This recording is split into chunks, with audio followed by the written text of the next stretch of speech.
Tales from Outer Space 1546. Story number 1. Human Stereotypes, written by Average Cake Enjoyer.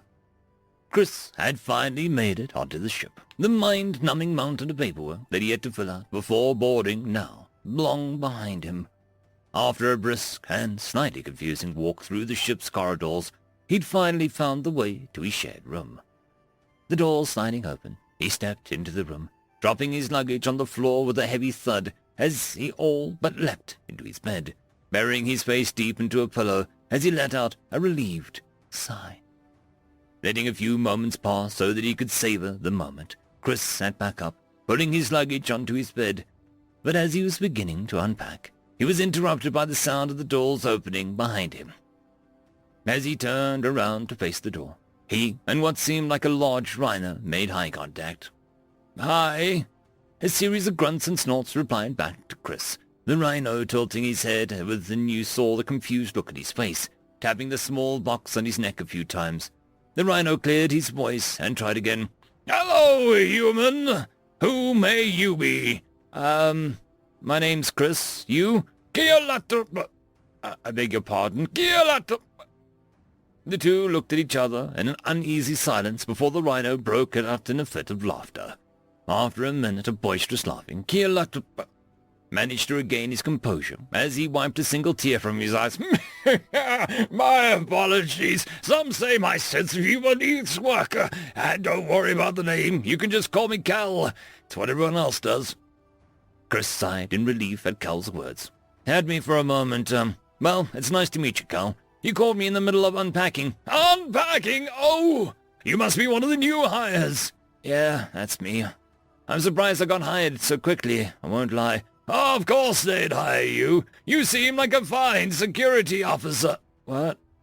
I'm here as a ship." "Surely you jest. You're a human after all." Cal walked forwards and grabbed a large glove on top of one of Chris's duffel bags.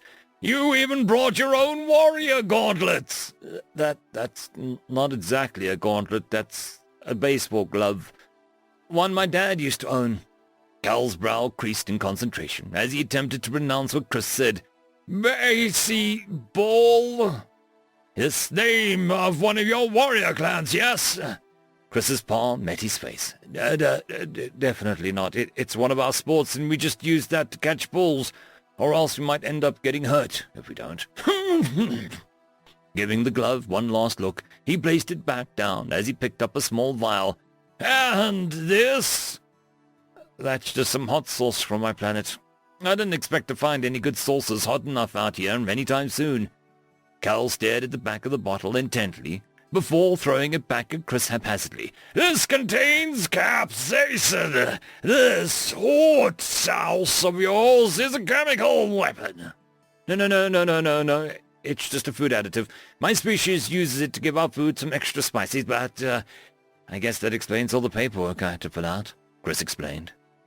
"You injustice. Even the tiniest amount of that is enough to send most of us on the ship to a med bay.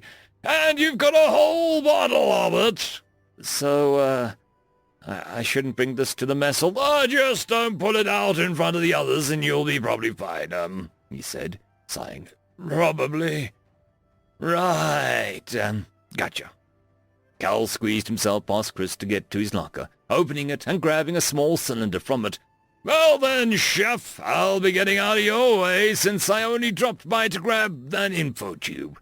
If you need me for any reason, I'll be in Section 4B, but in any case, I'm your new roommate as well." Then I'll guess I'll see you soon. A pleasure meeting you." "You as well, human. Take care," Cal said as he walked out the room, the door sliding shut behind him. Well, that was interesting, to say the least.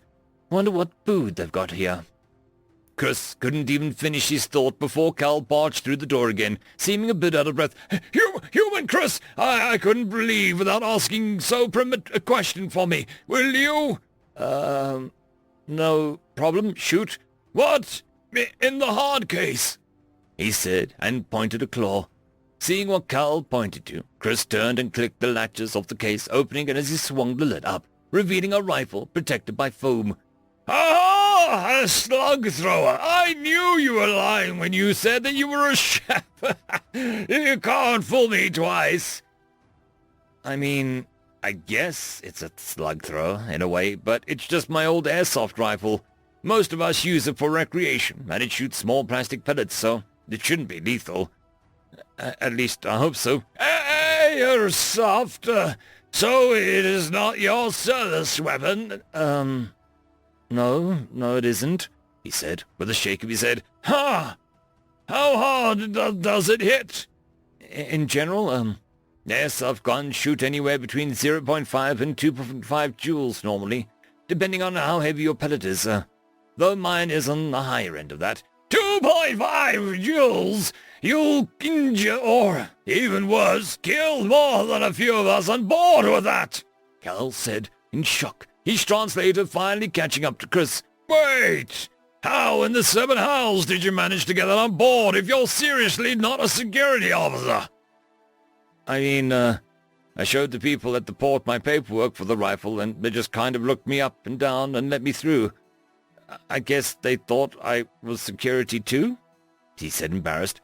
Cal gave Chris a calculating look before shaking his head disapprovingly. I should hide this, shouldn't I? Yes, yes, you should. End of story.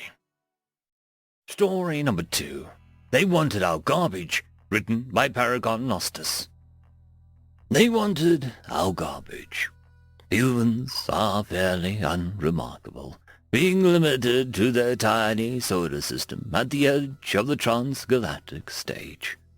They are a tenacious bunch. They built everything sturdy and utilitarian. Their brick-shaped ships still burned chemical fuels, and they had hundreds of backups for simple systems. So inefficient. However, they were so behind the technological development of the rest of civilized space that they might as well be monkeys throwing space rocks. But one day, they came to us with an interesting offer. We'll buy your garbage. This concept caught the Teldasso species by surprise. We never considered the sale of our garbage. Each family unit recycled everything they used. Nearly everything that was built from recycled materials. The concept that we could just dump our trash on someone else was utterly foreign to us, especially since the humans offered to pay us for it. There was no reason to refuse, so we didn't. Soon we became fairly wealthy as garbage became a huge industry for us, and humans were more than amendable trading partners. After 6 decades, we got wind that they were buying garbage from 18 different species with similar deals. We were not pleased, to say the least. Unhappy that we no longer had a monopoly over the humans' garbage industry, I was sent as an envoy of my species' displeasure, and what I saw shocked me. What was once a pathetic fleet protecting a handful of planets became several armadas patrolling every inch of Terran space. Moons were giant recycling plants and refineries. Orbital siphoning stations littered the orbits of every gas giant in the system. They had solar power plants orbiting the yellow star like our own, but it looks as if they changed the designs to be more octagonal so that they could dock together. They used garbage cannons to fire metal at the second planet in their system, using its natural heat to melt any materials into their component parts.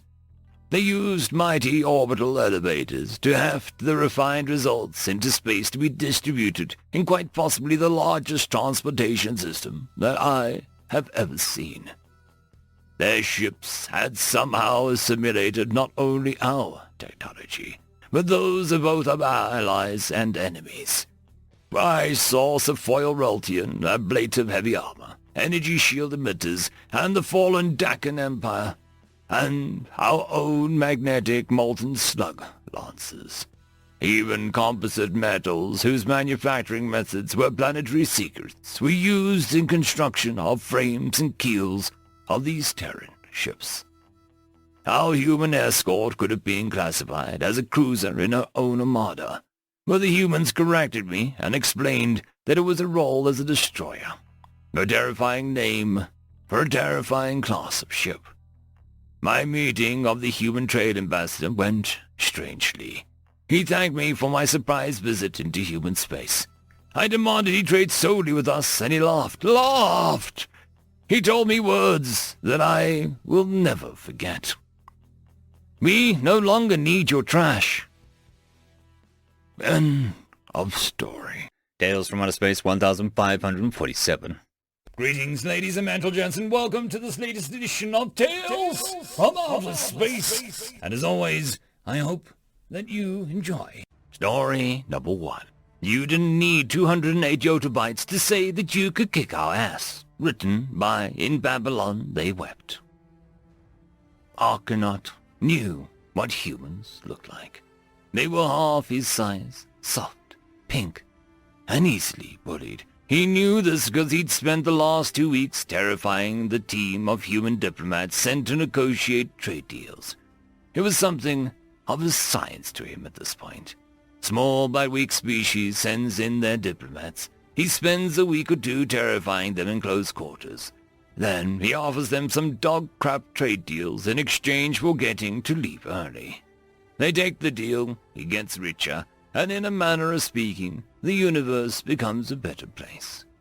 Being a coward was the kind thing that really should be taxed, and he liked to think that his negotiation style has exactly that, a coward tax. Still, that was far from dominating his thoughts at the moment. The conundrum his brain was struggling to untangle was that he knew what a human looked like. And the thing in front of him was not a human. It wore human robes, but underneath the robes it appeared to be a tank that someone had glued several monitors to. Maybe even the antennae of some kind. It was such a chaotic jumble that it was almost funny. The one part of it really seemed to be going too far was the badge sewn onto the front designating it as the official diplomat. He stepped a few feet closer and inspected the possible art piece. He barely had begun to reach his hand forward to lift the tent-sized robe when a mechanical claw pushed forward and clasped around his arm, painless, but implicatable. What the fuck? He didn't hear the voice from the thing, nor did he hear it in his mind, as he'd felt with some of the telepathic races. The voice of the abomination felt like it was being physically projected directly inside his own ear, as if its mouth was just a fraction of a centimeter away from his eardrum. Argonaut! He threw up. The words weren't loud, but they seemed to have some kind of disproportionate effect on his balancing organs. The world was sent spinning, and he could barely tell up from down. A second bolt of pain blossomed, this time from the back of his head, and it took him a moment to realize that he'd fallen on flat on his back. He didn't know a simple sound could cause so much damage. And then it continued. You may make threats. You have no ability to back up. You will learn. Even as his senses scrambled, he could feel something cold and metallic pressed in his hand. He was too incoherent to guess what. He wasn't sure if the voice retracted from his ear out of pity, or because it knew that it had proved its point. But he was grateful to hear the rest of the message without feeling like someone was trying to jam stakes into his brain. A copy already been sent to your High Command. Your diplomacy has already been bypassed. This is simply a personal education on the nature of human violence. Summon me when you understand. He rolled over to see the thing lurching down the hall. Even in his disoriented state, he could see something human in it, something imperceptibly satisfied with the message that it had delivered. Part of him wondered if there was some small lump of flesh buried deep inside that horror, or if it was just a mind made of metal, an engram with form. Perhaps sensing his gaze, it paused. It didn't turn around, but he doubted that its vision was limited as eyes were. The voice projected forward again, mercifully short of his ear, but still too close for comfort. He could almost imagine the hot breath of it bouncing off of his face, mere millimeters away from it. "I will come when you are done. Do not make me find you." It had taken him half an hour to work up the will to pull himself up from the pool of stale vomit, and another 10 minutes to stagger back to his cabin. He needed to lean against the wall for the entire walk back. He was genuinely concerned that his balance had been permanently damaged. He did his first inspection of the object that he'd been gifted. It was, technically, a data slate, but that was somewhat akin to calling a reactor a steam engine. The specs on it didn't even make sense to him. What the hell was exahertz? What was a Bekenstein limit? How could storage be at 130% of it? Couldn't be much of a limit if it went over 100. The device seemed to recognize that it was being inspected and raised a query of its own. "User at TrackNut." He nodded dumbly. The slate whirred a few seconds, genuinely struggling to process what it was about to do. And then it began. TrackNut stumbled out of the room 17 hours later. He wasn't terrified. He'd run out of the emotional energy needed to feel fear after the first 2 hours of calm, methodical instruction presented to him by the data slate. He had learned about the nature of human violence. It was no hot-blooded slaughter, no prayer of eternal vengeance. It was an industrial event to them, something to be mass-produced until the market flooded over and peace became the new commodity of choice. And they could do that, easily. He'd seen blueprints for factories that built factories that built factories, replicating swarms of mining drones. The smallest time versus production curve he'd seen was their assault cruisers, and it was still a fourth-order polynomial. If for some reason they needed to wage war for over a year, they could feasibly consume more than 30% of the mass of their first 3 industrial worlds. And they had more than 40 left in reserve. He'd assumed earlier that he was arguing from a position of strength because they didn't have an active armada. He realized that the reason they hadn't bothered was because they'd be able to produce one as large as his entire species' fleet in under 48 hours. His balance was back, he barely noticed. He followed the same path that he had before, noticed an offhand way that the vomit had been cleaned. The human diplomat must have called that in. He certainly hadn't. He was now in the human section of the sedation, and while he could sense a wariness in the steps of the pink things around him, it was hardly the full-blown fear he'd managed to instill just 24 hours before. They knew that they'd managed to summon a stronger predator than him. He knew it, too. The door that had been summoned to was a repurposed garage. He supposed nothing else would fit someone so large. He knocked twice on the corrugated steel before it began to roll up. The robes were gone. Still no visible flesh, but at least with all the machinery in sight, he had a better idea of what he was looking at. He still didn't see any pink skin there, but he didn't have to when he could see a rack after rack of electroneural interfaces. So there was a brain in there. A human brain, probably very little else. A faint twitch of its insectoid legs gave away its impatience. So was waiting for him to speak. "You didn't need to... Damn! How large was that presentation?" The voice was almost offhanded in its response. 208 megabytes. A TrackNut's brain skipped over the scale of that number. It was absolutely massive. Apparently, everything that the humans really put their minds to turned absolutely massive. You didn't need 208 yottabytes to say that you could kick our asses. The faint twitching gave away, replaced by an uncanny stillness. It wasn't the frozen stillness of a robot. It was the tense, rigid posture of someone showing a considerable amount of restraint. "No, you certainly didn't when you said that to us. What I needed 208 yottabytes for was showing you how I would kick your asses. It is worth considering how much scarier that is when your empty words." There was a brief noise, like rustling through a speaker, and he realized that the machine had done a purely auditory equivalent of taking a breath. The action was somehow more unsettling than the purely mechanical effect he'd seen before. It made him realize just how close any of the other pink soft things running around the halls were to becoming something like this, something that could crush him with a thought. His thoughts were interrupted by the man-machine's closing words, tired but dangerous.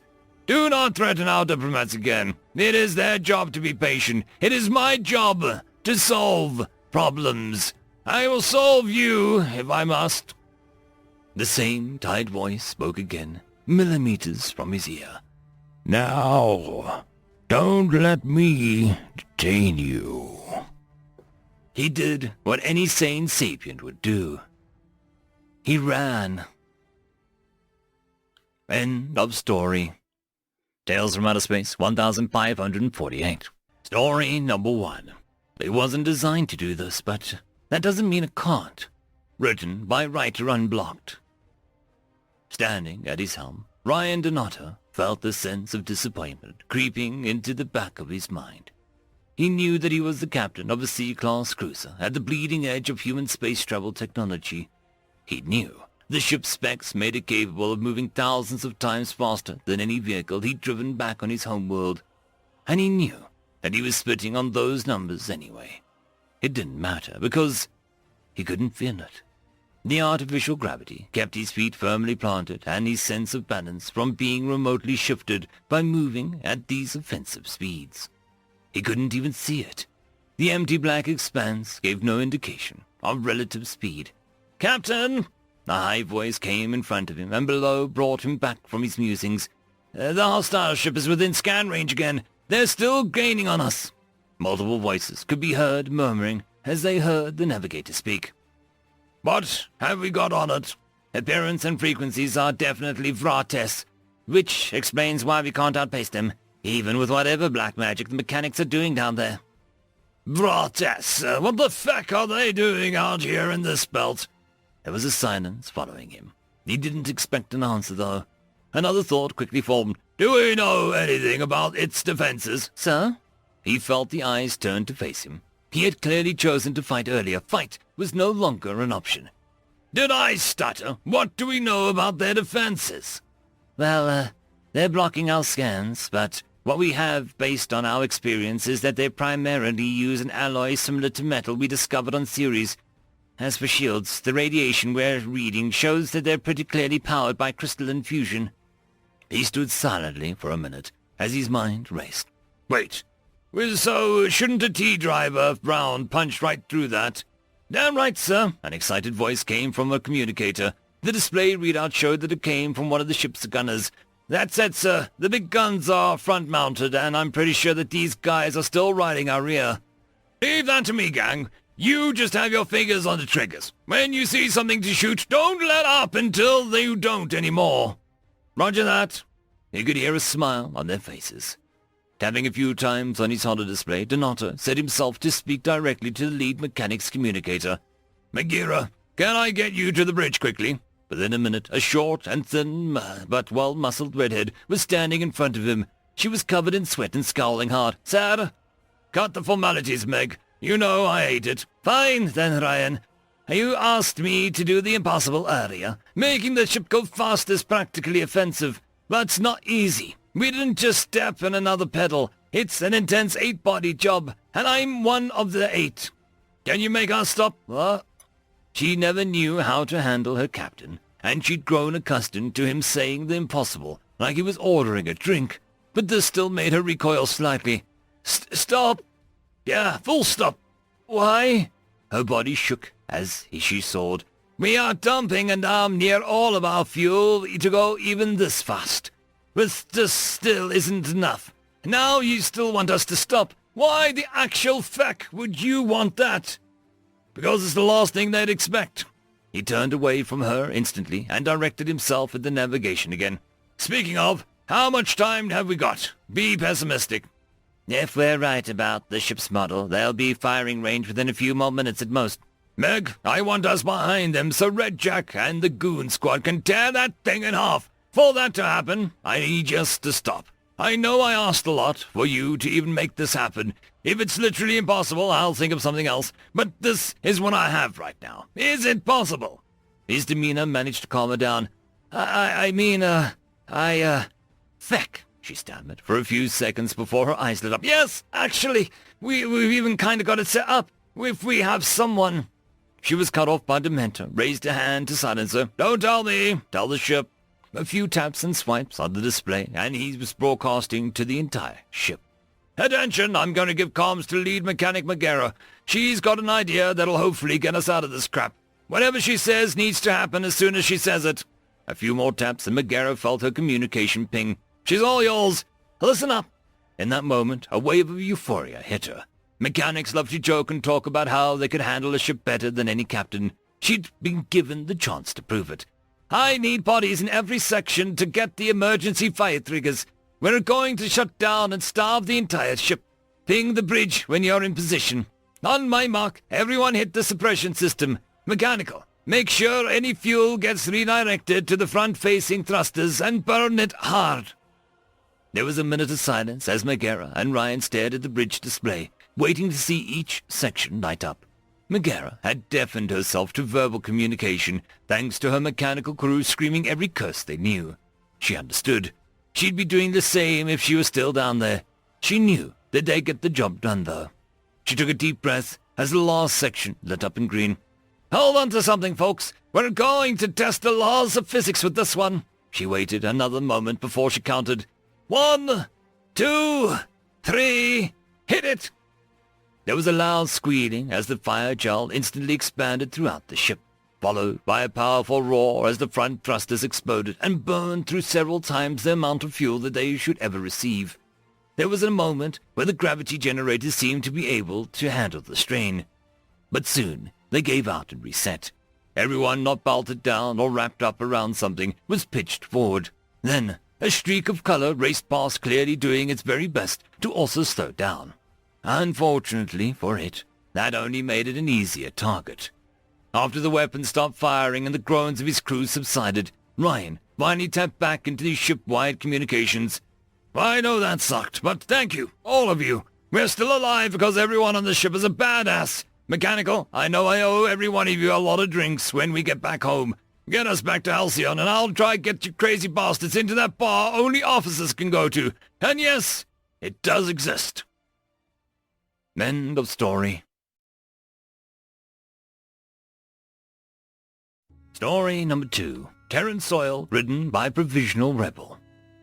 The Federation, and by extension the humans, had won the war. Many planets had changed hands, some systems taken as spoils of war, others being liberated after many long years of occupation. The terms of the treaty were harsh, but why would they be anything else? The Federation were the victors, able to set the terms. Many of the member states made impressive gains, except the humans. Their demands were strange. No one would question their bravery, their courage, and perhaps most of all, their insidious guile. But the demands seemed almost timid. That last quality was, of course, what everyone assumed was at play when they asked for a small land grants on formerly hostile worlds where their troops had taken part in the battles. They wouldn't need to expand energy rebuilding a world's infrastructure and economy when they could just set down a military fortifications and become the de facto occupation without binding legalese. There was some kind of bickering when they also demanded the same allowance on worlds claimed by other federal powers, where their troops had fought, but ultimately it was accepted. After all, having a human fortress on their worlds would only bolster their ability to keep the newly conquered population in line. The only problem was that no fortresses were ever built. Most enemy worlds under human occupation simply avoided the enigmatic overlords and lived as they always had, while the humans labored away on whatever work they had begun. Some resisted the humans, seemingly just out of the need to show resistance, because they hadn't given them a reason to. But the humans did not crush them as the other powers would. There were no railgun darts from orbital platforms, no retaliatory strikes. The humans just informed the world that they were not under occupation, and that their local government was in control, except for a small piece of land where the humans worked. That was Terran soil. So life went on. Eventually the humans completed their work, and all but a handful of troops departed back to their own systems. Eventually, some locals worked up the courage to try and see what the humans had been building all this time. It was underwhelming. Instead of grand fortress, there was a simple barracks building and a guardhouse at the gate in a fenced-off area that stretched almost the entire region the humans had claimed. There was a pair of soldiers at the gate, but they were not the hulking brutes in powered armor that had fought in the war. They were in dress uniform, standing out in the open, still armed with rifles, of course. But even they were different. They looked ancient, with wooden stocks. Behind them, a road leading into the grounds was lined with poles, each bearing a different and often colorful flag. Beyond that, there were only stones, thousands of simple white stones, each equally spaced. They rose perfectly symmetrical, so that each seemed to simply blend into the next. End of story. Tales from Outer Space 1549. Divert all power we can from life support to engines, written by Random 3X. Report on the rescue efforts of Arthur Rostron et al. 032, April 15th. Captain Rostron woke with a banging on the airlock to his personal quarters early in the daily cycle. He'd been only asleep for a couple hours and was far from pleased at being awoken at this hour. Rising from his bed, still in his underwear, he pressed his hand against the control plate and slid the door open. In front of him was one of the comms officers looking distressed. "Sir, we have an emergency distress beacon," the comms officer hastily explained at such a speed he had to take a deep breath and repeat himself. "Sir, we have an emergency distress beacon." Those words alone broke the captain out of his sleep-induced stupor. "Report!" he barked. "We have a beacon from a passenger liner that they have been in a serious collision with a rogue asteroid. They reported that they're venting atmosphere and are unable to repair and recover the ship due to catastrophic damage," the comms officer explained. "So she's void sinking?" he asked, to confirm, to which the comms officer nodded. "Seems that way, sir," he replied. "How far away are they?" the captain demanded. "Roughly 4.5 hours, sir," the comms officer replied, reading a few pages from the clipboard. He had no doubt calculations made by the navigation officer. "How many souls are on board?" he asked. "Data and distress beacon sent stating nearly 2,500, the comms officer replied, his complexion going pale at the thought. "Right," the captain said, putting on only a t-shirt and heading for the bridge as fast as calm as he could manage. Arriving at the bridge, he found his night officer looking at him as if waiting for his orders. "I want a full about onto the heading towards that ailing ship," he roared. "Sound a general alarm. I don't care if the ship crew is on. We are all working to rescue as many people as we can. Is that clear?" The captain's voice boomed. "Yes, sir." Everyone presented chorused. "Hank, you take the general crew and get them ready for lifeboats. I want them ready for deployment the moment we arrive in system." The first officer saluted, acknowledging the order and running off. "Diggory, I want you to get every engineer and maintenance crewman to get the engine and reactor rooms and put every ounce of energy we can into powering them. Push them if you have to." The chief engineer saluted and ran off, dragging a few bleary-eyed engineers who had come to the bridge to find out why everyone was yelling. "Can we get a grav netting at the ready? There may be passengers trapped in the void, and we need to help them out if we can," the captain asked, turning to his second officer. The officer just nodded and snapped his fingers at the crewman, telling him to go wake everyone else and do as ordered. "God, we can only hope we can make it in time," the captain muttered as he sat down in his chair for what was no doubt going to be a long night. "Lower the blast shields. We don't want to stray comet or debris delaying us," the captain ordered, to which the thick ceramic plating descended with a metallic screech over the viewports of the entire ship. 0130, 15th April. The central atrium was filled with all the passengers who had been woken up by the general alert that was blaring. "What is the meaning of this?" one of the more well-dressed passengers demanded, to the flustered crew, who were limited in response that they could give. Walking out of the main doors arrived Captain Rostrom, flanked by two security officers. Stepping onto the entertainer stage, he approached the microphone and tapped it twice, eliciting a tone out of the speakers. "Hello everyone, I'm Captain Rostrum. I am aware that you are concerned about what is going on. I'm here to explain what is going on," he announced, which caused the passengers to all ask questions simultaneously, making a cacophony of noises. "Quiet!" the captain roared, without needing the microphone. Its force was such that everyone present swallowed their words. "At approximately 0:15 this morning, we received a distress beacon from a passenger liner that is void sinking. We are currently en route on an armed rescue mission," he announced, to which the crowd began to stir. "Is, no one closer?" one of the passengers asked. "Does it matter?" the captain asked right back, which caused the passenger to retreat half a step. "Should we begin void sinking, would you rather have as many ships come to our aid, or restrict the possibility?" The captain's pointed question silenced all who wanted to change back onto the actual course. "I'm going to ask you for your aid and assistance. From the reports we have, it is possible that there are over 2,000 people in danger. We are setting up a triage centers in the dining halls. We could use people who wish to help prepare food, hot drinks, and blankets. Life rafts don't always have insulation, and some of these people may have been exposed to space itself," the captain explained. Many of the faces in the crowd began to go pale at the very idea of this happening to anyone.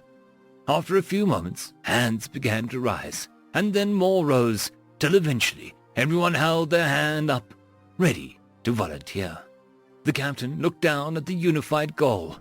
No class, no race, just the will to save lives.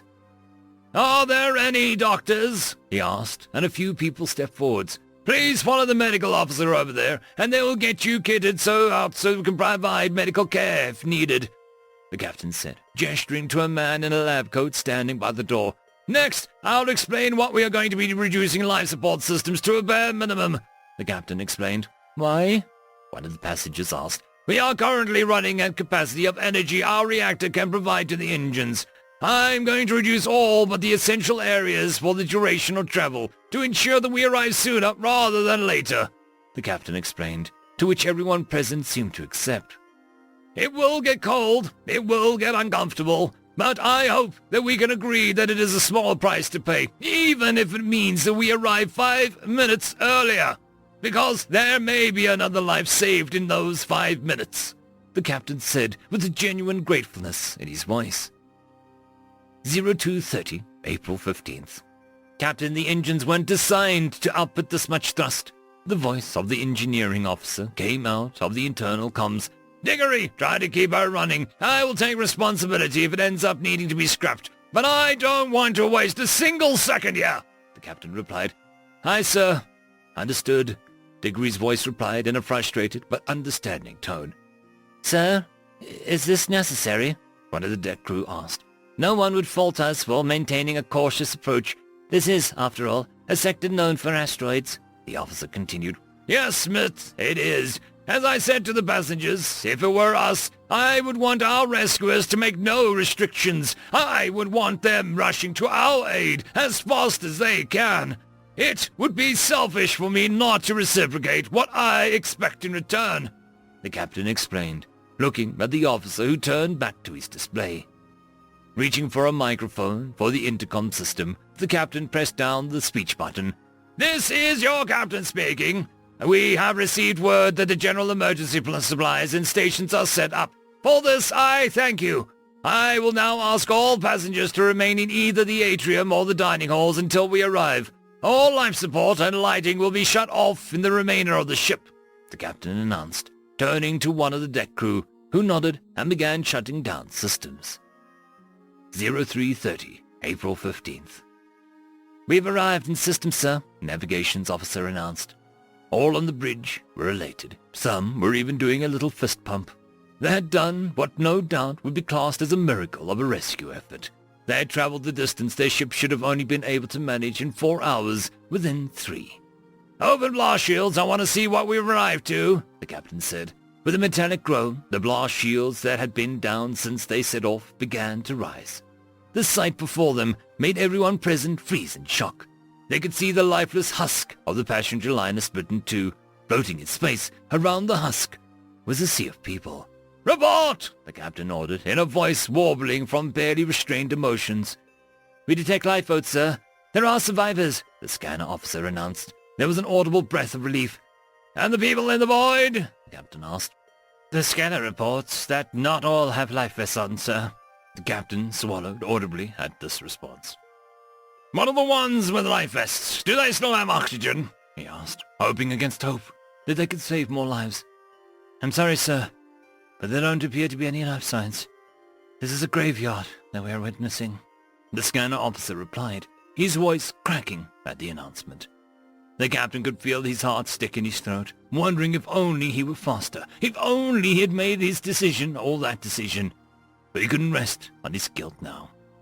Power up the life support systems. Call all men to active quarters.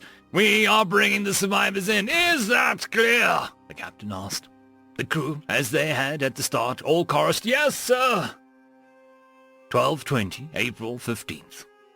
That is the last of the passengers that we left to be rescued, sir, the first officer announced as they watched the last lifeboat land in the hangar.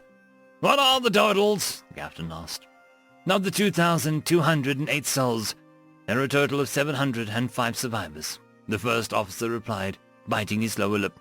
So many lives, the captain said, a tear welling up in his eye. Walking through the halls and dining rooms, he could see the rescued passengers being looked after by the passengers of his ship, some offering comfort, others offering spare clothes. No one was found without showing their truest humanity. We failed, Hank, the captain muttered, lowering his head. Sir, the first officer asked, we didn't save enough lives. We failed. The captain lowered his lip, trembling. Sir, there's an old quote that my rabbi would read to me when I wondered if the little good I did was enough. The first officer began. When he was sure the captain was paying full attention to him, he began. Do not be daunted by the enormity of the world's grief. Do good now. Walk justly now. No one is expected to complete the work, but neither may anyone desist from it. The first officer looked at the captain. Sir, what matters is you tried. You went above and beyond what anyone could expect. You made a miracle happen by sheer force of will. You persuaded all of our passengers to do the right thing, the human thing. Yes, we didn't save everyone, but we still saved 705 people. That number may have been less if we had arrived later. The first officer finished his speech and felt the captain's hand rest on his shoulder. Thank you, Hank, the captain said with a genuine gratefulness as tears welled up in his eyes. End of story. Tales from Outer Space 1550. Story number 1. Finding the line between medic and necromancer, written by Writer Unblocked.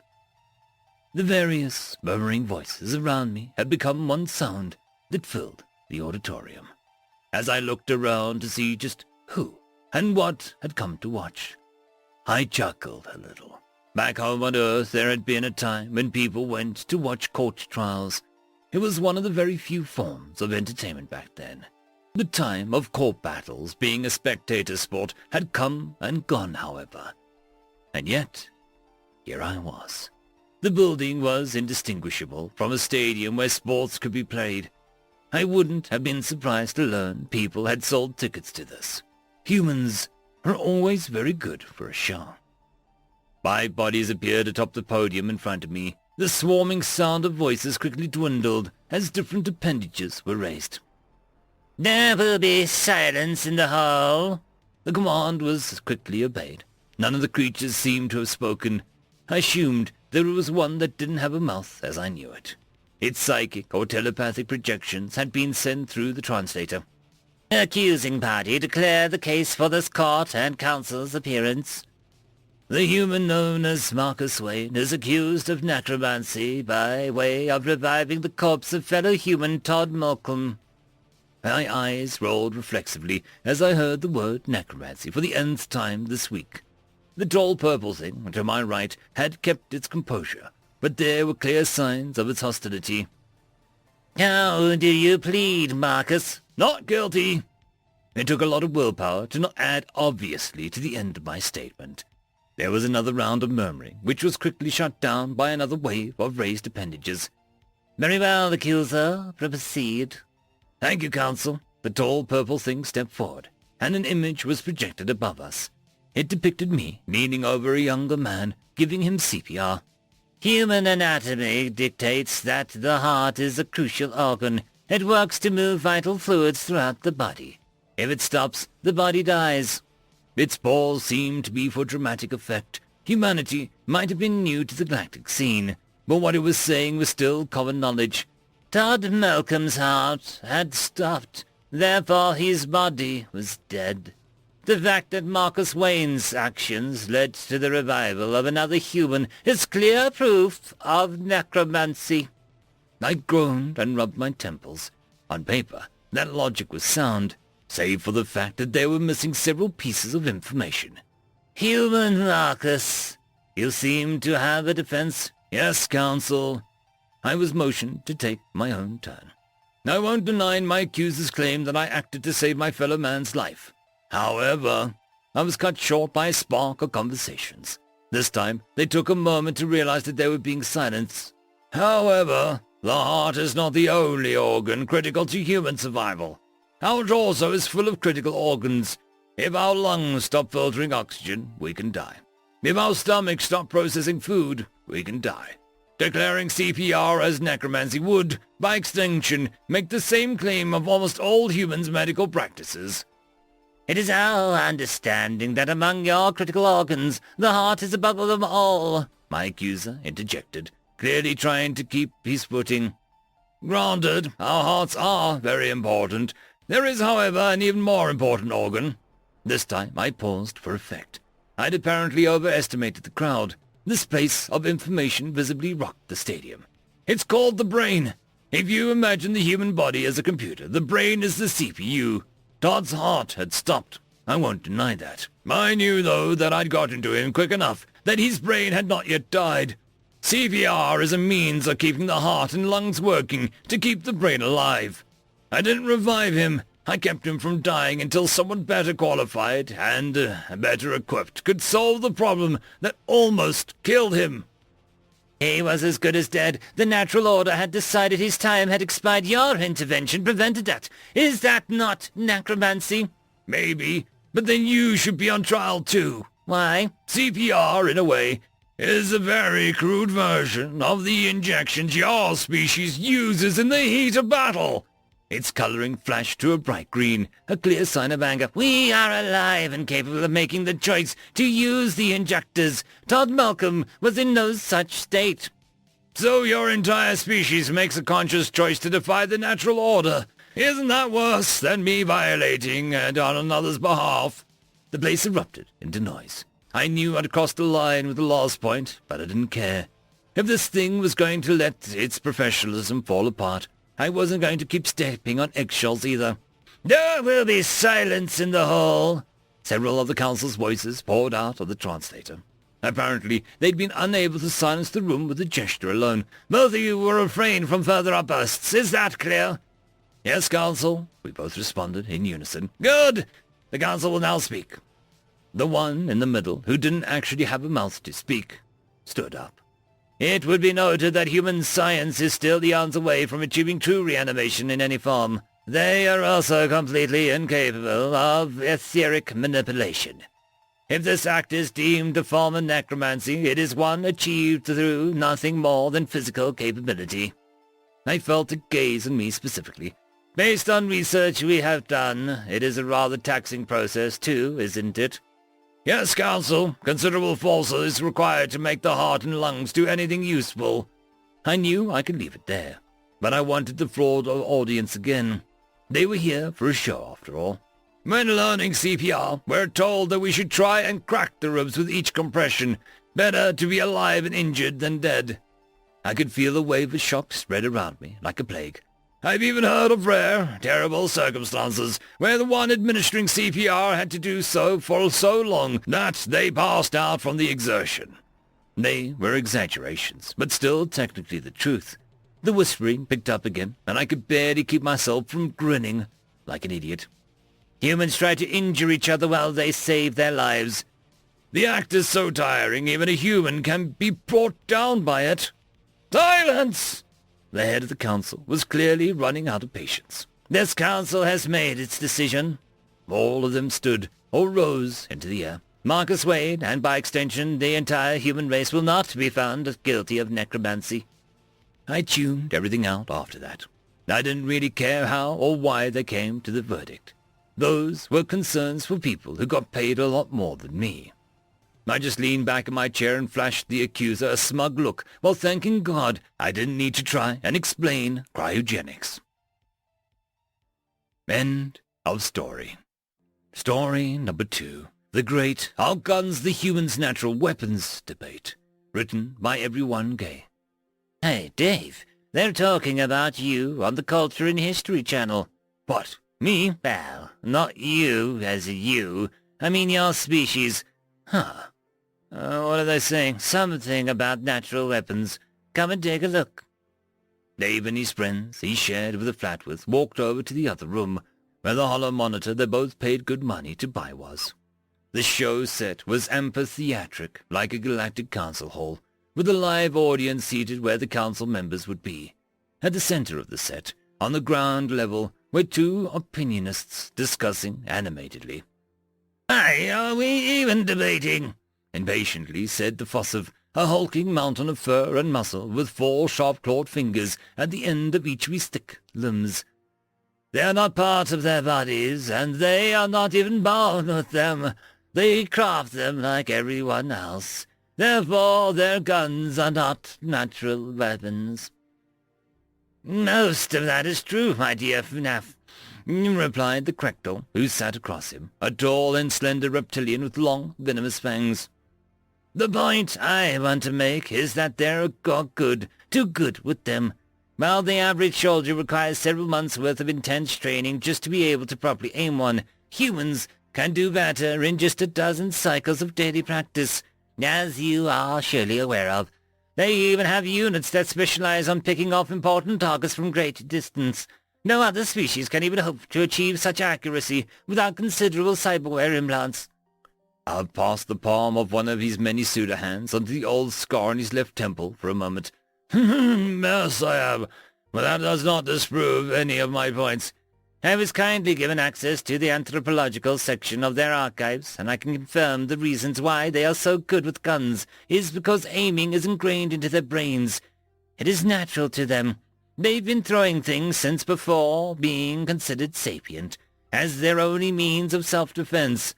"Where are you trying to go with that?" The Fossa was now visibly annoyed. "Let me finish. On top of what I've just said, they've developed ranged weapons far earlier in history than any other known civilization. For this, I dare claim that we might be in front of the first recorded case of naturally engineered weapons." "Preposterous!" thundered Yahav. "Out of all of your absurd theories, this has to be the most foolish." "I think not. If guns weren't their natural weapons, would they have still managed to repel an invasion so early in their space age? I'll admit that it helped greatly that you Fossivs are pretty big and relatively slow-moving targets." "Oh, now you've done it, you expletive spawn of the expletive!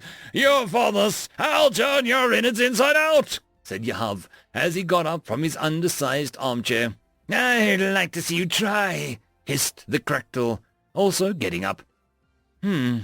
They really do hate each other's guts. Do they fight often?" asked Dave. They talk smack, but never actually do anything. I think it might be mostly for the show," replied his friend. End of story. Tales from Outer Space 1551. At the Bottom of the Spine, written by Ruby Spicer. The Zyorians were a small race, half the average size of a human man, around 90 centimeters high. They were plenty capable of digging the mines themselves with equipment, but this mine was rather shallow by Zyorian mining standards, and they weren't permitted the budget for it. Privately, the foreman thought that it was because the government wanted to extract as much profit possible from the palladium and platinum. They had a history of cutting corners. So in came the humans with digging machines of their own, but also pickaxes and shovels and good old-fashioned muscle. And once the workers themselves got the tracks set up, and the mining could begin in earnest, the Zyorian officials were eager to hire a large group of humans to get the work done as quickly as possible. Of course, because there were already advance orders for what metals were coming out. None was so memorable to the foreman as the giant, a man who was at least a head over the rest of the humans. He was not boisterous and talkative as the rest of his kind, who weren't shy about getting to know the Zyorians. How often did one meet another race with a second set of eyes? His name was long and complicated, so the foreman marked him down simply as John. If he disliked that, he never said so. He responded to it, so everyone came to think it actually was his name. Most of the time, he'd take his breaks alone, just watching the sunset or looking at the stars, or looking at some wrinkled picture in his pocket. His mother, he said, when they asked who it was, very sick, but he had no more on her. The few times he did speak up on his own about things, it was always about the mine or the job. Grounds soupy, water's running nearby, big shaft there, let them step over it, let me carry that for you. No amount of kindness could erase the ineptitude, or what some called the outright maliciousness of the Zyorian government, though. Miners quit, but there would always seem to be plenty of Zyorians to replace them, desperate for better wage than mining work paid, though, as time passed, less and less humans came back. Cracked timbers, frayed ropes, bad falls, one incident after another kept happening, and yet the only fixes seemed to be temporary. Humans, John was prompted to say once, didn't tend to put up with such workplace conditions. We went through enough of that ourselves. They asked why he put up with it, but all he said was, somebody gotta do it. I'm telling you, we're really onto something here. One of the smaller Zyorian workers raised a chunk of platinum. They're going to make a fortune on it, and you aren't getting any. It was break time, and the Zyorians were sitting around with one of their rations, chatting about the latest find. Hell with that, said the first worker. I'll hide a few chunks on me. They won't miss a little bit of it. Put it in your work boots, though. They search pockets. They'd hit a new vein in deep mine, and when previously they thought the current one was tapped out. That would mean more equipment and a larger budget, and hopefully less injuries. John hadn't said anything yet. He was seated off to one side, looking up at the rough corridors towards the surface. I'll have to break this apart then. We can't all be John with his giant boots. Plenty of room in those to store stuff away. He could practically shove enough to buy his own ship in those enormous things. John stayed silent. His head was cocked to one side. It didn't appear to hear the laughter echoing around him. Get up! One of the others turned his second set of eyes to John's direction. You need to get up now! John bellowed this time, and the others shrunk back. While there had been one or two times he shouted, it was never like this. He stood up, but no sooner had he done so was there a loud crack. The timber, not even 20 feet away, completely buckled. Everyone leapt to their feet then. But then the fastest one there couldn't make it past before what a V-shaped section of wood bent nearly to the floor. I knew this was going to happen. I knew it, shrieked one of the others. The damn government can't spare one stinking silver clank for safety, but I bet their ships have platinum plating. Rage came first, then sorrow. Weeping soon followed, with wails about children or spouses or sweethearts. Everyone was panicked. Everyone feared for their lives. Everyone except John, the foreman, who had been praying to the God he swore to his mother he did not believe in, begging forgiveness for letting things get so far, found himself nudged by the giant. Take this for me. He looked up as best he could into those dark eyes of John's and found them glassy, but not sad. And he realized what the giant was trying to hand him was the picture he'd always carried around, the one of his mother. Tell her I'm sorry. For what, John? What are you? John strode past the huddling group, right up to the broken timber, bent over. You're gonna kill us even faster if you touch that thing, one of the Zyorians in the back shouted. Rather dead flat, fast, than suffocate, someone else hiccuped. While they knew the strength of humans was greater than their own due to their size and muscle mass, it was one thing to see them hauling, and quite another to see them lifting. The Zyorians watched in a strange, fascinated horror as a single man lifted the timber up and onto his shoulders. John's meteor hands moved under the wood, though. He planted his feet and with a groan gave a huge shove and brought the timber back up. It shifted and threatened to fall again, but he leaned slightly and let the weight fall on his shoulders. "Go!" John shouted. He would not need to shout again. The Zyorians scrambled out, leaving behind their tools and equipment, even the scraps of platinum that they had scattered around. They ran such as they had never needed to run before, shouting all the time about the cracked timber and the fading supports. Had they had the time to look, they would have seen similar failures happening all around them. But at last, they were all out, waving arms and shouting about danger below. "I told them that we needed more supports," the foreman shouted, tossing his helmet to the ground. "We're going back down. We'll just have to use the supports that we were going to use for the next tent." There was a rumble then, one that seemed to stretch up and twist their insides. The 4 humans still on staff on top went for the minecart and were about to enter when there was another rumble. A sickening shower of powdered stone and metal issued out of the mine entrance. There was one human in the group of 4 wearing a hat that he did something the foreman had never seen before. He took his hat off and held it over the left side of his chest. The thin, sickly-looking woman had come. She couldn't have weighed more than 90 human pounds and looked as though that she could barely get to her feet. But she was there, and she was going to take her rights as a mother of sole victim to speak before the court. They did not speak the Terran language she did, but the translators were on standby to record and send text to the judge what was being said. Here, the court had slapped a profanity warning on the transcript. "My son is dead at the bottom of a mine because you couldn't see farther than your goddamn wallets. Because you had what bills where your fecking hearts should be." She was already wheezing, but waved off the concerns of not only the nurse at her side, but also the judge, and kept on going. "I'm going to tie you up in so much goddamn red tape that your grandchildren are going to be scared of a word lawyer. I am going to get the MSHA so far up your ass you'll be barfing warning stickers for." She started coughing at this point, and the nurse at her side finally convinced her to sit back down. But she kept her word. In the end, they were all able to negotiate with her lawyer. The expensive care John had been working to pay for her illness, they would now fully cover, and the entire mining site was turned over to the Terran company that had an excellent reputation with the M. Shah, and came offering memberships to something called a union.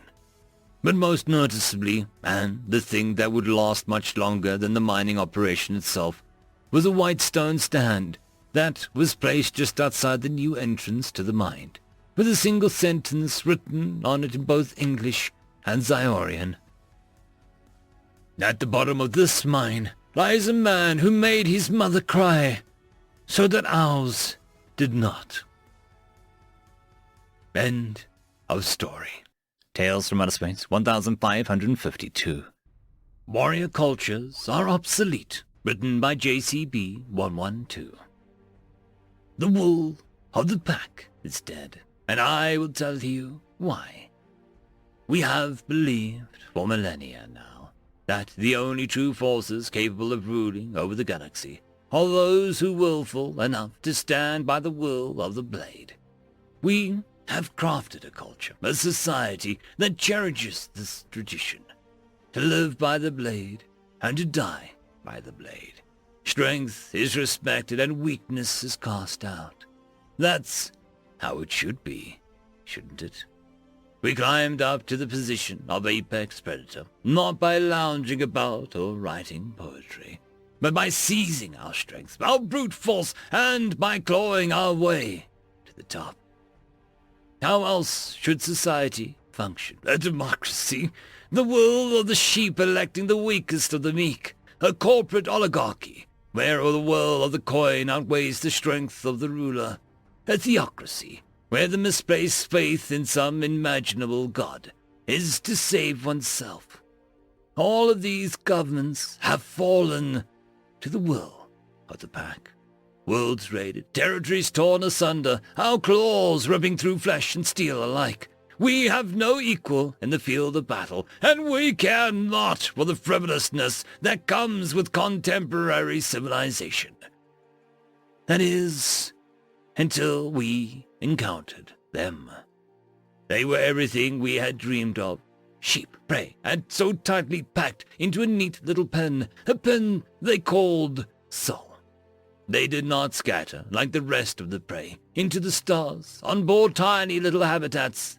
No, they clumped together, like the predator on our old home, packed into caves and warrens that we would easily flush out for an easy feast.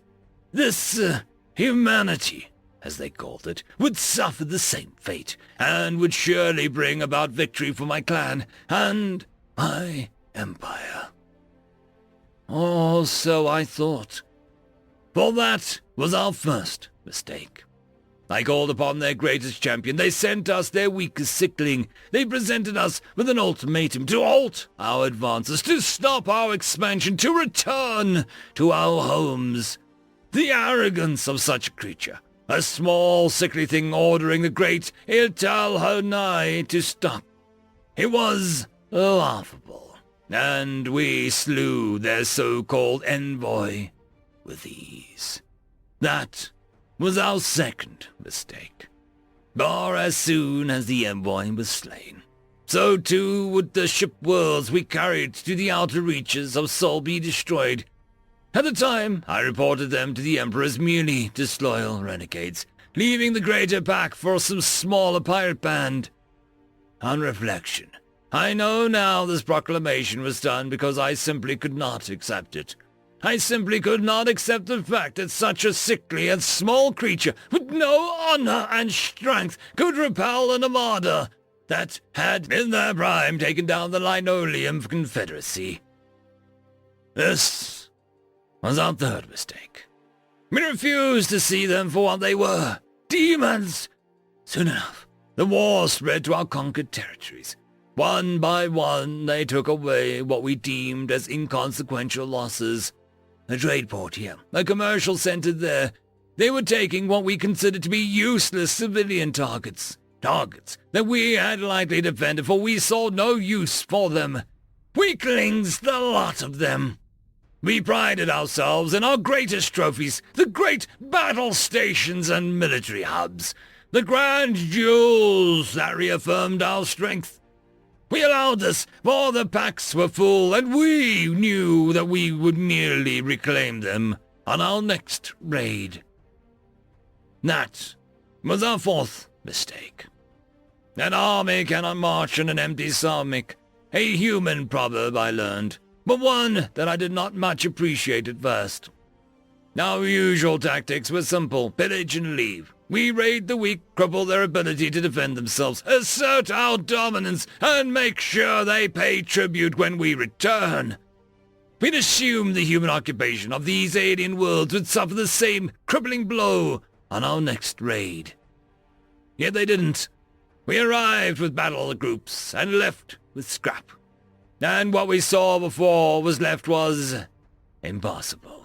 What should have been cities razed and space stations left near uninhabited, left to subsistence barely eking out enough existence to resist, but enough to placate our coffers and food stores, were now bustling metropolises, even larger, even more prosperous than the ones we found in our first raids.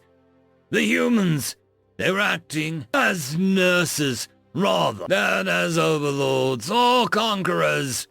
How truly pathetic one must be to nurse a dying creature to health. They truly were a shameful people, and yet they still managed to push us back. How? Why? Our rage grew increasingly unsated, and so we struck again. This time, with the combined strengths of all the major packs. This was our 5th mistake. We entered just above soul space, this time with no demand sent and no warning shot given. This was no longer a mere battle, but war of annihilation and humiliation. Our fleets arrived, but upon seeing the heart of Sol, they saw nothing but emptiness and darkness. There was no star, even though we could detect its presence in our gravimetric readings. There was no light, yet our sensors and systems were overwhelmed with the cowardly attacks of 1 trillion calculations per second. But then, as soon as we realized what was happening, we saw it, the light, and the light burned us all into asunder. There were no survivors that day, but a message remains that rattles even my battle-hardened soul. Decimus, wait! What? I thought you said that there was no sun. What is that light?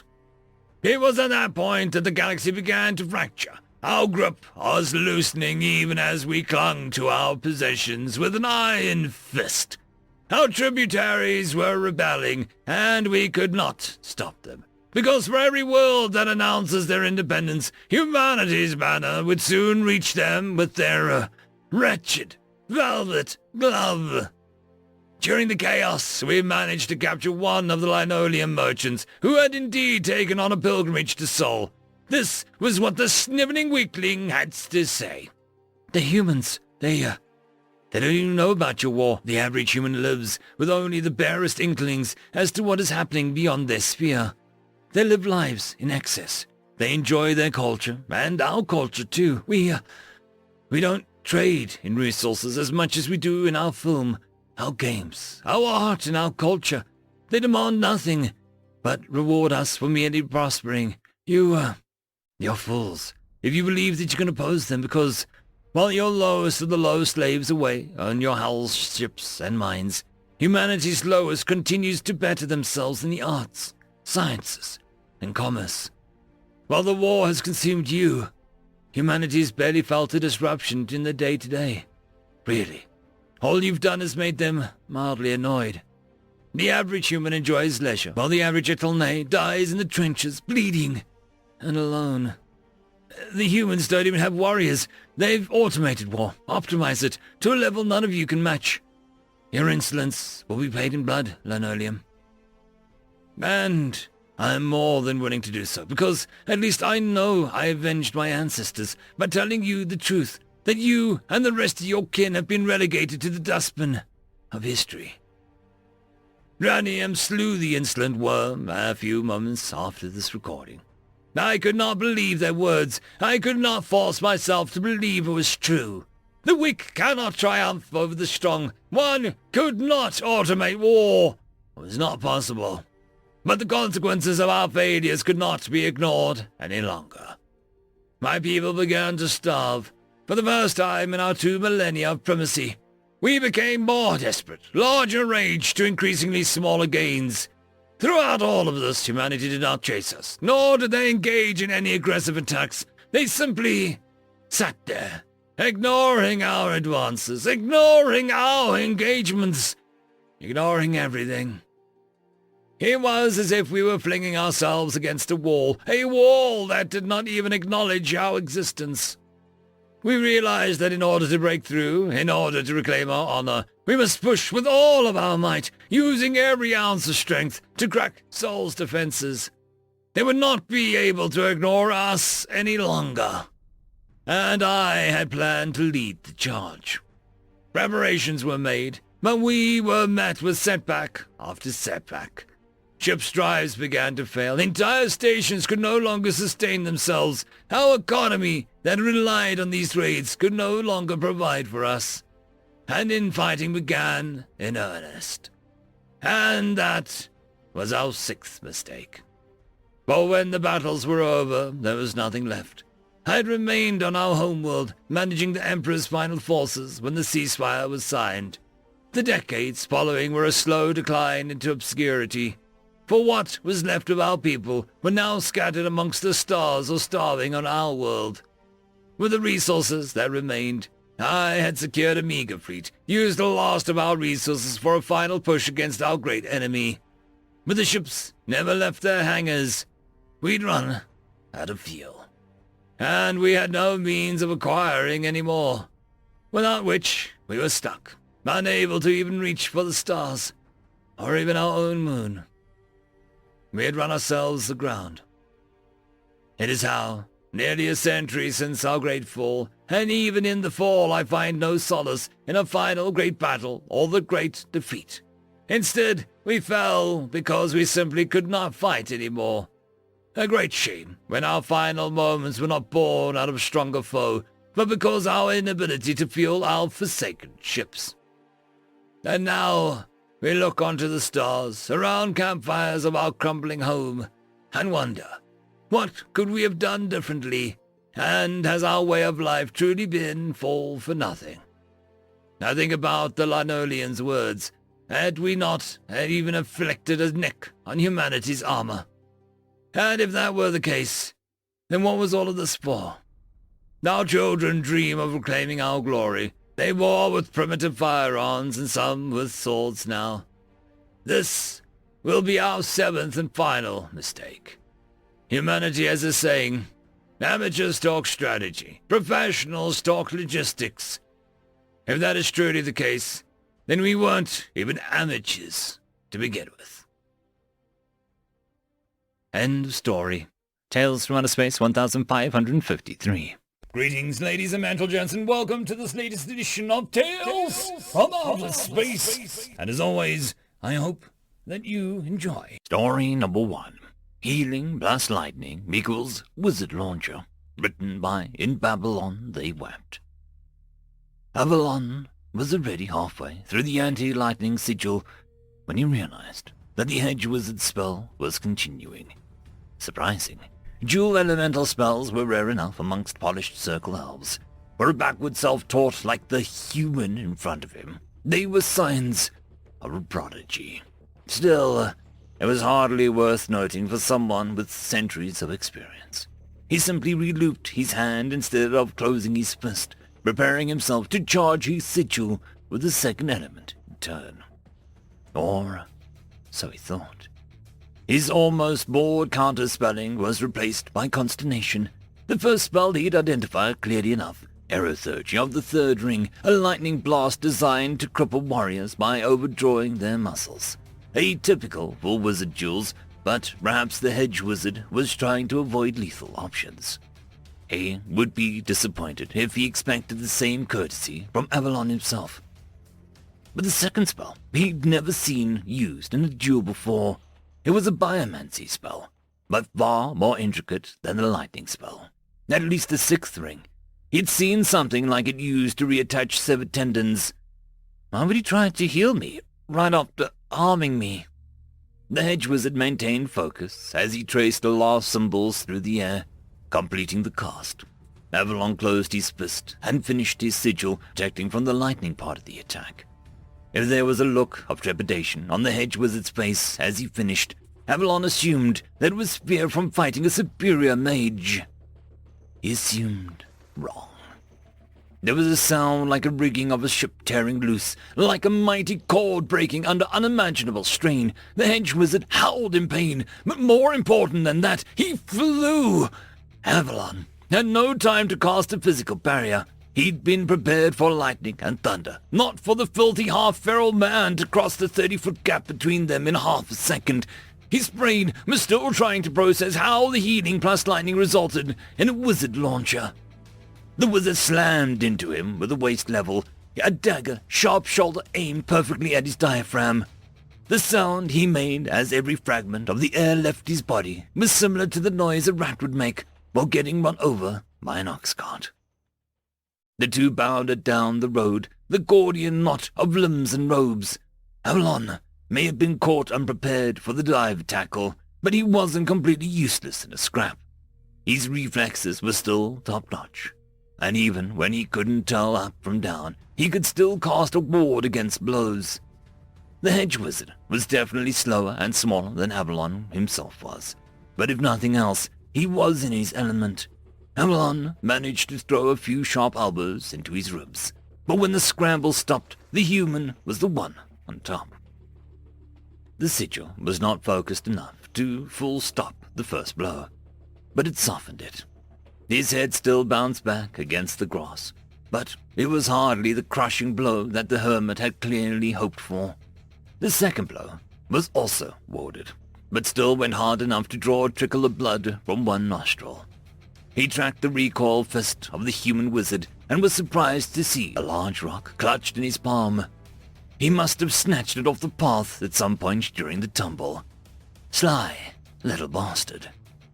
He did have an ace of his own, a little trick built into every ward he cast.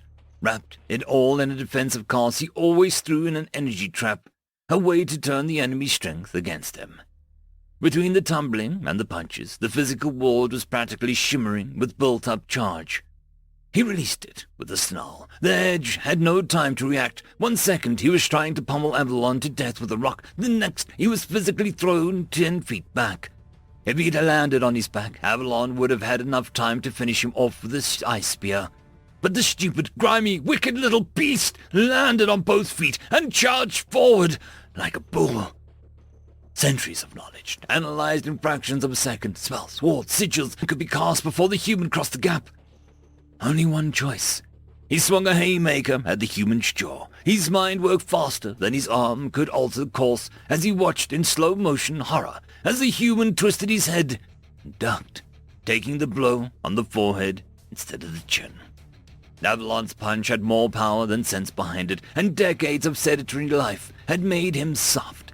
He barely had time to wince at the boxer's fracture he gave himself before he felt the little man's arms wrap around him. Surprisingly, from behind. He must have managed to slide under his leg. As he reached down to break the vice-like grip the human had, he realized that the human's fingers were twitching the same lightning spell that they had before. He'd been too busy fighting for his life to process what the hell that opening move had been. But in a split second, he realized what was about to happen. The human didn't use lightning spells to attack directly. He used them on himself as a way to overload his muscles and gain a temporary and painful burst of super strength. The healing was just used to fix whatever horrible damage he did to his own muscles in that moment. Twitching stopped, and he knew that the convocation was complete. He could only sit in silent horror as he felt every muscle in the human's body punched together in one powerful pulse. The arms around his waist crushed together like a vice, hard enough to snap at least 2 of his lower ribs. He felt his feet lift off the ground and his muscles in the human's back pulled taut. Saw the ground rush up to meet him as he was flung carelessly over the human's shoulder. It wasn't a clean knockout. It was a filthy, vicious, visceral knockout. And in the human's eyes, that was far better. The hedge wizard spent a few seconds on the ground, quietly contemplating his choice to pull every muscle from his hamstrings to his shoulders. He didn't have enough mana to fix himself right as rain, but he could work up enough to at least get himself onto his feet again. He took a moment to drag the unconscious elf into the shade under a tree before rummaging around the finely tooled leather bag.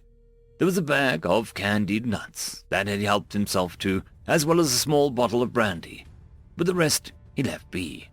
He liked these creature comforts, but he wasn't a bandit. He just wanted to make a point about what happened to people that tried to barge through his woods, only to threaten violence when told to leave. He couldn't tolerate bullies, but he especially couldn't tolerate bullies blessed with magic.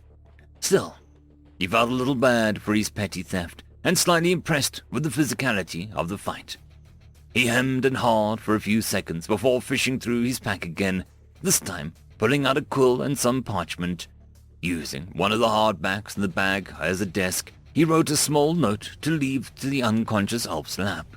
"Ice Haymaker, you can travel through, provided that you bury your shites. When you return to your very fancy circle, try to read a book on how to not get suplexed."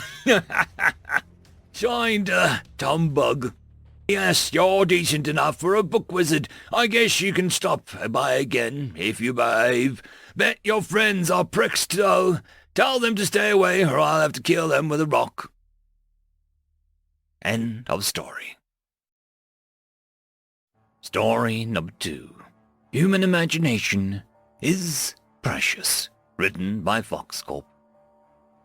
A lone radio dish peers into the cosmos, constantly screaming out, asking, begging to be found. For a century it has screamed into the void at countless possible habitable worlds. Yet, no one has yelled back. The humans who operate the machine sit in solace and isolation.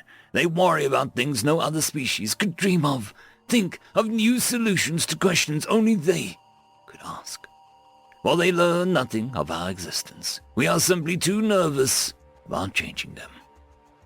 For all those years, we have listened, seen, and found. What we see on that little blue marble is the most ingenious people of all space.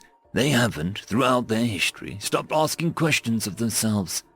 With ravenous hunger, they tear apart things around them, not to destroy, but to learn. Through this destruction, they find base materials and reshape their atoms into something entirely new. The desire to create, learn, and prosper is not seen so cleverly anywhere else in the universe. These things are not our highest guarded resources. Nay, it is the human's imagination that has led our empire to success.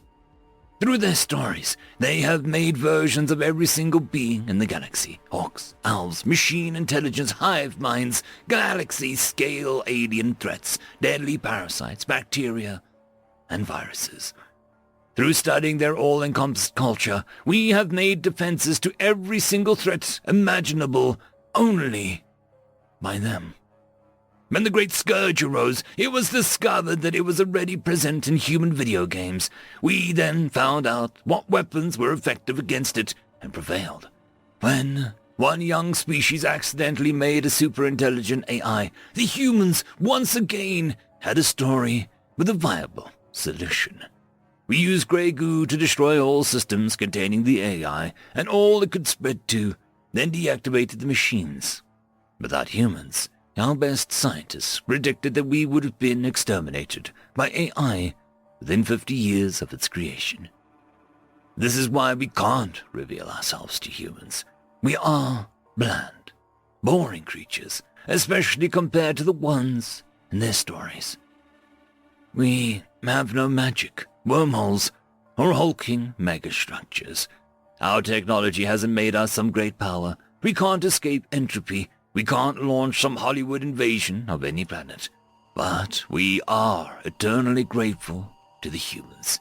For if they were not in existence, we most certainly wouldn't be either.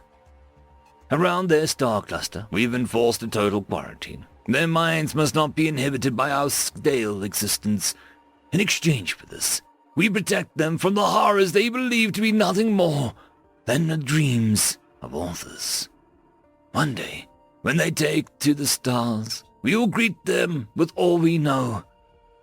However, I'm certain that once such a day comes, we'll still have much more to learn from them than they do us. End of story. Tales from Outer Space 1554. Humans and Mind Analyzers, written by Swift Out. There I was, in a room. Sea, dimension. Anyway, there was nothing but the purest white that I'd ever seen. I tried to walk, but I stood on nothing. I turned my head, but nothing changed. Not a single crack or shadow appeared. Was I still, moving through the void? I clapped my hands together, but never heard the sound. I didn't really even feel my hands touch. I had been on some weird trips when I had to go into the mind of another sapient species. But nothing like this.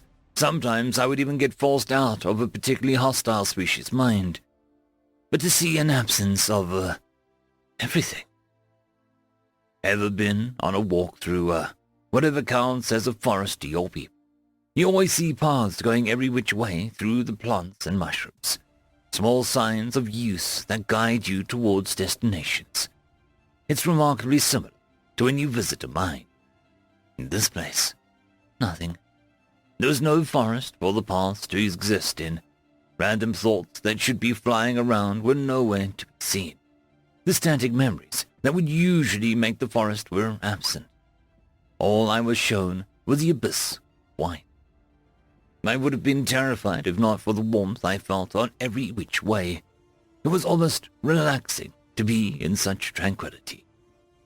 I heard something in the distance that woke me up from my thoughts. Well, hear is the wrong word, I'd say. More like I felt a confused yell across the void. Not panicked, just very, very confused. Like someone had just been woken up halfway through a sleep cycle with a slap to the face. I called out as loud as I could, and I actually heard my voice ring out across the white. Something or the other shifted in the void, and I felt that I was looking into someone's eyes. I didn't like how I felt, like the where I decided to turn and look at. I may have begun to go a bit mad when I tried to spin around in order to get rid of the feeling. Luckily, after a few turns, I saw someone. I really thought something had gone wrong with the analyzer. I was staring straight into the eyes of the human I was supposed to be inside of, ignoring the wording. What in the 6 universes was happening? I thought, I'd never seen a mental image of this quality before. The circumstances left me truly and utterly unable to speak.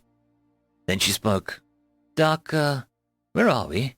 You said that this was supposed to be like a dream mixed with a weird psychedelic trip, but goddamn, this is freaky. I should have answered her sooner, but I might have been even more confused than she was. I couldn't believe that this was happening. As a pure and utter professional, I, of course, felt absolutely nothing overwhelming about the situation. I paid no heed to the cataclysmic scientific discovery, for which I would likely receive every single prize and grant allotted this century.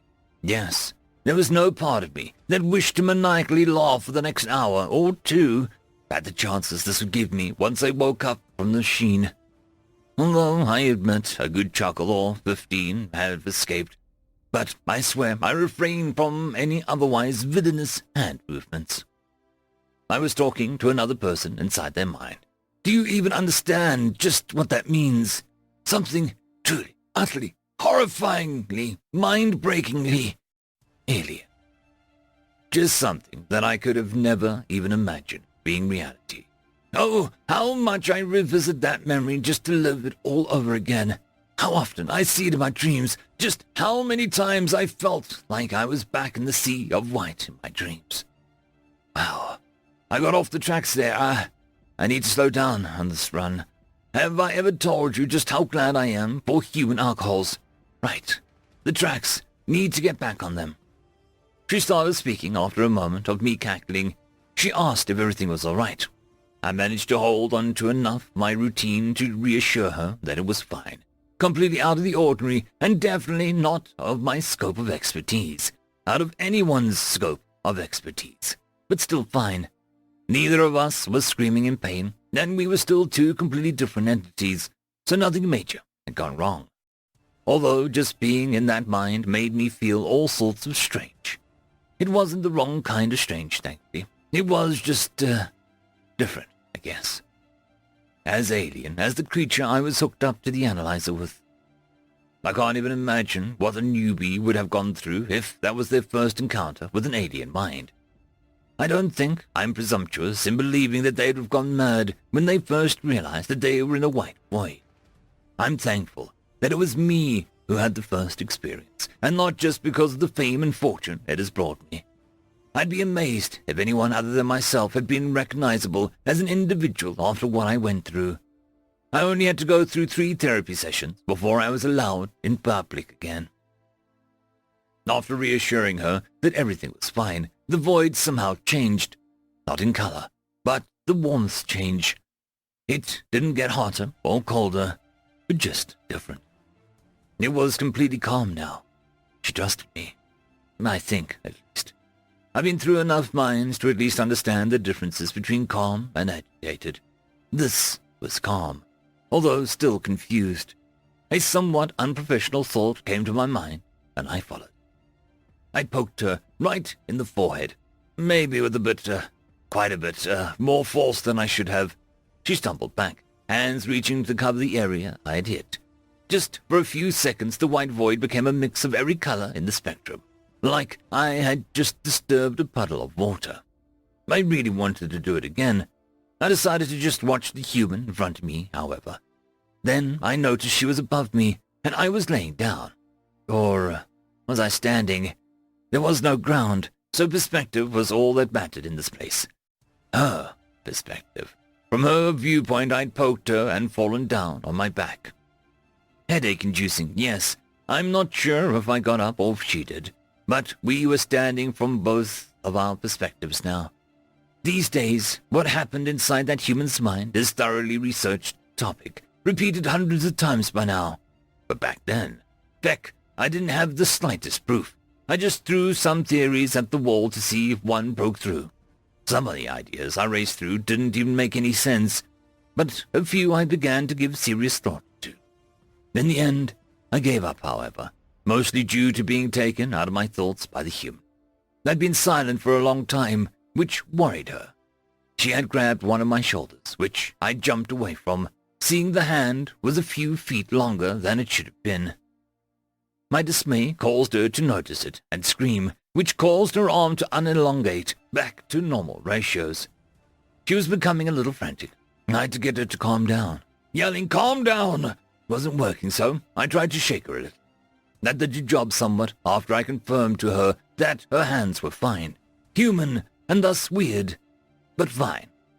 "So, Doc, you said nothing was wrong, but feck, this feels so wrong," she said with the same opinion as I. Weirdness all around us. "Yes, everything is fine, like I said, but I'd be lying if I told you that this was in any sense the word normal." "So, what now, Doc?" "Try doing that arm stretching again. Maybe try imagining a target for you to grab." "Okay, Doc, sure, I guess." She threw her arm into the void. It went beyond what I could see clearly. I could see the arm coming back, fast. Ignoring the third law in her hand, it simply stopped where it was supposed to. She had a small ball inside her grip. We both stared at it.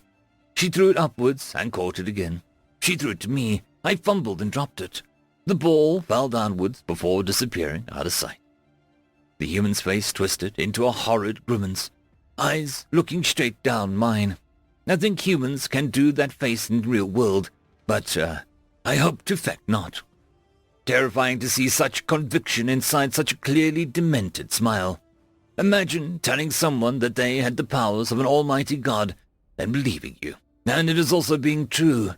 Objects began appearing from the void. Some coalesced from millions of particles. Some simply became more and more opaque as time went on. Then a few even sprung from geometric patterns.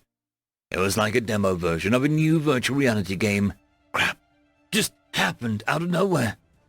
Maniacal laughter would have suited the situation, but instead I only saw that same smile, silently spinning in circles. Although her eyes shined with more excitement than crazy. It took a while, and not without a few mistakes, but we were now in a clearly defined room, with walls and a floor. She fell down a few feet from where she was floating on the newly created sofa. I walked around and saw that she was exhausted, breathing as much as her lungs could move air. A few coughs also came from her. I figured her mind must have been projecting mental exhaustion as a physical image onto the form in front. Something like that at least. That or she was having a heart attack in the real world. I sat down on the other side of the sofa. I watched as she slowly regained some composure, even if her breathing never calmed down. "Feels like I've been running for the last hour." "Well, you did just somehow create a room with furnishings out of nothing." I could get used to this, just thinking about something and it happening." She relaxed more on the sofa, seemingly sinking into it. Then she was actually sinking into it. Then through it. She wasn't making sounds anymore. Her completely limp form fell through the floor she created, shattering like glass. I looked downwards from the hole and saw her accelerating towards the void. The cracks on the floor began spreading quickly. The room crumbled and disappeared back into nothing. The floor became dust underneath me, and I began falling towards the human. She was falling faster, though, and every moment that passed only brought us further apart. The white void began cracking and swirling into different shapes and colors. I think I was pink for a few seconds. The colors became tastes, and my limbs became what you can only describe as a mix between triangle and purple. It was time to get out of the human's mind before I became a vegetable, literally and figuratively. I slowly opened my eyes, making sure I wasn't a collection of tiny eyes or something like that. But everything seemed normal. I sighed as I looked over towards where the human was sitting. Her eyes were still closed. I tapped her shoulders, but that did nothing.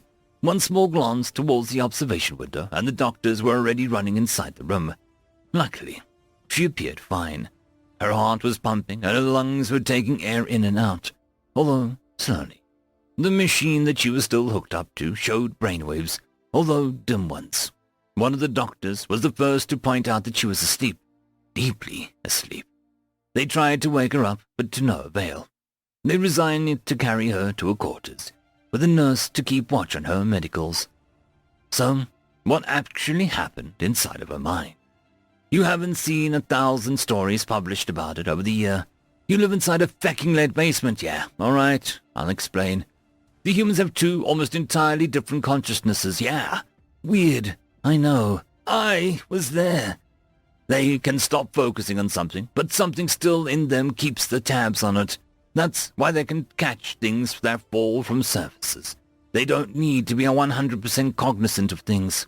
Things like a heartbeat are controlled by the subconscious, and things like speaking are controlled by the consciousness. Yes, same with us. I know. But let me fecking finish. With humans, the line is simply more defined, so the analyzer only got into the conscious part.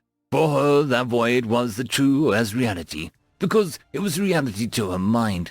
But it was her reality, so she had more of a say in it than in actual reality. Things were fine when there was just the void, but when she started adding objects, her mind had to keep 100% attention on everything, even things behind her. She couldn't handle the strain, and so she just stopped being conscious. The colors and shapes I saw before exiting was the subconscious flooding into the available space. It was confirmed in the following tests, this time performed on already sleeping humans. But yeah, weirdest day in the office I ever had. End of story. Tales from Outer Space 1555. Story number 1. Death Wilder Pain Resistance. Written by Random 3X. Thomas walked into the med unit of the ship he had recently joined. They wanted to do a general evaluation. Basically, a routine checkup. Thomas readied a small folder in his bag for when the inevitable happened. "Ah, Thomas, please have a seat," Pliskin, a large lion-looking humanoid, said, gesturing to a seat in his examination room. "I'll just change the settings to human, and we can begin," he said, baring his teeth in what Thomas assumed was the approximation of a human smile. "Sure thing, I've got a file with my medical history explained," Thomas explained as he reached into his bag to retrieve the bundle of documents, only to stop when Pliskin held up a claw to stop him. "That won't be necessary. The scanner can identify issues even your primitive race can't identify," Pliskin said, with another attempt at a smile. Thomas just held his tongue. It was still a prevalent opinion held amongst the Alliance members that humans weren't worth the oxygen scrubbers used. "Okay, hold still and don't panic. They're just shiny lights," Pliskin said, with the tone doctors reserve for infants. Thomas resisted the urge to rebuff his insulting attitude. The machine shot out several visible lights as it began to sweep over his body, obviously scanning him. This was something Thomas struggled to understand. It seemed more like a movie to make the beams visible with various tools. The tools human doctors used could do that without needing to be showy. He half suspected that was why they used this. Make a big song and dance about the primitive races. "Okay, the scan is complete," Pliskin said, as the display he was holding pinged and he began to whir with the results. "So healthy as a horse, eh, Doc?" Thomas said, repressing a smile, knowing half of what must be showing. Most amusing at this moment was the big lion man somehow was going deathly pale. So many diseases," he muttered, as he thought he stealthily moved out of Thomas's reach. "Knew it. I'm the healthiest one here," Thomas grinned, standing and approaching the now scrambling lion man. "Stay back!" Pliskin near squealed in terror. "Okay, so tell me, Doc, what's your scanner say?" Thomas asked, focusing his gaze on the now-cornered doctor. You have countless viruses and diseases. If I didn't know your race was so primitive, I'd suggest that you were a biological weapon, Pliskin said, looking back at Thomas. Oh, which ones? Thomas asked curiously. Pliskin only flicked his display onto the larger screen, reading through it. Thomas couldn't see where the fear-inducing ones were. I only see the usual stuff and the remnants of vaccines, Thomas said, giving the list a read. Usual stuff? Pliskin repeated in a higher octave.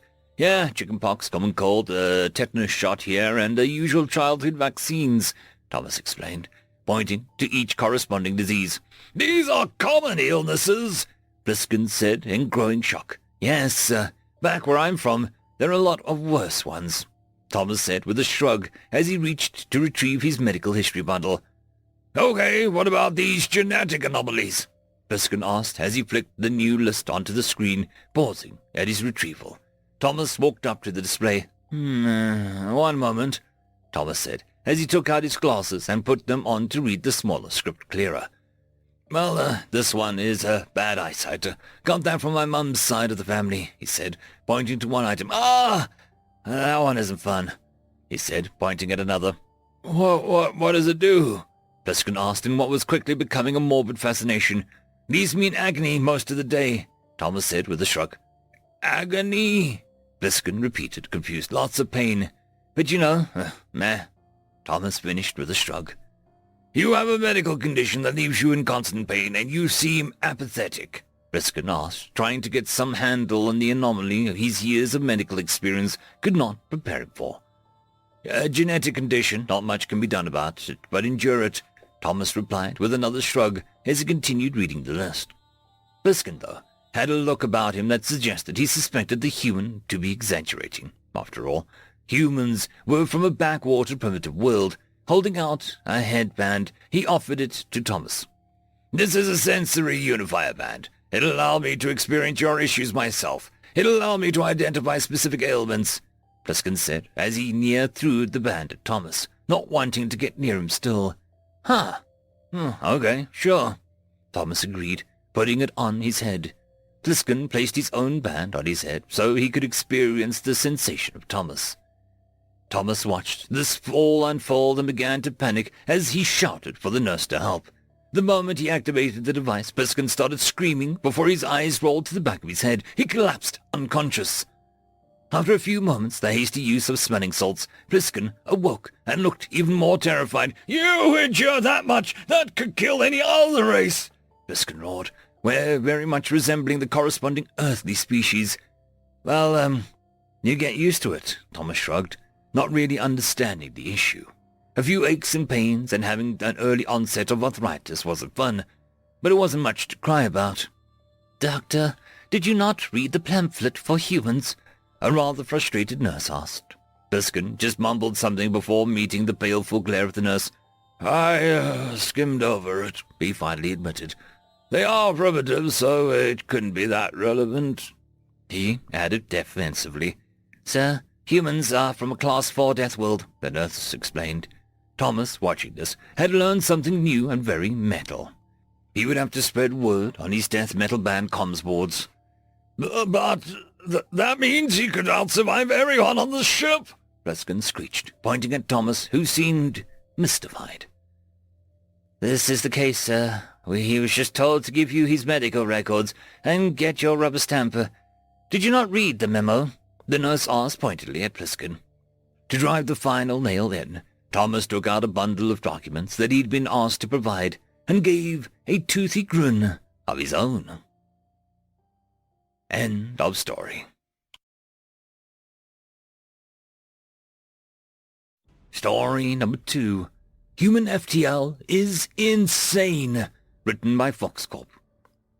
Most sensible sapient species progressed upon a well-beaten path of development. Outliers either went a little faster or a little slower, changing up some of the general steps. One constant, however, was the method of FTL travel.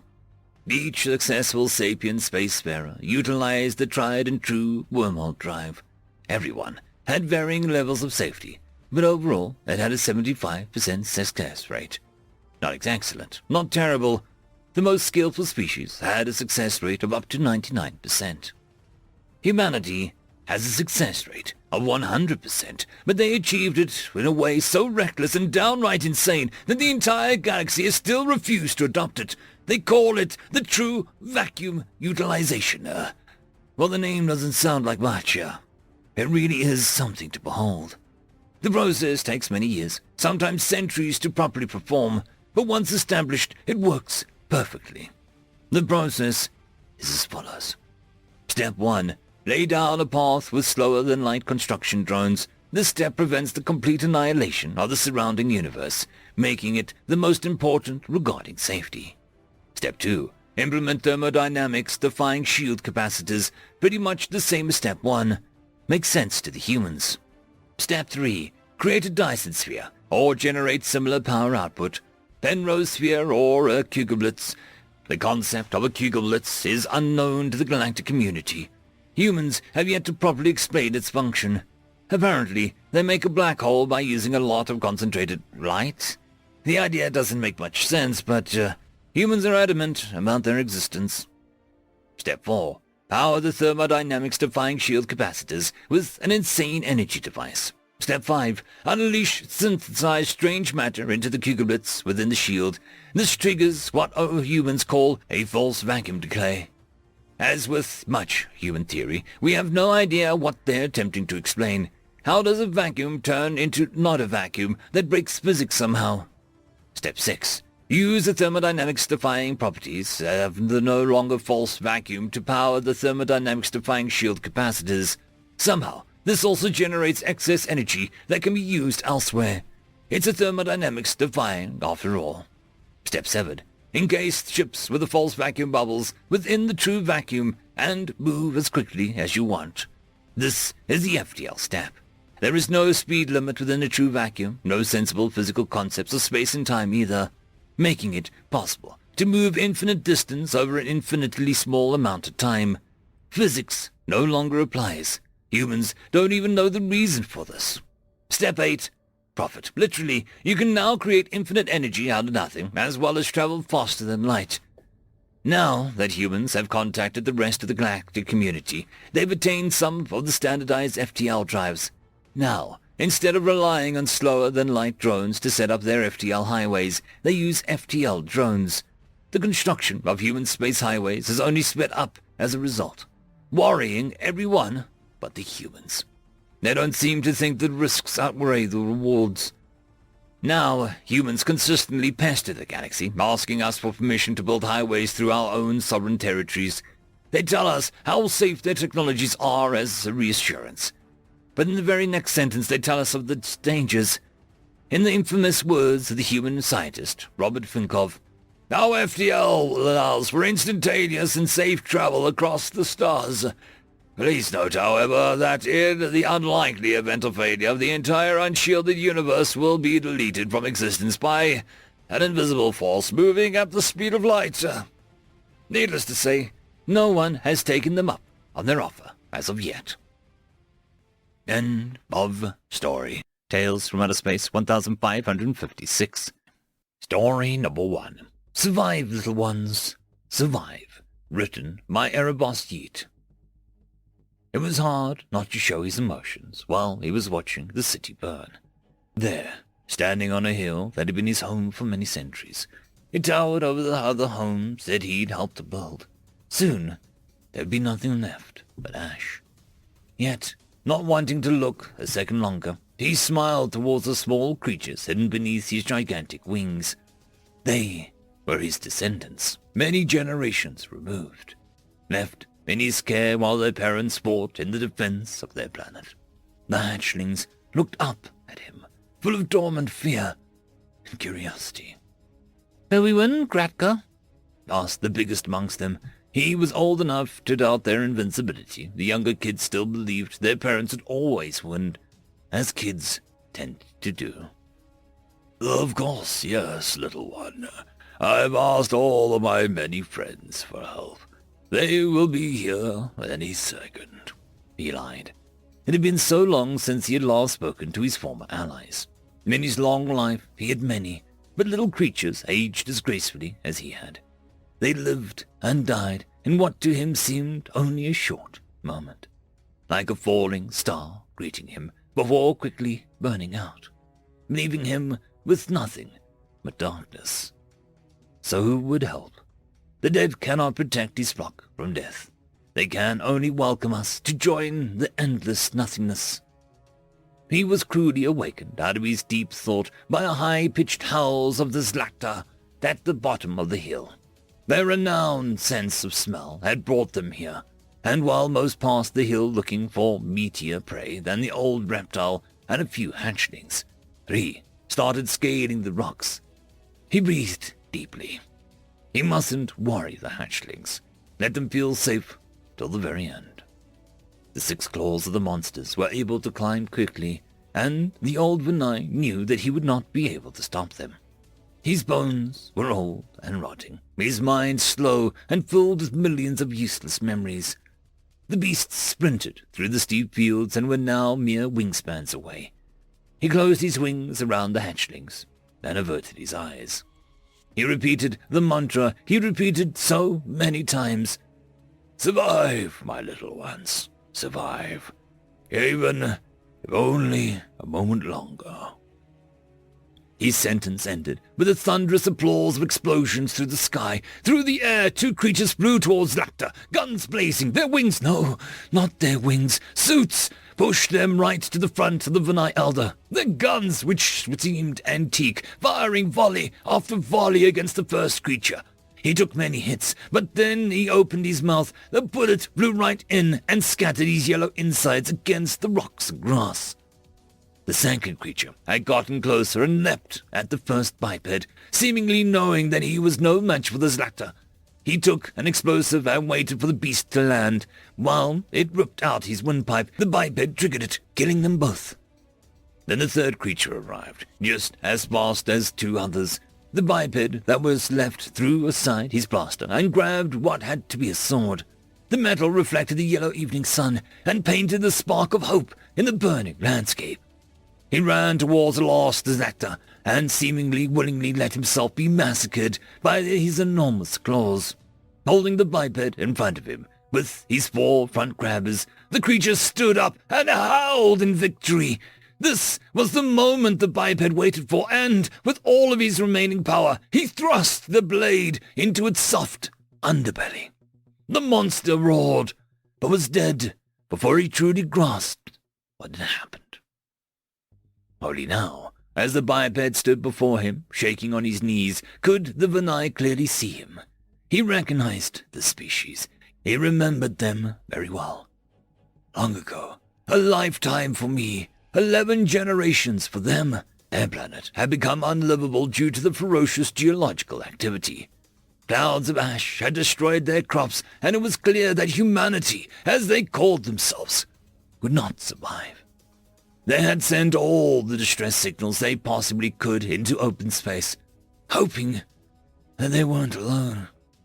I was the only one who heard their cries. Even in interstellar space, they were located in a very distant and isolated galaxy. Back then, I was a wealthy man. To save their species would mean the end of my wealth. It would cost too much. Nonetheless, the Vinay are an honorable bunch. I called for every favor I could. I gave all my possessions away just to build the biggest ships this side of the galaxy had ever seen. When I was sure that it was possible to go and rescue them, I responded to their cry of help with a short transmission. "Do not despair. I have heard your message, and I will come to your aid. I am far away, but do not doubt that I will come. Survive, little ones. Survive, even if only for a moment longer." It took a human generations for the ships to get to their planet. When I set off, I was informed that there were a modest amount of them, about 14 billion. By the time I arrived, only 300 million remained.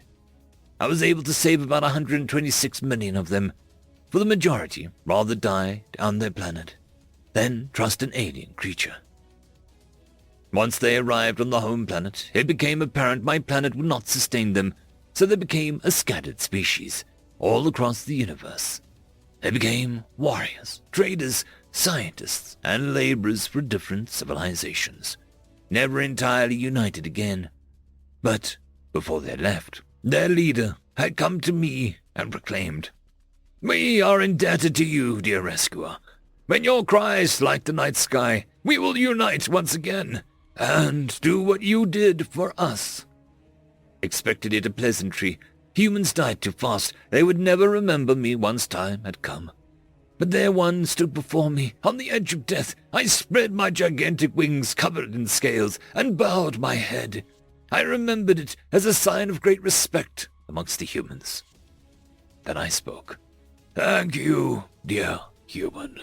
You saved my life and the life of my hatchlings.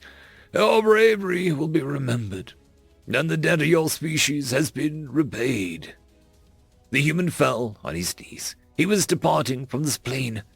I shielded the eyes of the hatchlings who tried to come closer. He looked up at me and said, "No, not yet," blood dripping out of his mouth as he raised his arms, as to convey a message. I could read, beneath the blood and dirt, black words that seemed permanently inked into his skin. It read, "Survive, little ones! Survive!" And as the human fell to the ground, hundreds, no, thousands of ships arrived in the evening sky. The sheer mass of their loyalty seemed to block out the sun. Out of every ship, hundreds upon hundreds of little dots dropped out of the surface, ready to fight, ready to die, destined to win.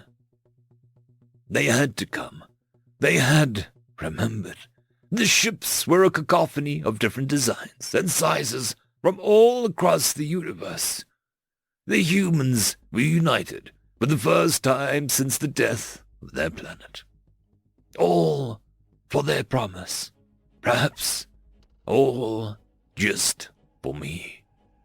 My scales started dancing with hope. The hatchlings cheered. The oldest one looked up at me, proud, and shouted, "I knew that you could do it, Gratka." The only answer I could muster was reassuring. "We'll survive, little ones. We will survive." End of story. Story number 2. We all bypassed fusion. The humans didn't. Written by Arctic YT99. Energy is equal to mass multiplied by speed of causality squared. It is understood by the galactic community that fusion is a pipe dream. The chance of fusion depends on the chance of collision of atoms. The cross-section becomes very important. With atoms being so tiny, one needs to heat up the particles massively or increase the pressure substantially. As it turns out, it takes more energy to reach those thresholds than you would gain from the reaction. The closest we ever got to fusion energy was through the fission-boosted fusion detonation of thermokinetic chambers. Imagine detonating TNT in an upside-down bowl and converting the blast and heat directly into electricity, then you should have an understanding of how it worked. Most species took to antimatter reactions, finding it far easier to harvest antimatter produced by their local star, or creating antimatter in orbital antimatter factories. Some species stayed with good old fission technology. The humans didn't. They discovered spatial distortion technology and used it to travel interplanetary distance in a reasonable time, much like the rest of us. What they did with it, beyond travel, surprised us. Remember when I said that fusion is based on the cross-section area of an atom? Well, it turns out that you can distort space in such a way as to create a bubble whose dimensions are equal to that of one atom. You can even do so with the input of energy using specialized designs that take advantage of the Casimir effect. You need only put in enough energy to surpass the Coulomb barrier. It's insane. It's simple. It's been staring us right in the face the whole time. Sure, it doesn't have the energy output of antimatter, but you can collect large amounts of hydrogen anywhere that has water or even directly from a star. It allows us to explore far further into the unknown regions than we ever would before. The humans, they've started a galactic renaissance. End of story. Tales from Outer Space 1557. Story number 1. Enrichment, written by Marilyn of Many. Before you asked, said the medical officer to the captain. Yes, I've made progress with the enrichment activities for the crew. Good, said Captain Zuz, flicking her antennae with approval. She stepped the rest of the way into the medical bay, allowing the door to shut behind her thorax. I never doubted your skills. This, just my speed, Dr. EEE angled his body low, in mock humility, then rose with a laugh when his old friend waved a pincher in dismissal. This was a challenge, but I think that we've got a handle on things for the near future, assuming the wormhole repairs aren't delayed further. There shouldn't be. What have you prepared? Well, bearing in mind that the crew members all have their own methods of keeping themselves entertained, I set out to seek activities that they wouldn't seek out on their own. The doctor's antennae danced as he talked. The Frillians and the strong-arms on board right now are all artistically inclined to some degree, so I gave them permission to paint the cargo bay. Really? The captain held her antennae still. Go on. They'll be making an underwater scene, a joint effort, combining elements of their respective homeworlds. I understand that they're already having a fine time planning how to fit things together. Tentacles and frills, Captain Zuz cocked her head. I'll be curious to see how that turns out. I as well, the doctor agreed. As for the smashers, I've got them set up with a variety of space machine parts, and dared them to make music with them. Oh my, yes, well, it was really only way. We've cleared the storage room, that's reasonably sound-shielded, and set time parameters. They're actually very excited to attempt sounds from other cultures, and it probably won't all be drumming. Good enough. What about the humans? Yes, the humans. Dr. E tapped his pinches together in thought. Our set are an active bunch. One of them actually had an idea for me, and I think that it'll serve them well. A bit rowdy, maybe, but, As if on cue, footsteps and whooping sounded from the hall.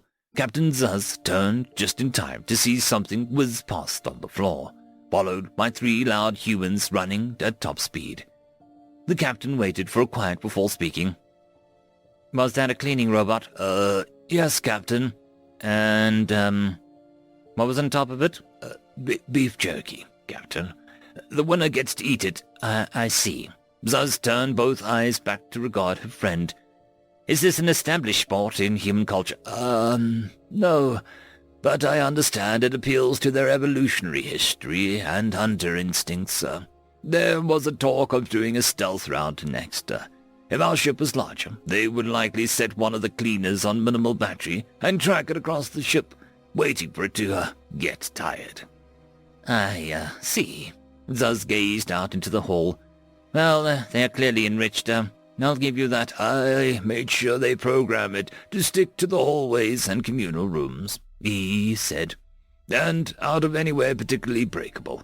Good. The captain settled his shoulders and lifted a foreleg towards the doorway. A little raucous for a good cause never hurt anyone. Fine work. I'll leave you to finish your shift. I've already finished, the doctor said. And you've forgotten a species. Right.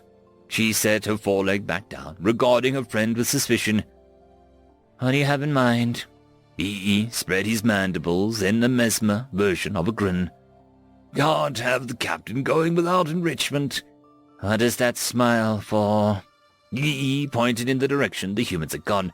Did you see the red cloths tucked into their waistbands? Yes. Why? Doesn't it remind you of a fleeing Farsqueak back home? Captain Zuz broke into laughter. You didn't. Dr. E grinned wider. Of course I did. The humans don't mind at all, this additional enrichment for them. They've been both predator and prey in their own evolution, and a lot of their games reflect that. They've even promised to try not to kick you in the head in startlement when you lunge out of the shadows. Zuz chuckled darkly. They think they'll actually see me. They do, he said. It's cute, so, care to see if you can get all the Farsqueak cloths before I do? He toned down the lights to end-of-shift dimness and gestured towards the door. "We both know you're faster, but I know where they will be." "You run." The captain smiled at her friend and then dashed into the hallway on silent feet. The doctor was right after her. He went in the other direction, laughing the quiet laughter of a being whose existence is successfully enriched. End of story. Story number 2. The Human Arsenal, written by Adoic. This was the 4th first contact meeting with the humans. They always followed every single protocol the Council had established for every new species entering the galactic stage, but they constantly failed the military power inspection section. Some of the media outlets stated that it was because the humans just weren't strong enough to stand on their own. As an independent species, they needed a guardian one. Others reported that it was because they were too strong, that they were being identified as a galactic crisis. They were both wrong, but somewhat right. Humans needed guidance in a lot of things, usually in diplomacy, and getting their translators working correctly. The issue the Council was having with the MPI was the fact that the humans refused to inform them what weapons they had. At first, they claimed that they only had magnetic rail-based weaponry. Then it was discovered in a small civilian trading ship that they also had sophisticated energy weapons, much better for smaller ships than carrying ammunition. The second MPI, 5 galactic years later, the humans insisted that railguns and laser weaponry were all they had. But another small civilian ship, an exploration craft, was discovered to be carrying highly developed guided missile technology. After a trade agreement, we discovered that they were so accurate, one could be guided through a gap in a Colina energy shield that opened when the Colina was firing its plasma weaponry. The third MPI, another 5 years later, the humans acknowledged that they had conventional missiles, railguns, and laser weaponry. But when the Council had finally been given access to the small warcraft, an engineer noticed its power source was a form of nuclear fission. The military staff recognized that meant that humans likely had nuclear weaponry as well. The fourth MPI, another 5 years later, the humans made their last statement that they had highly guidable nuclear missiles, railguns, which could fire nuclear-based shells, and laser weaponry. Believing species like humans couldn't possibly have more, they were accepted into the galactic stage as independents. Then the first war for them came. They were attacked by the IOA, slavers and despots who barely missed being classed as a crisis. They were one of the strongest species in the galaxy. But humans pushed them back. That's when we learned the humans had many more weapons, and more terrifying ones. They unleashed a chemical weapon, one derived from what they called the sarin gas. It annihilated an entire AOE invasion force in moments. So the IOE issued a chemical weapon countering masks. The humans sent out a message that the IOE needed to surrender or there would be no return. Of course, the IOE refused. That's when, based on our records, the humans sent out a suicide force to the IOE homeworld. There, the humans unleashed a biological weapon, one developed specifically to kill the IOE. We later discovered that the humans developed this weapon in a mere 3 galactic years after meeting the IOE. 3.9 billion IOE died on their homeworld. The ones who fled brought this weapon unknowingly to other colonies.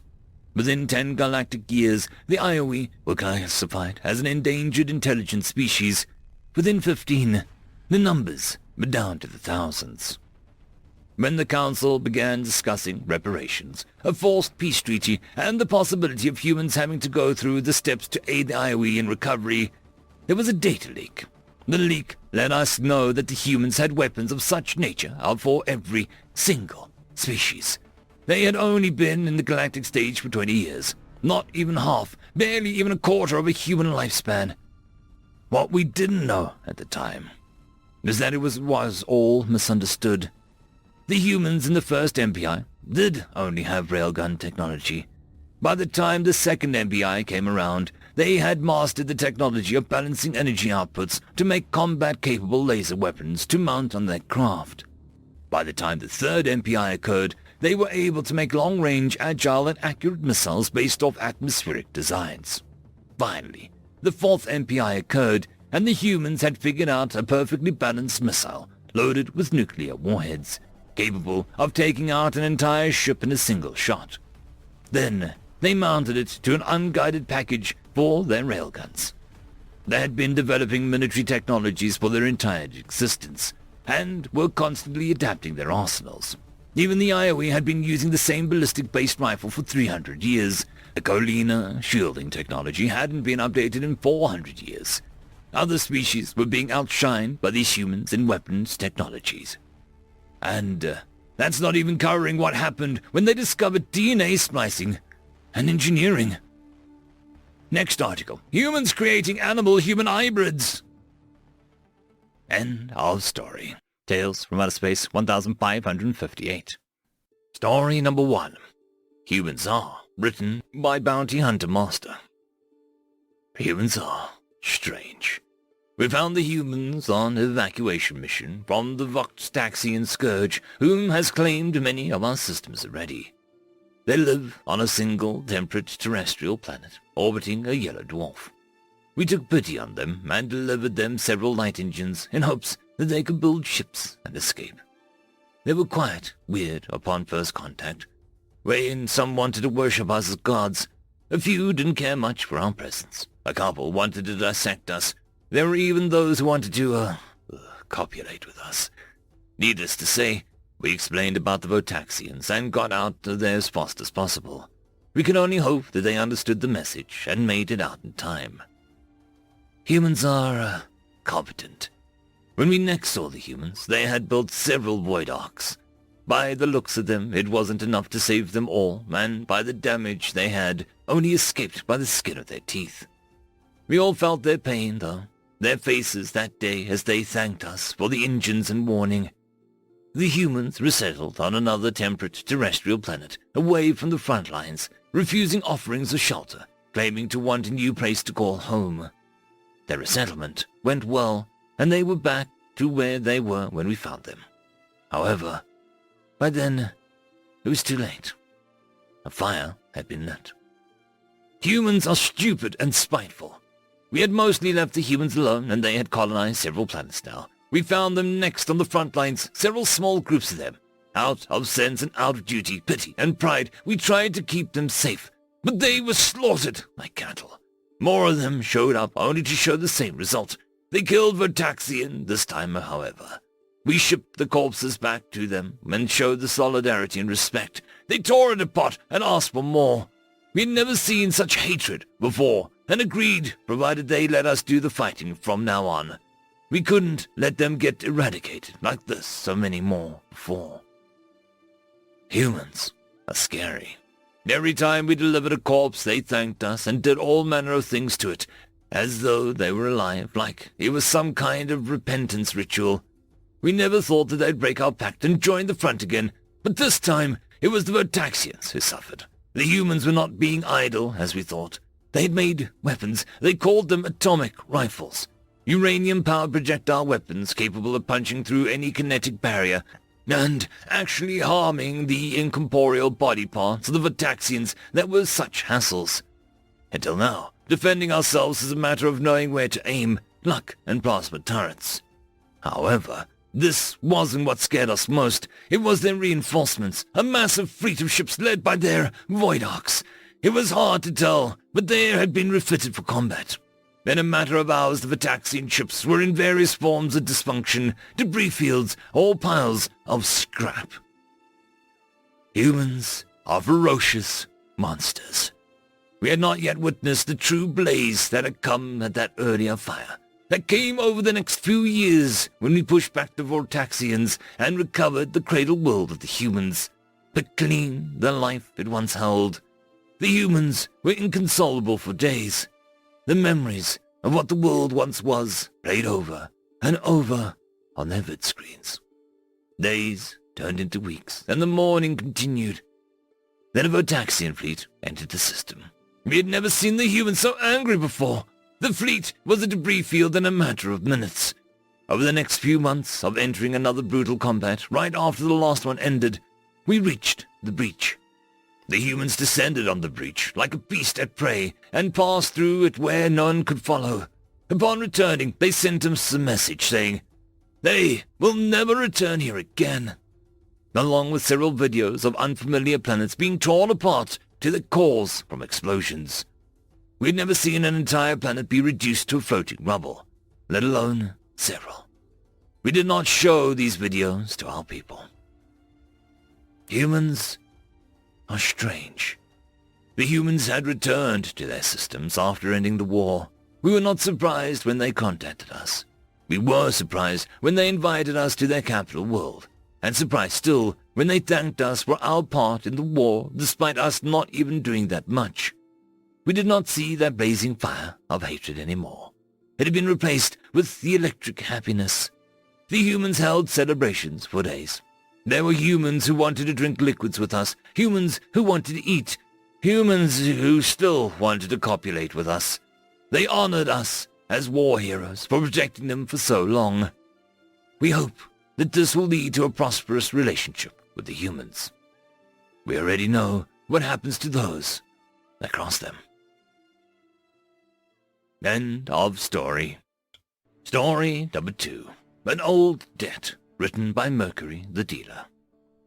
Alexander marched through the halls of his ship with ease as men and women split to give him space, like a sea splitting before Moses.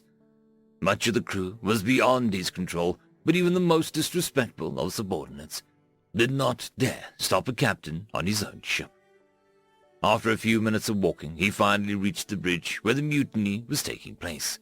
The captain did not slow down or change his trajectory in the slightest, even as his crew shouted and cried insults aimed at him, humanity, and the grey goo which they had been commanded to attack. The man ordered the ship to raise the floor around him, and soon he stood above the mass of men and women. He gave a silent command, and soon his face and voice boomed through the entire ship, in speakers and screens. What I am about to say is not meant to stop you from returning home. As far as I'm concerned, you may do whatever you wish. But I wish to tell you about what humanity has done, and how it has shaped you all. The crowd gazed upon him harder. I will start, as is right, with my people, the Desses. When humankind found us, we were dying, choking, as our atmosphere of our planet thickened with pollution. We bled in senseless wars as the tyrants that ruled over us competed over scraps. When the humans entered our planet, they came not as conquerors, but as liberators. They gave us food and water. They cleaned out our air and taught us concepts which we now take for granted. Liberty, democracy, kinship. Humanity saved our home, and we, grateful and subservient, offered all we had in return for these gifts. We asked, no, begged to become a part of their nation. Their response? No. Their reasoning, to annex the species immediately after saving it, would be preying on the weak. A quiet whisper could be heard amongst the crew. Humanity expanded and discovered other planet-bound species which, with the exception of the Delari, who had turned their planet uninhabitable, were all given aid, but not annexed. Instead, their borders were closed so that the human companies could not flood the markets. Then they declared all systems within 10 hyperjumps of the inhabited planet to be the property of the species of that planet. Many of you, from the Desses to the Gull Lashers, owe your lives to humanity's aid. Aid not fueled by imperialism, but by the simple wish to help others. A low murmur started. 2 centuries after humankind saved my people, they found the Imperium and, like many of you, were disgusted by its ideas. The humans could have stood silently as they watched other species being enslaved and experimented on. They could have simply turned elsewhere for expansion and let us, the uplifted, deal with protecting ourselves. Doing any of these options would have already made them beacons of justice when compared to most other nations in the galaxy. But did they do this? No. Humanity declared war on the Imperium. They broke the chains that bound your ancestors at the cost of their own blood and instigated a revolution which created the base for our nations. From the Orcs, who decapitated their prince while chanting the French anthem, to the Mersicans who stormed the imperial capital screaming, "Viva la Revolution!" almost all of you owe humanity for the fact that you can sleep easy, knowing that you are an equal to every other species." The murmuring grew. "Dezima Prime, Karak, Dainli, Mesopotamia, Orisha 1, all homeworlds which humanity left to their rightful owners without asking for a single credit in return. Their only request being that of the democracy to the newly liberated people. They did not ask for you to become servants, or even allies. Humanity fought, died, and killed in the name of your liberty. Do you wish to show how many of your people died for others? Then I will show how many of them died to liberate you. A number which I am certain outdoes yours by a factor of 10. And now they have asked you for help. Humankind faces an enemy which does not rest or stop. An enemy which, as I speak, approaches Terra with the intent of destroying it. They ask us to stand with them as they fight this monstrosity so that they may evacuate, like how they fought when we needed to evacuate our worlds under the threat of the Empire." Shouting could be heard throughout the ship. "But it seems that you all wish to go with the civilian ships. Then go!" The shout of the captain silenced the entire ship. "Go back to your families and friends and tell them that when humankind, guardians of the Borneans, Garlash, Chromsomians, Desses, Stellari, and all other uplifted, the people that shielded you from the Red Swarm, the Roamers, and the Nanophage, destroyers of the Imperium of Kazi, the liberators of all its enslaved species, founders of the Galactic Peace Council, and the biggest investors in foreign aid in known history. You go and you tell them that when humanity called, you abandoned them, under the protection of a single captain, and with a small fleet they could muster, because you were too scared to stand and fight. Perhaps this report of yours will seem glorious in the eyes of your loved ones, and worthy in the eyes of your ancestors. Begone!"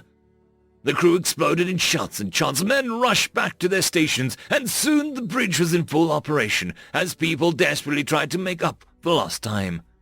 The captain hid his smirk as he heard his staff singing old human battle chants from old revolutions. He called upon the scanners, and soon the entire bridge could see the giant grey ships of what the humans named Grey Goo moving towards Terra. His second-in-command approached. "Had a speech, sir." "What now, sir?" The captain chuckled. "Now we repay an old debt." End of story. Tales from Outer Space 1559.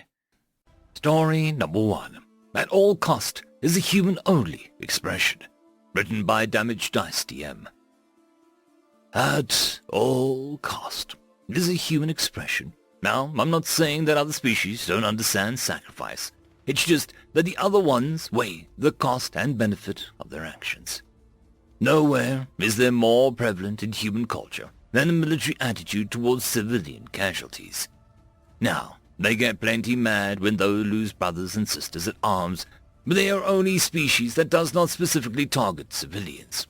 Whether you agree with it or not, you do well to follow that lead, or end up like the Judex did in the attack of the human colony on Postremo Filius 5 in 3186 PC.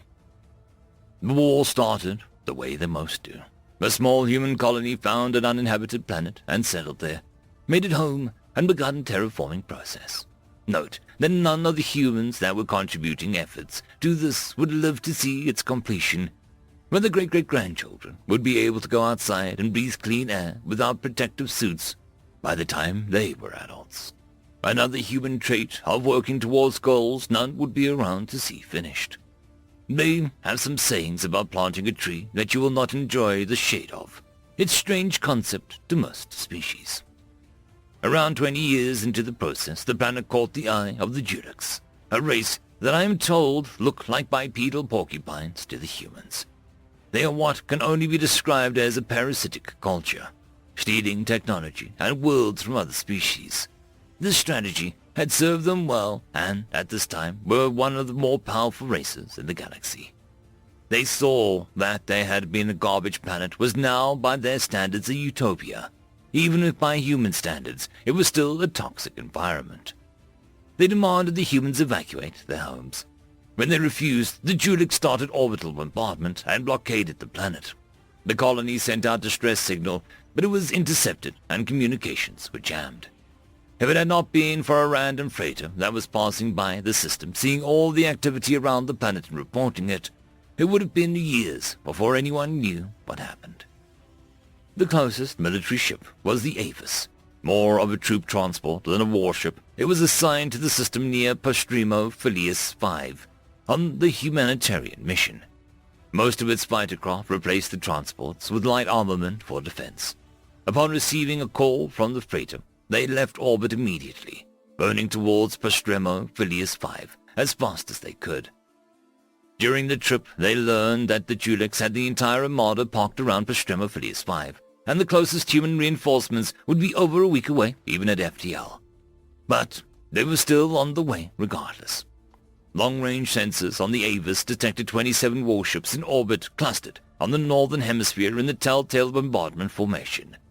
Captain Lisa Zinn called all available hands to the ship's hangar. Her voice rang clear in the room and was relayed through comms to all still at stations. There are 400,000 civilians on that planet, and for now, we are all they have. We have a plan, but it's one that I cannot in good conscience order you to carry out. It will be volunteer only. Anyone not willing to participate is welcome to take one of the 200 emergency pods. There'll be more than enough to keep you alive until reinforcements come to pick you up, and I will broadcast a message that you are in no way to be punished for your choice to stay behind. But if you choose to stay, know that this is a one-way trip. You should contact your next of kin with any messages that you wish to leave them. They will be transmitted before we get into system. We have a lot of work to do and no time to spare. If you're with me, meet me here in an hour. Several hours later, Avis breached the room of the system, looking worse for wear, its rear armor plates stripped off and exposing the rear inner hull. The enemy was never going to see the back of the ship anyways, and it was needed elsewhere. The Juliks fleet did not move to intercept, possibly seeing a single transport ship as a little threat, especially with them not having any ground force deployment on the planet. On board the Avis, Captain Zinn ensured that the crew messages were sent in triplicate, sure that they were received. She looked down the ship's shield status, showing deep red areas in the rear that no longer had the plating that they had stripped off in the most extreme hull speed spacewalk salvage history had ever seen. She had until this point intentionally ignored one of the screens, but as she looked towards it now, a sad smile crept on her face. Emergency life pod status. 200 available. The Avis came into weapons range, guns blazing, unleashing a full spread of laser fire and plasma turrets into the capital ship of the Juliks Armada. Minimal damage. Several Juliks cruisers broke formation to engage, closing the distance quickly. Captain Zinn opened a channel broadcasting full spectrum, and the first mate dropped a needle on an ancient device on the bridge the captain had brought up from her quarters. A gift from her husband when she was given the position of captain of the Avis. The round black disc rotated slowly. The tune was set to a low drum and bagpipes. A sweet, smooth Irish woman's voice built as the song progressed. Scratches from the age of the machine accompanied the sound. The captain pounded her hand on the arm of a chair with a beat and sung along as she gave the signal, and the Avis began to barrel roll. As it did, a swarm of what from a distance looked like angry bees erupted from its belly as every transport, life pod, and spare munition fled its thrusters as she rolled aft, barreling towards the capital ship. The engines roared to life, and the transports, their holds bursting with fuel and improvised explosions covered in the slapped-on hull armor.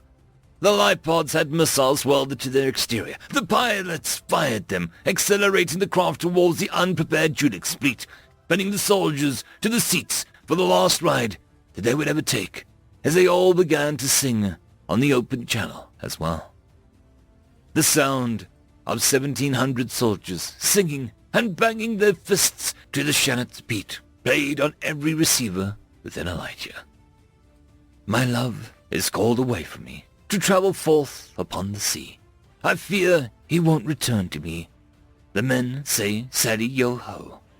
He fears not wind, nor sleet, nor hail. I beg him to stay, to no avail. The salt and sail find wind to his tail. Carry him far, yo-ho. 1 week later, several Terran ships broke into the system. They expected a fight, but what they found was a floating debris of 27 Julix ships, 200 life pods, dozens of twisted transports, and the Avis listing aimlessly just beyond the Julix capital ship, broken in two. The Julix had taken the life of 37,000 settlers and 1,700 soldiers. The messages of the soldiers sent to their families began to be shared to the public with their permission. The rally cry began to crescendo on all human-held territories. Less than a year later, the human armada was parked over Julix's homeworld to accept their unconditional surrender. The papers were signed on board the human fleet's newest capital ship, Memento Avum, which was captained by Jando Zinn, Lisa Zinn's youngest son. The terms of the treaty stipulated that the Julix would be confined to their homeworld for a period of 2,000 years, and all stolen technology would be removed from their position and returned to its owners. End of story. Story number 2. Human Hazing, written by Clonk 3D. Memo: Human hazing. To manager-level staff and above. Priority: urgent. Good rotation to you all. As you are all well aware, HR is planning on hiring hundreds of humans from recently established colony around the star known as New Sol 3. It has been discovered that part of the department onboarding procedures must be changed when it comes to humans. As you may be aware, humans come from a high-grav cradle. This means that they are incredibly dense. It also appears to mean that they are incredibly dense. This, combined with the fact that they are persistence hunters by nature, means that once you give them a command, they'll follow that command until completion. Thus, giving any human the initial onboarding command aptitude test is prohibited. So far, not a single human has failed to complete the assigned task, no matter how impossible the task is. For example, one human was tasked with procuring an antimatter panini press. They somehow found someone willing to make an antimatter power supply, the kind used as backups on capital ships, and incorporate a panini press into it. The company spent 3 to the power of 10 red credits to pay for the item. Another human spent 4 work cycles sweeping the dust collector room before the supervisor found them and told them to stop. They were supposed to be assembling phaser arrays, and we are still behind on phaser array assembly due to the long runtime of the test.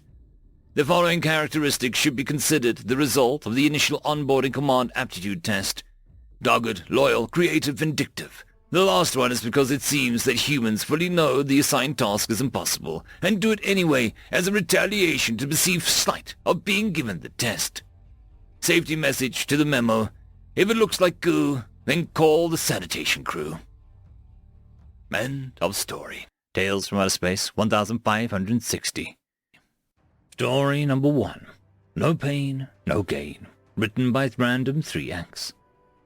Thresco kept low as bolts of highly concentrated ultraviolet light popped and whizzed overhead. He'd signed up to serve in the military a few years back, and one of the many things he had gained from the experience was regret. See the galaxy, serve and protect. So many slogans, and he had bought them hook, line, sinker. But all he did was stand around, twiddling his claws, or have to deal with the rightfully protesting civilians.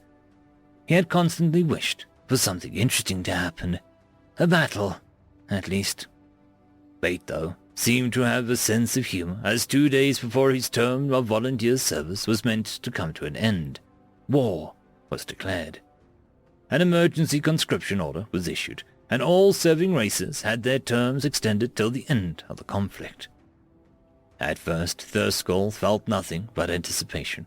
Finally, a fight that he can dig his fangs into. Oh, how arrogant he was. He often hoped for a temporal anomaly to send him back so that he could stop his idiot younger self from signing up. His musings was interrupted by the scrambling form that dropped into the foxhole that he was lying in. It was a human. Amongst the races serving in the Allied Systems military, the humans were the most laughable.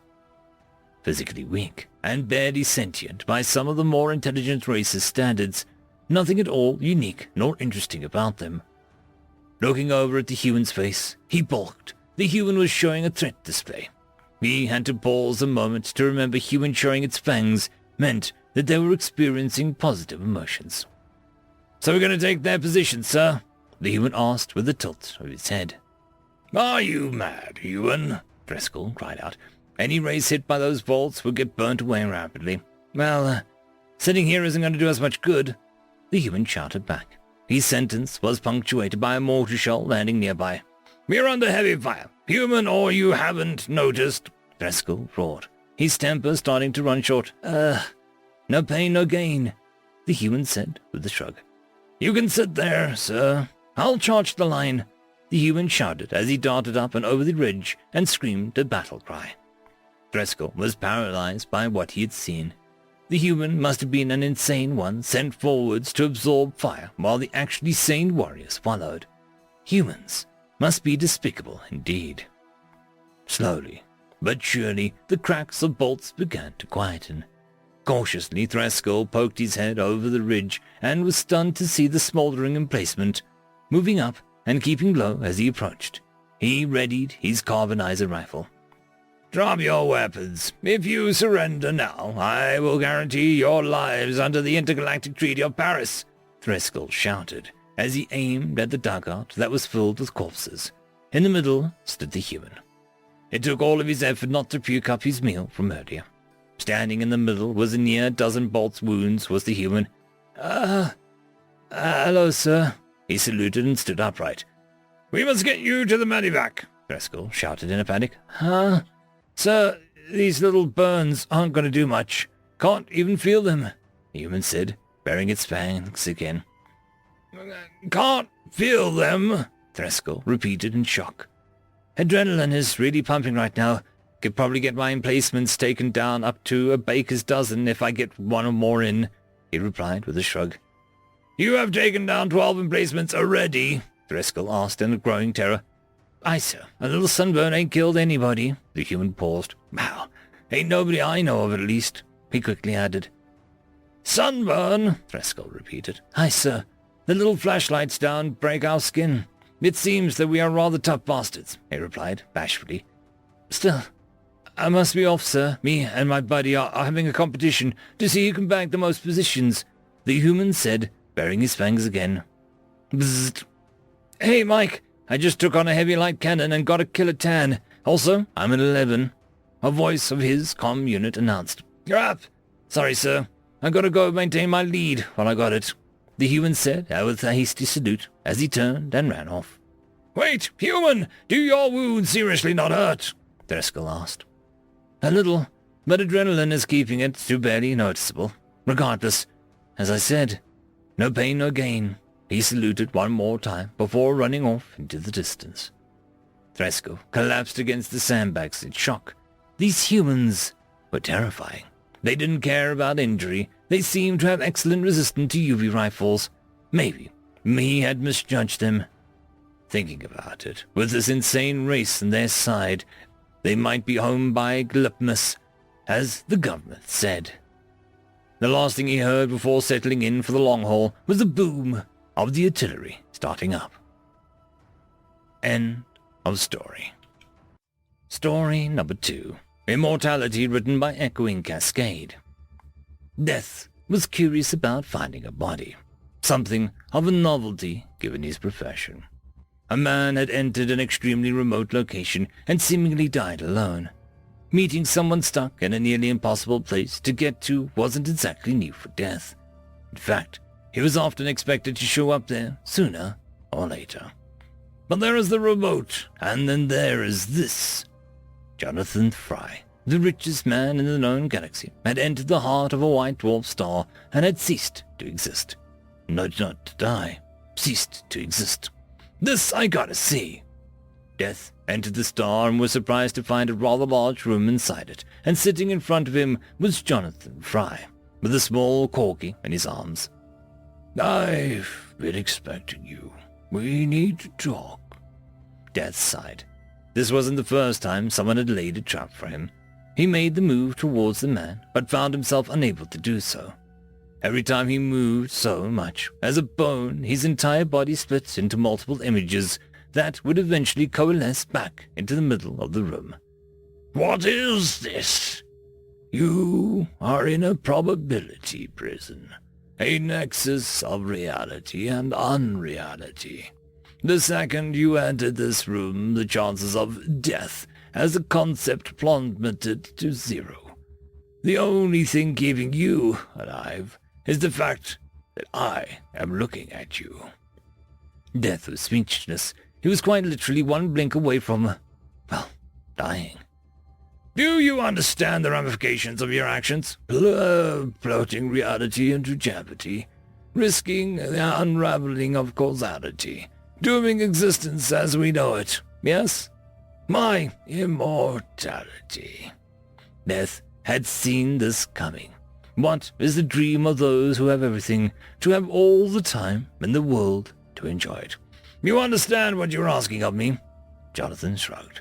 "I am asking you to bend the rules, or watch me break them." Death threw his hands in the air in defeat. "Fine, I'll make you immortal." Jonathan looked confused for a second. "What? No, I mean my dog, Rufus." The small corgi started to lick his master's face at the mention of his name. Death wanted to protest. The human was risking sum total of the universe to make his dog immortal. Then he remembered all the souls that he had reaped, how many had asked about their pets as the day drifted to the afterlife, how many had willingly died trying to save them and kept quiet. "Very well, that is acceptable." Jonathan flipped the switch, and Death was no longer in a bubble of probability. He then picked up Rufus and looked him in the eye. "You hear that, Rufus? You're going to live forever and ever. I'll leave everything in your name, and you'll live like a king for all of time." Rufus bit Jonathan, not hard, but hard enough that he dropped him. What's wrong, buddy?" Rufus began to bark at Death, who nodded in understanding. "He does not want to live forever, not without you." Jonathan grabbed the little dog and hugged him as he began to cry. "You can you make it so that he lives as long as I do, then?" "That is not a problem, but how can I be certain no one is going to try and do this again?" Death pointed to the impossible room. "It cost me 1.43 trillion credits and won't last past today. The core concept was created by a criminally insane genius who died after finishing the project. And besides, I doubt that you would fall for the same trick twice." Death grinned as only he could, bowed to the man who had bested him, and left. Jonathan Fry lived to be 213 years old, always accompanied with a small corgi named Rufus, which he insisted was a clone of his childhood pet. When asked why he'd built the impossible room, what had possessed him to spend half of his fortune on that project, journalists recorded that his answer had been, "I did it for my God." But only Death and a very, very long-lived corgi knew the truth. And the last word was a typo. End of story. Tales from Outer Space 1561. We are not alone, but we are lonely. Written by JCB 112. We were fools to believe that the alien mind would be in any way similar to that of the humans. We deluded ourselves into our elaborate and carefully constructed fictions, that the alien would mimic us in how we attain the wonders unlocked by the unlimited potential of our sapience. We had lied to ourselves for centuries, to the point that we had contingency after contingency for the inevitable first contact. First, we prepared for what would happen if a far superior force was to arrive on our doorstep. But that never happened. Then we prepared for what we would do if we were to encounter an alien polity in passing, in message, or through some mode of indirect communication. But that never happened. Once we'd mastered FTL, we would then plan and brainstorm the elaborate scenarios on what we might do should we physically encounter any aliens on or above our playing field. But even that didn't happen. For decades, centuries, and now millennia, we'd planned and planned and planned, to the point that we were delineating between what was the plot for the next major holofilm series and what was the next big government-sanctioned plan for another inevitable first contact scenario become nigh impossible. It had been a literal millennia since we left Earth, before we finally came into contact with the first forms of alien life. Actual, intelligent life. Not some bacteria in a pond, or some bird soaring above an arboreal forest, but an honest-to-God's actual intelligent life. Yet, the life we found wasn't the sprawling interstellar empire that we'd come to expect, nor was it a localized power or an interstellar heyday, or even post-war rundown hellhole of roving pirates and bandits. No. Instead, what we found were primitives. Primitives that could have very well have been overlooked by our explorers, were they not observant enough to spot small plumes of smoke scattered in geometrically distant patterns dotting the planet. In our haste to explore the stars, we'd failed to account for the primitives. Our primary senses were focused around the unmistakable traces left behind by technological advanced civilizations. Our simplest form of detection was radio, followed by measuring distant emissions generated by industrial civilizations. Carbon, methane, and natural emissions that would taint an atmosphere. And for the far more observant, taking telemetries of the planet to discern irregular surface patterns correlating with the expansion of cities or bunkers. Indeed, our detection systems, for the simplest of civilizations, had been algorithmic interpretation of farmland from orbital imaging which would have indicated an agrarian civilization. We thought we prepared for every eventuality, but it was clear that we had not. It was at this point that we turned our exploration ships back towards the epicenter where our efforts began.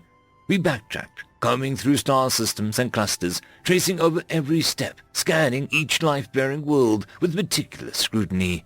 It was then, and only then, that we realized the grave oversight in our previous approach. For at the end of this re-examination, 3/4 of all catalog life-bearing worlds were reclassified as sapient-bearing, the repercussions of which shocked the Earth and her colonies, the implications of which were unknown at the time, but would quickly bring humanity into a state of collective existential dread. For the first contact missions initiated with the aliens revealed a common yet disturbing trend. These civilizations, if they could even be called that, had existed not for a mere few millennia, or even tens of millennia, but had in fact existed far longer than the total extent of human race's pre-recorded history. Long before our ancestral line had even crawled out of the primordial soup. These aliens, these people, hadn't fallen from grace either. There was no evidence as to some systemic collapse or any trace of advanced technologies. They'd all, well, and truly, merely stagnated. A great filter scenario was suggested, and it was later confirmed by our xenoanthropologists.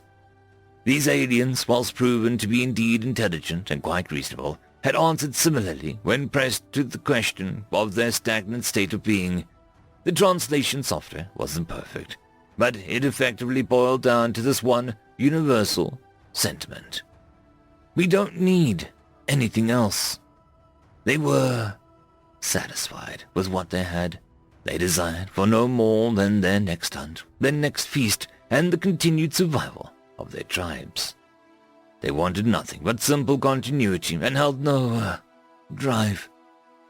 It was difficult to put into words, even more convoluted to read the thick and frankly jargon-filled reports of those xenoanthropologists, save for this one excerpt from the conclusionary statements in their now groundbreaking paper.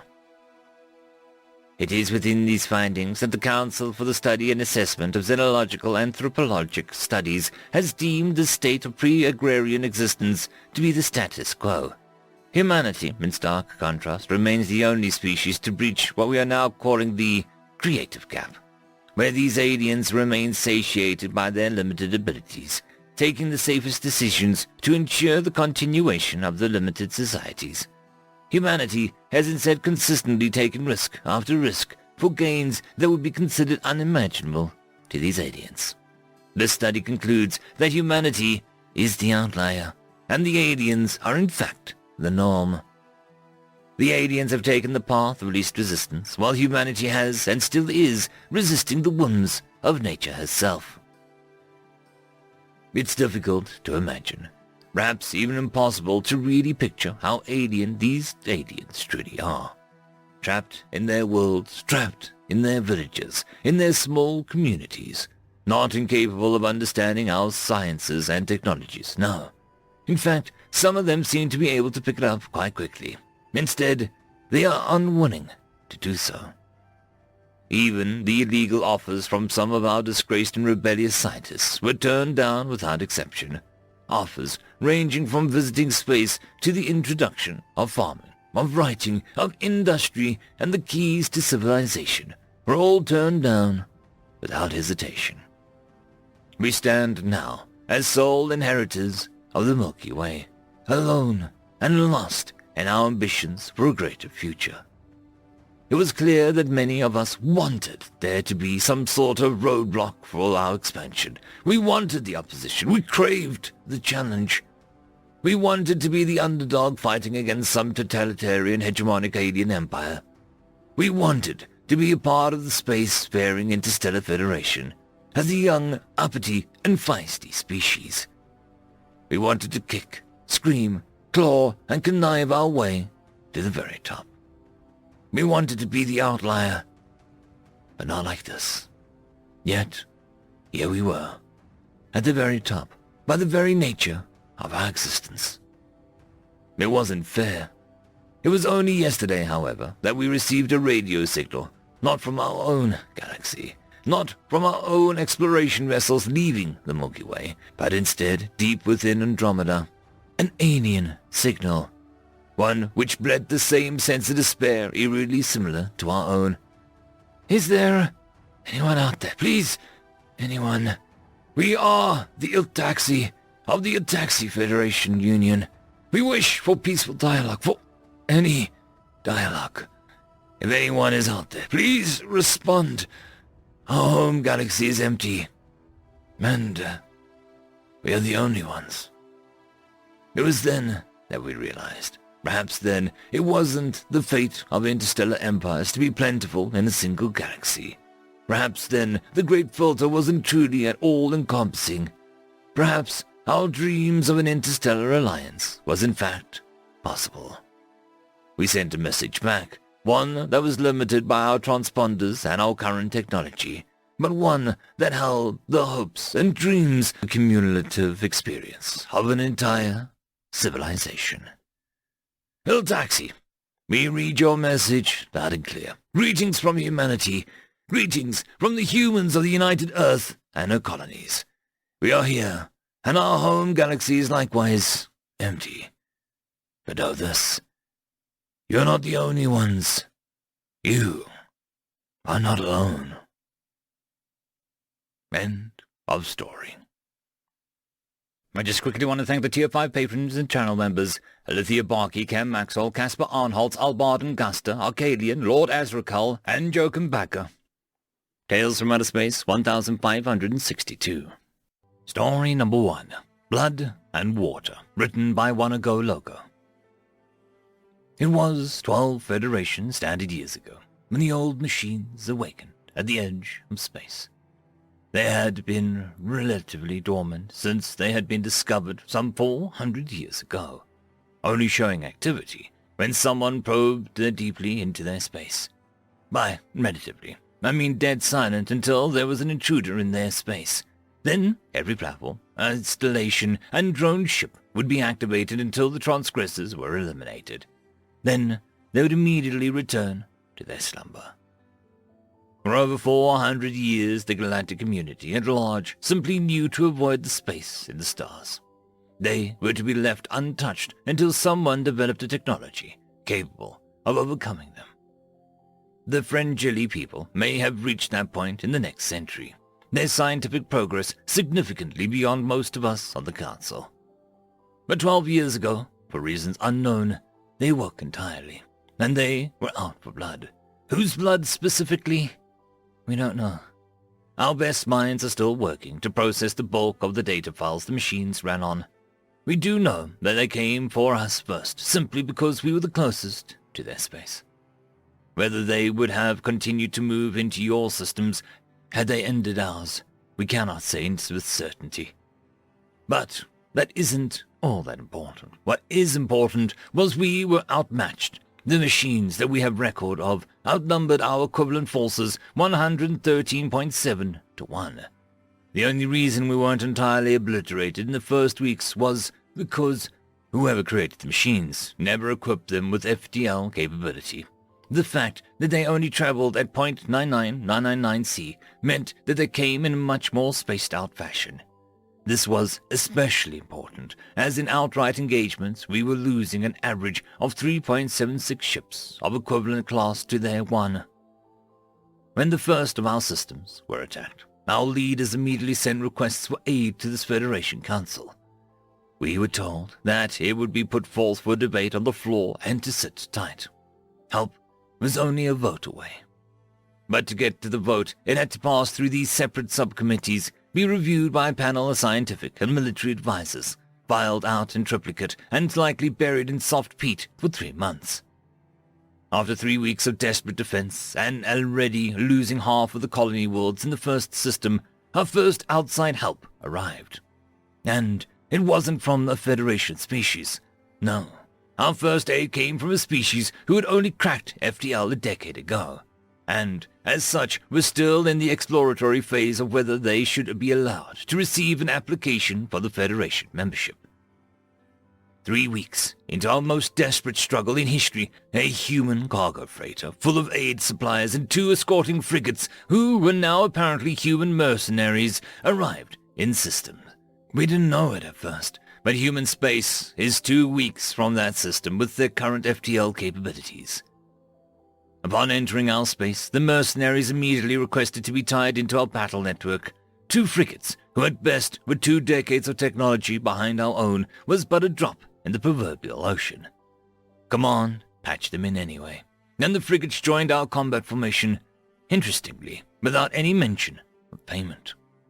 The freighter meanwhile began offloading food, medicine, and metals that we could use to patch up our ships, and they offered to take aboard and hold full of evacuees to the worlds deeper into Federation space. The generosity of a private entity was surprising, but it realistically meant very little in the grand scheme of things.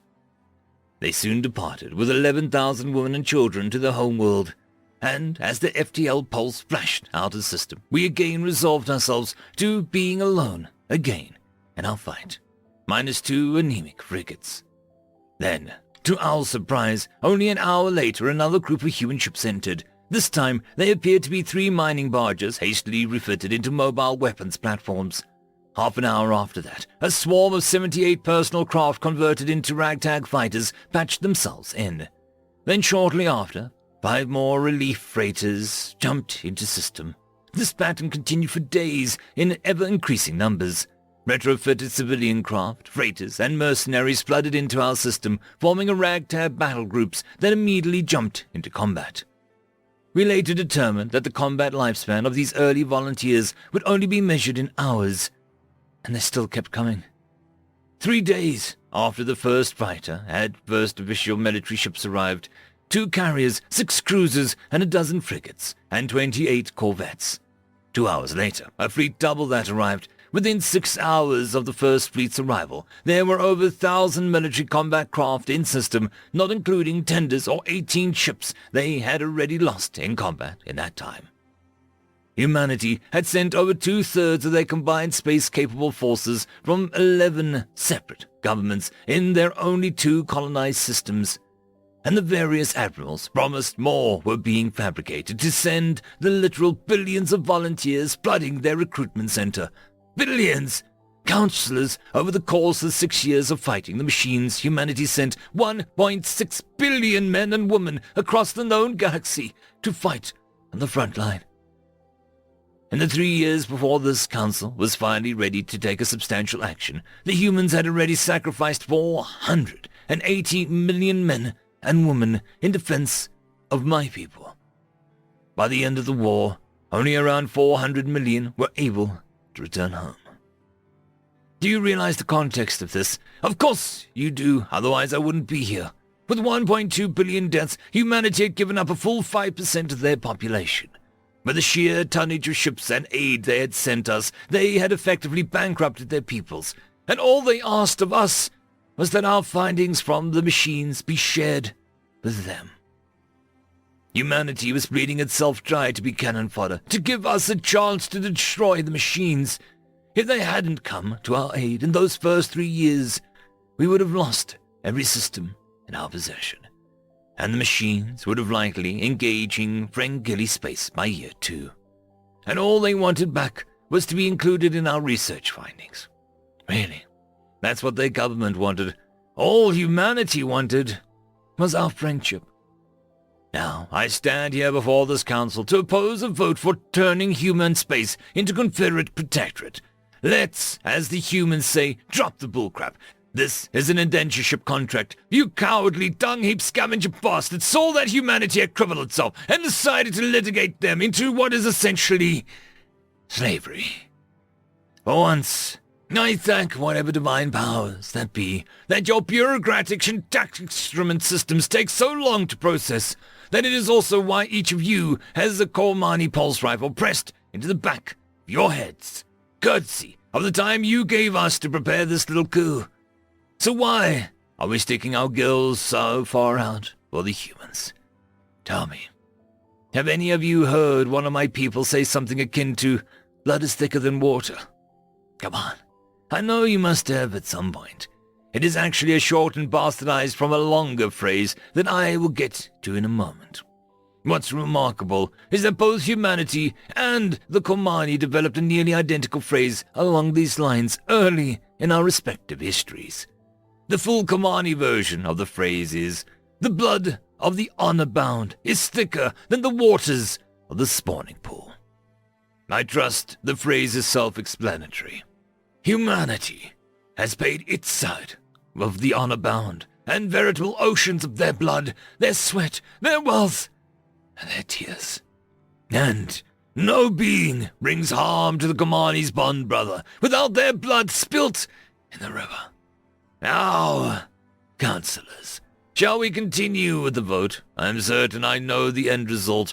I would be ashamed to dye these lovely chambers with so much of your particular shades of red.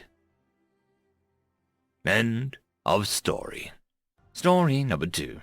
How many of them can we make die? Written by British Tea Company. From just a rough glance, the scouts said the Orcs have us outnumbered 5-1. Doing some counting, it looks like most of their ranks are goblins. What about the big ones? I'd give it maybe 1/4 of their army. Still enough to be a threat. Then the battle would have been even. There was a haughtiness in the human king's voice as he rode with his son around their camp.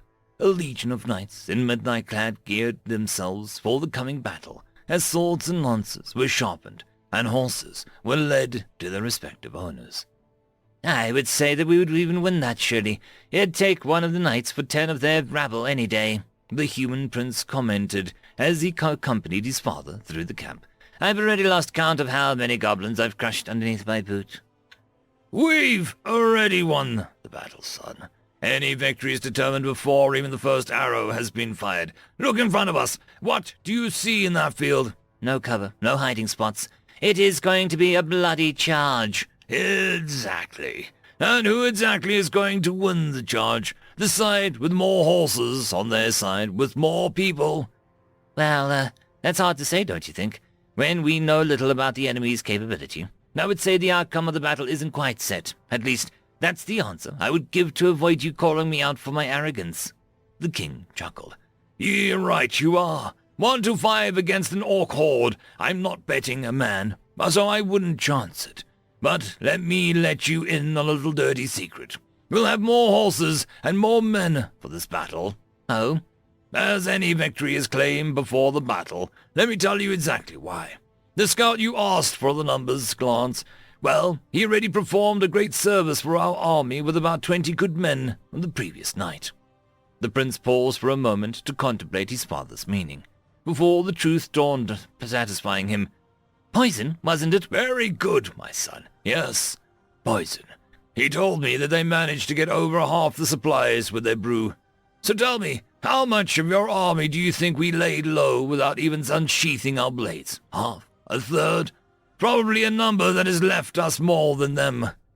"You're a devil, father," the prince said with a smile. His father grinned back with a barbarous glare. "If I wasn't, I wouldn't be king of these blackguards. Now then, boy, let's see how many orcish heads we can take for our batters. If they seek to bloody our noses, then I will damn well break their necks in return. I would like to see how many of them that we can make die today." End of story. Tales from Outer Space 1563.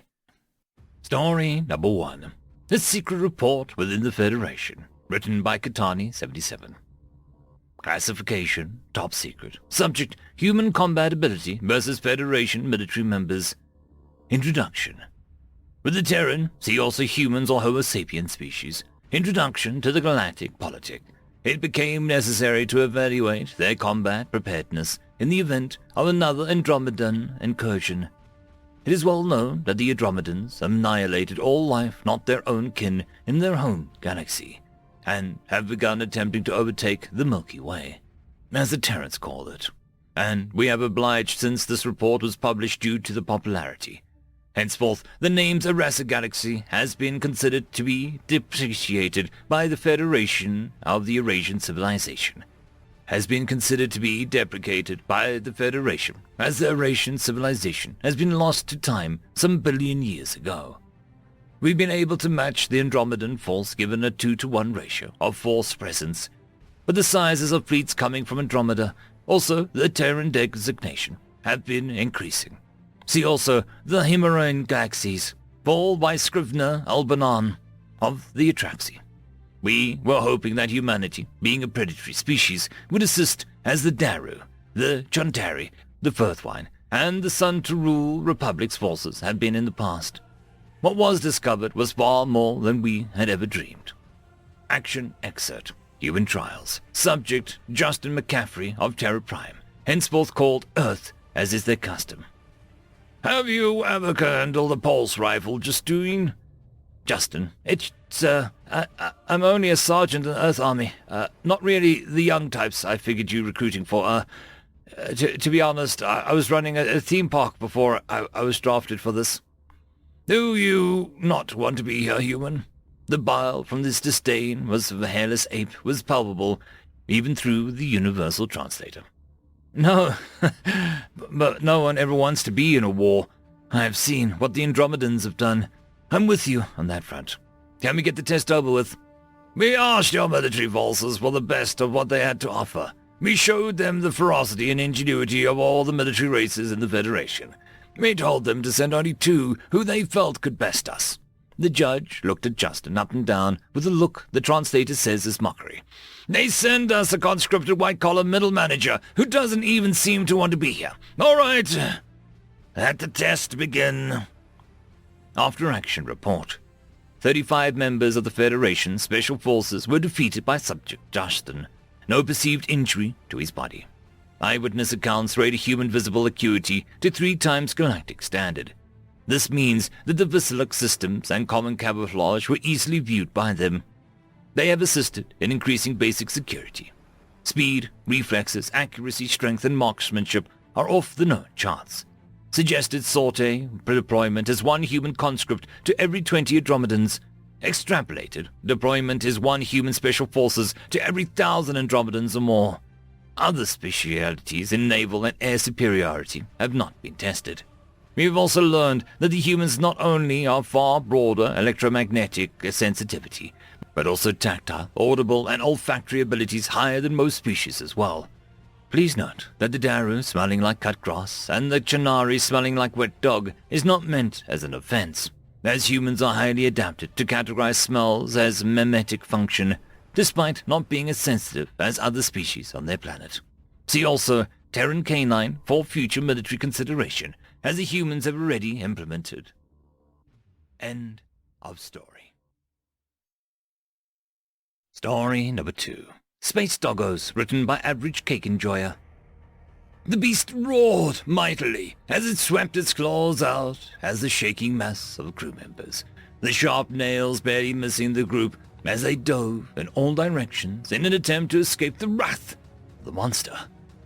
Picking themselves up off the floor, they huddled back together in a shoddy group, raising their improvised weapons towards the creature in self-defense, namely mesh trays and small kitchen knives they had got from the kitchen.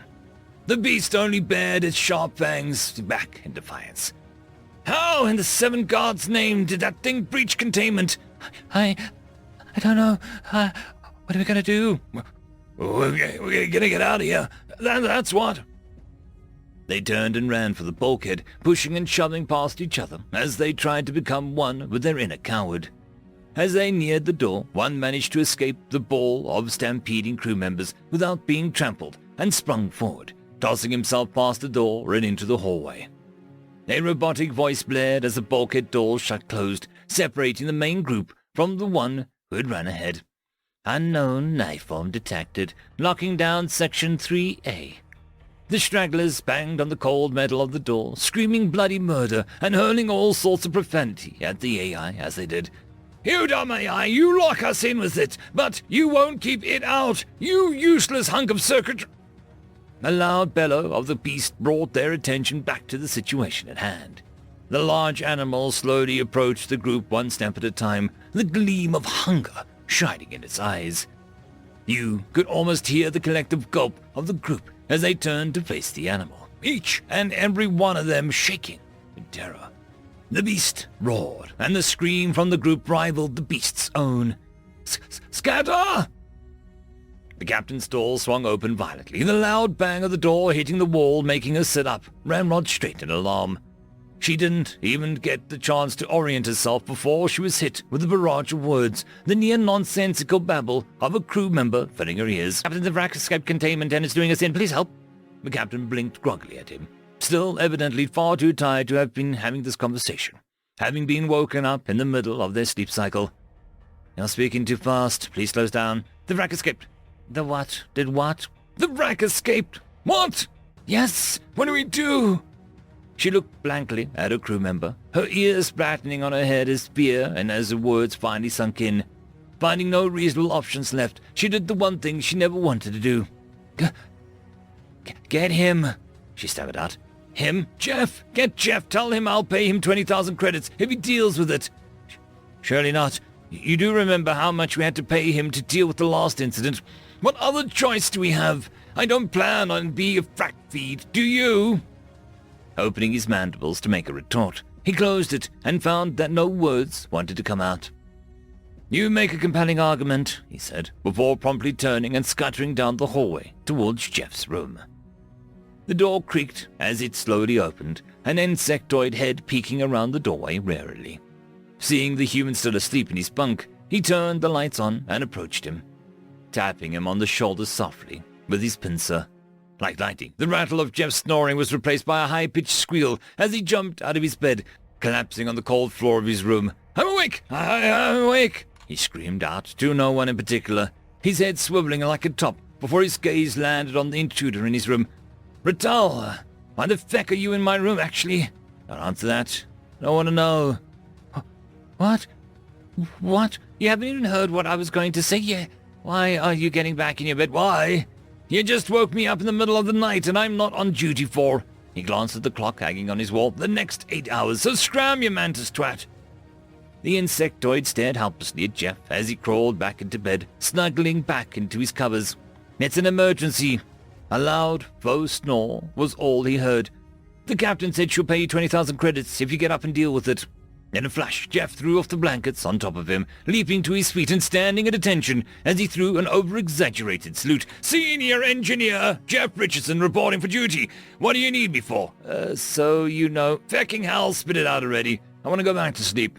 The wrack escaped. Please make it go away." "The wrack. And I get to deal with it however I want, correct? Will you?" "Would I? I've been asking to play with it for all month. I reckon the thing likes me. Even gave me a sloppy lick on the cheek after it tried to bite my arm off. Cheeky bugger." What? "So, where is it?" "The canteen, I hope. If it escaped, I'm taking the evacuation pod out and you can fetch me if you survive." "Say less, I've got this," he said as he marched out of his room, purpose fitting his strides.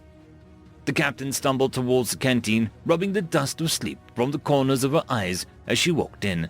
Turning the corner, she saw the closed bulkhead of the canteen, deep gouge marks marring the plasteel of the door. Beside the door, she saw the beaten and bruised bodies of her crew resting on the wall, most of them visibly shaken and a few curled up into balls, whimpering. A look of concern flashed across her face as she heard the distant mumblings from a traumatized crew. Jeff hasn't said anything in a while." He took the beast like it was nothing. Then they've been silent for a bit. Do you think he's all right?" "Oh, after that ruckus before. I hope so." Her eyes widened in panic as she overheard what they said, sprinting to the door and punching in her access code, overriding the lockdown.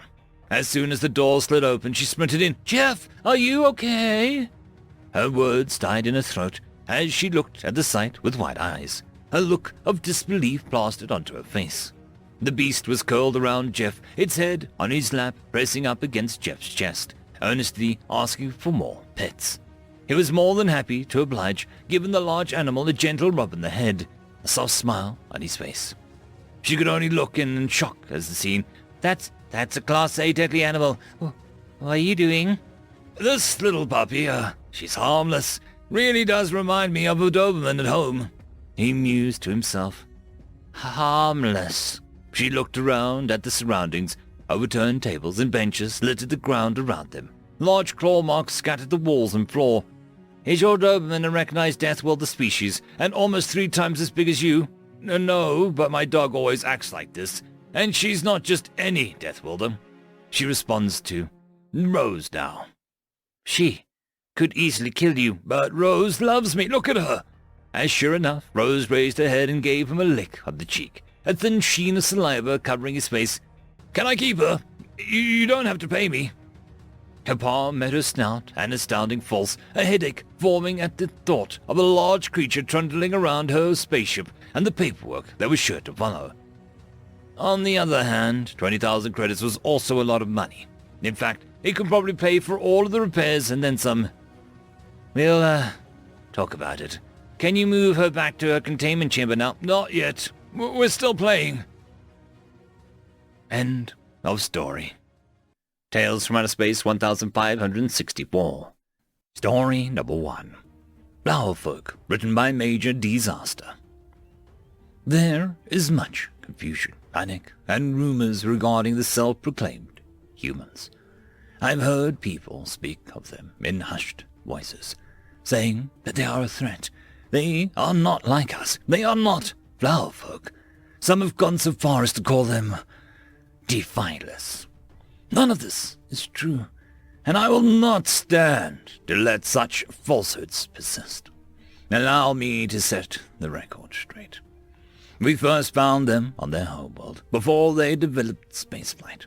Having found a new life-bearing planet, the exploration vessels searched for and found the presence of civilization on their world, belonging to a species that called themselves humans. There was advanced life on the world. Then they had to determine which form of life it was. The vessel could not conclude what type of beings the humans were without making contact. There was all sorts of conflicting indicators about their nature. A survey team found a significant military presence on the planet, causing them to fear for the worst. However, they also found evidence of numerous forms of artwork, contradicting the implications of dedicated military forces. We couldn't determine from a distance what they were exactly, so we took a risk and contacted them. They were willing to talk to us, and not only that, they confirmed the reports of the presence of art, painting, sculpture, stories. They had just as great a richness and variety of culture as any of us. We were happy to inform them that they were flower folk. The rumor that they are not so comes from their initial denial of such a thing. However, they did not know about our classification of creatures at the time. They told us that they were mammalian and not plant-based life forms. So, like any other new race, we had to explain to them the metaphorical nature of the species classification. Species are categorized based on traits that are likened to various plant types that are universally prevalent on virtually all life-bearing worlds. For example, tree-type creatures tend to be large, hulking things that face few threats. However, their lives are somewhat too static to reach full sapience and civilization-creating levels of intelligence. For the humans, an example would be elephants. Grass types are small, exceedingly numerous, but are far too basic to be sapient. All the insects, arachnids, and small vermin and other such creatures on the human homeworld fall under this category. There are a few other categories, but the most important one is the flower type. Flowers across all worlds are considered beautiful things. Some of the prettiest sights of the natural world is the displays given by flowers. Likewise, flower types are the sentient beings who have grown and developed enough that they do not focus on mere survival, but on beauty as well. The creation of works of art, not just for pragmatic reasons, but for the purpose of making something beautiful, is what makes the species a flower type. The flower folk make up all the species of the various nations of our space-faring society.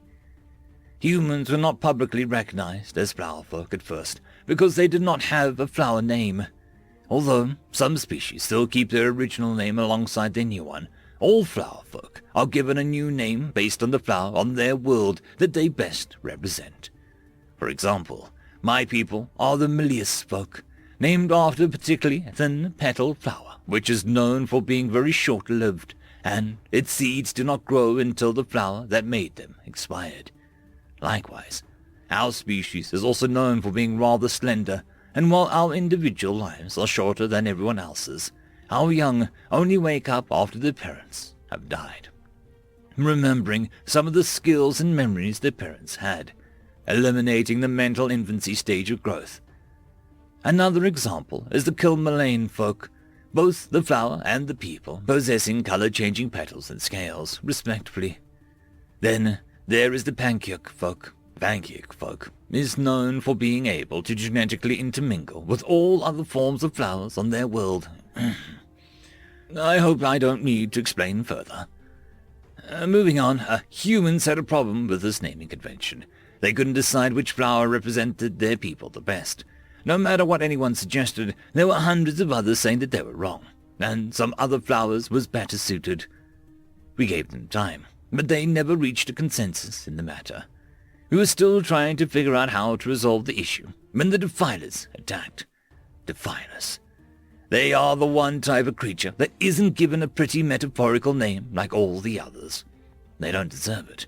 They are those intelligent enough to master space travel, but they are not even remotely civilized. They do nothing but kill and burn and destroy. Their only purpose for their existence is to wreck and ravage anything they come across. They take everything beautiful and crush it to pieces while poisoning the earth so it can never flourish again. They destroy worlds and nations, leaving behind worthless land and barren ruins. The Defilers attacked, and we had no choice but to flee.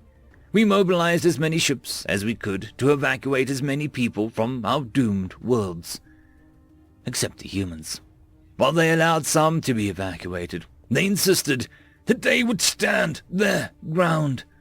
They didn't stand a chance, but we provided them the technology they requested anyway.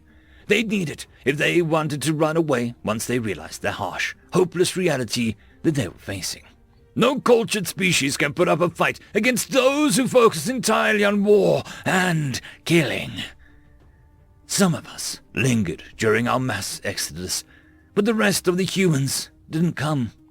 We assumed they'd failed to leave before getting cut off and had been wiped out. Tragic. But at least there were still a few of their kind on our ships.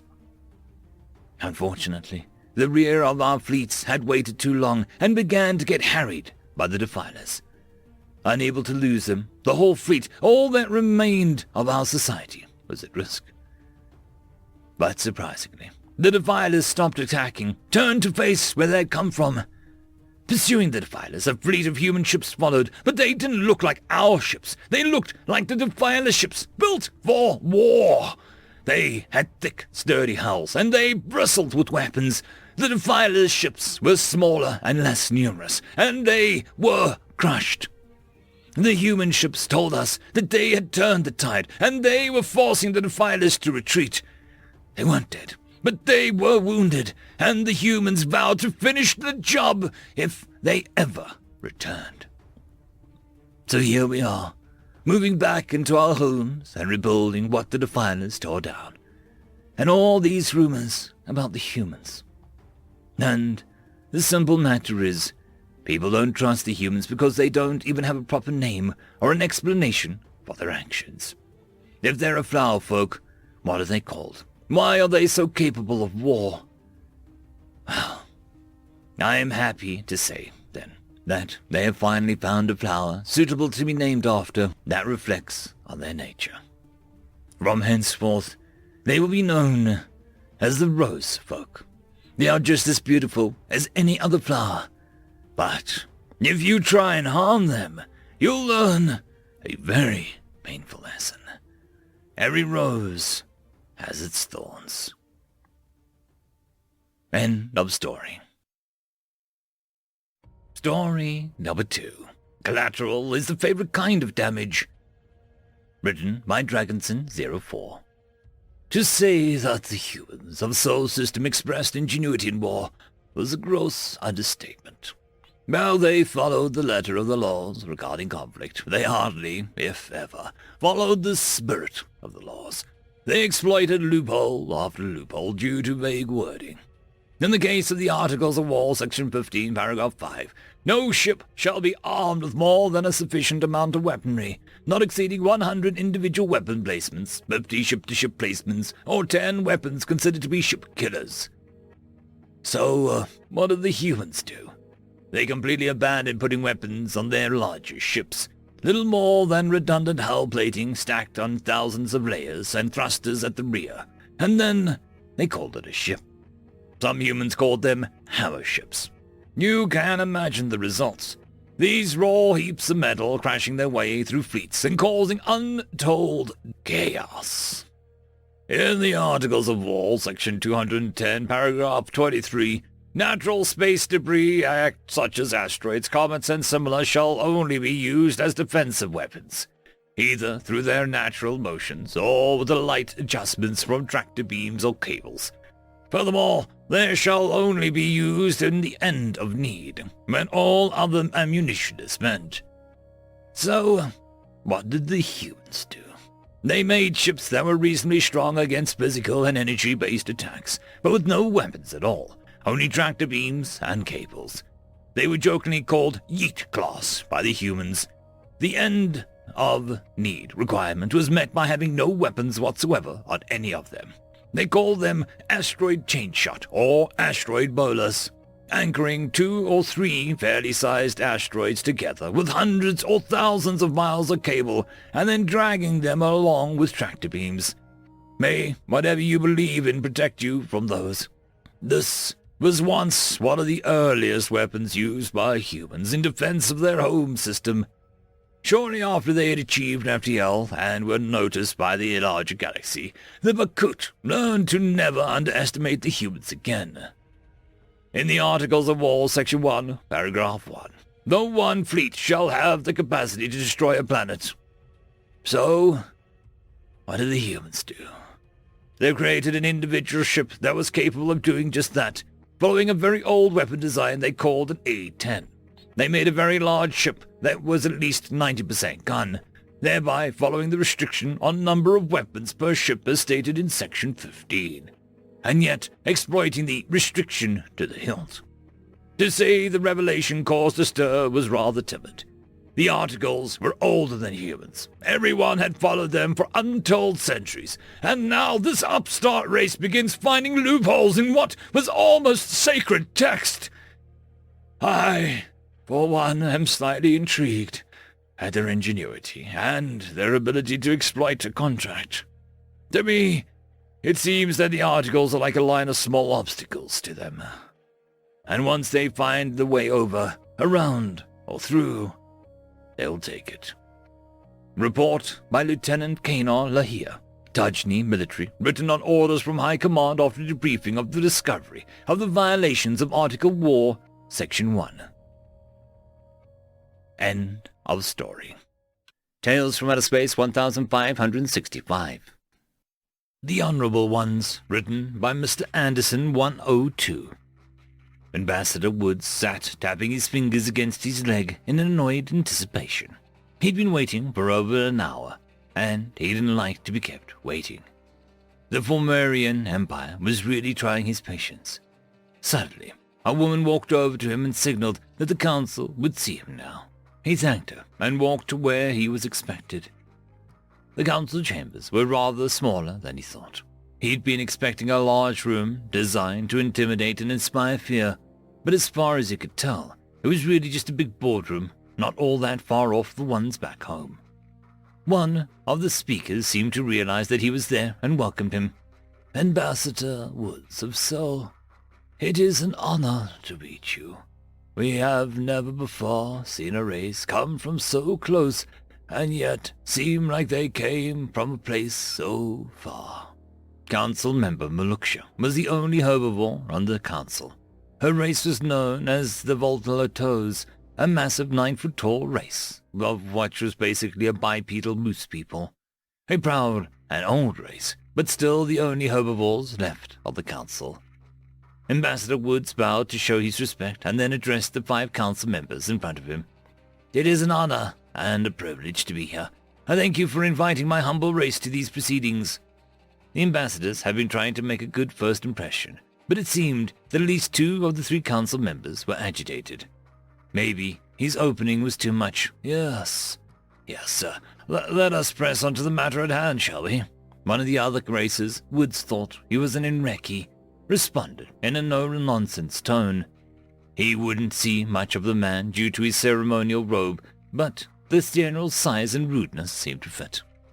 Inreki are one of the smaller races, but what they lack in size they more than make up for in sheer viciousness, with razor-sharp claws that can cut through almost anything just shy of reinforced steel. Looking very similar to a small bear, they'd almost be considered cute back on Earth. Yes, sir, let's.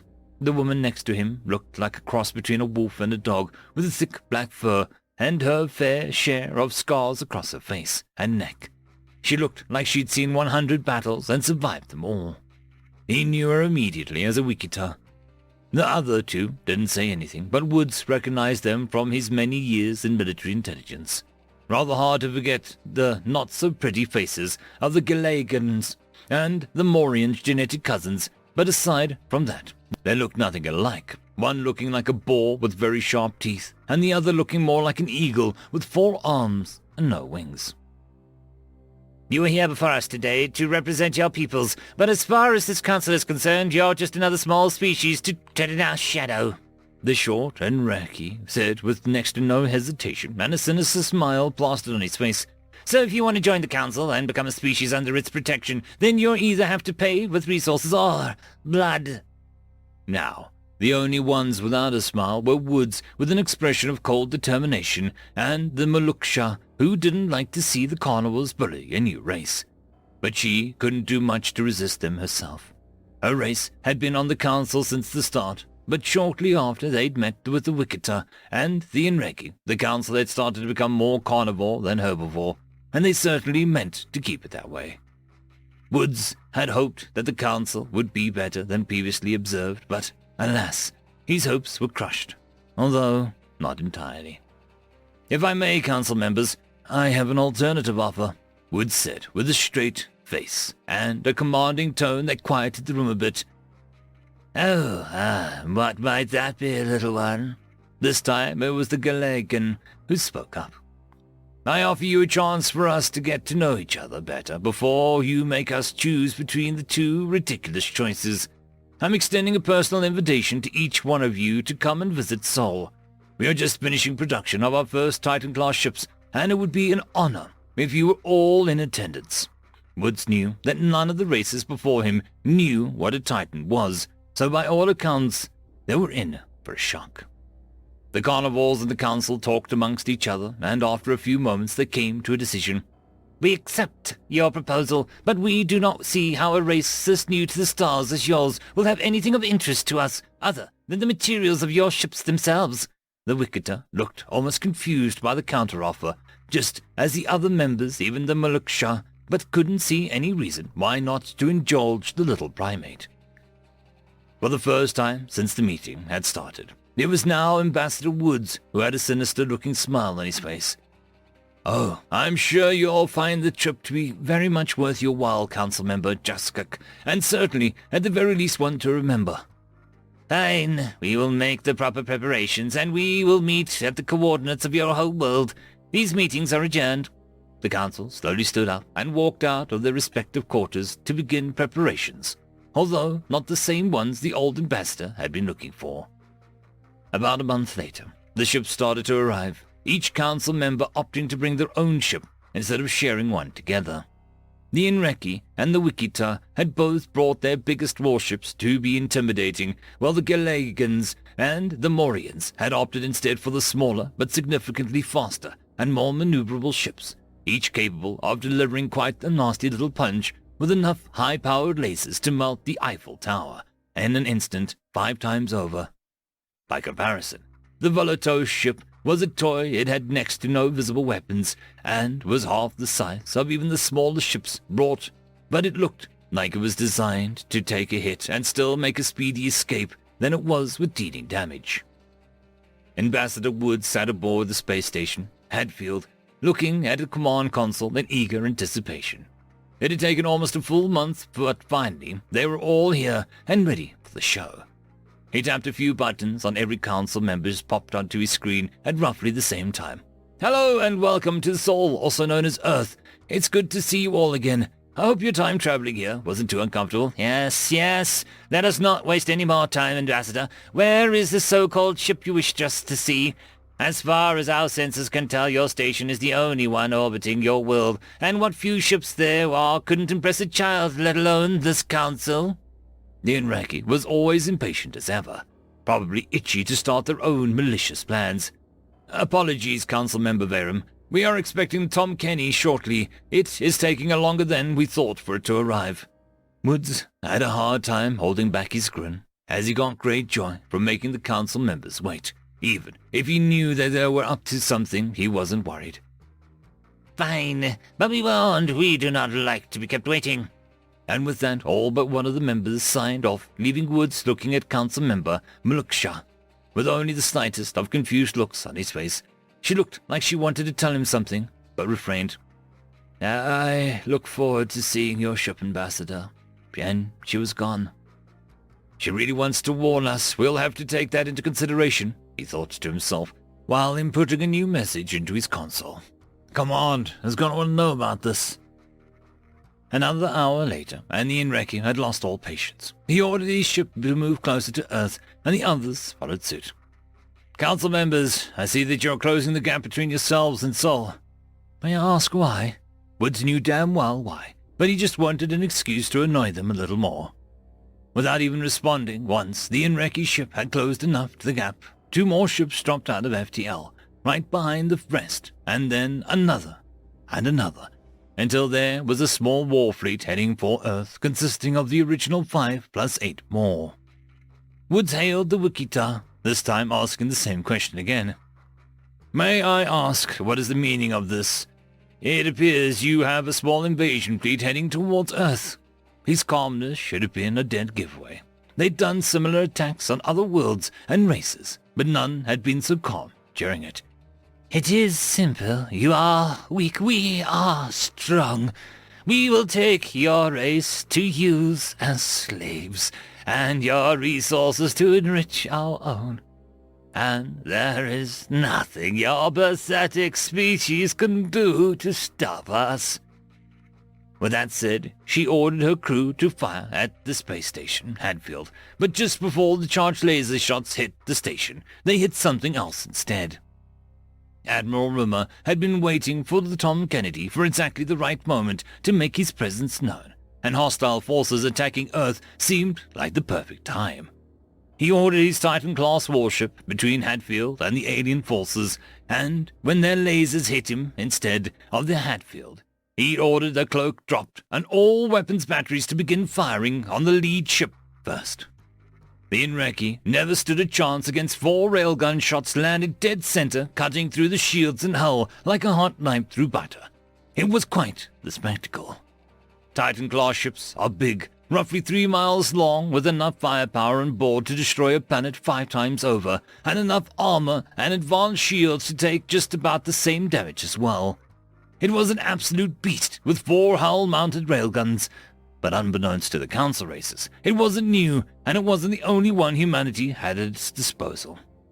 After losing the Inreki council member to the vacuum of space, the Inreki forces seemed to slow down by a considerable amount. They don't seem to be good at losing leadership. Something to keep in mind for the future. The Admiral had been taking personal notes on the enemy forces since before the battle even started, and he thought, at least for the moment, he'd figured them out. They focused on strength. The stronger you are, the more they feared or respected you. He intended to make them do both. He punched in orders onto his console and watched as 3 other Titan-class ships appeared out of nowhere, circling the enemy fleet like sharks smelling blood in the water. The remaining ships started to fire on the Titans, but it proved a pointless effort as each of the 4 Titans' railguns picked a target and simply watched them vanish. The only ships that seemed to be able to do anything against the Titans were the Galegans and the Morians, although anything simply consisting of dodging and firing pointless laser barrages at the massive ships whose shields were barely even flickering. All it took was 1 hit each, and their ships cracked like an egg on concrete. Once the 3rd council ship had fallen silent, the only ships remaining were the Varatos and the Wichita. The Admiral sent out the message. "This is Fleet Admiral Arnold Rimmer of the United Earthship Tom Kenny. If you surrender, you will be treated with respect and given the opportunity to return home, so long as this sticky little situation doesn't lead into a greater war. One I have no doubt that you'll badly lose. So what is it going to be?" The Varatos were the first to respond by powering down the few weapons they had on board. Not that they'd even fired them, as the Admiral had noted. Suddenly, instead of Tom Kenny making demands, it was the Wichita council member, Juskuk, screaming in anger, "We will never surrender to your trickery! You may have fooled us this time, but you will pay!" She almost sounded defeated through the yelling, almost as if deep down she knew that she was wrong, and that it was her race that would pay along with the others for trying to bully every new race they came across. "So be it! Fire!" Admiral watched as 4 ships fired a single shot from one of their 4 hull-mounted railguns, and the Wichita simply ceased to be. The only evidence being bits of space debris and bodies of crew floating in space. "Attention, Varados ship. You are about to be boarded. The men who are on their way to take you and your ship prisoner are incredibly well-trained and use kinetic weaponry. So please, for your own sake, please don't resist. My men are under orders to be gentle and take both your crews and ship in one piece." Without even being asked, Malaksha sent a message back. "Admiral, you and your men are most welcome. Any race who demonstrate the honor that you have shown us today is a friend to the Varatos." Malaksha couldn't believe her own eyes when she first realized her ship was the only one left, even more so when a tactical officer told her that none of the human ships had even come close to firing at hers. True honor, as her people put it, is to know when to kill and when not to kill.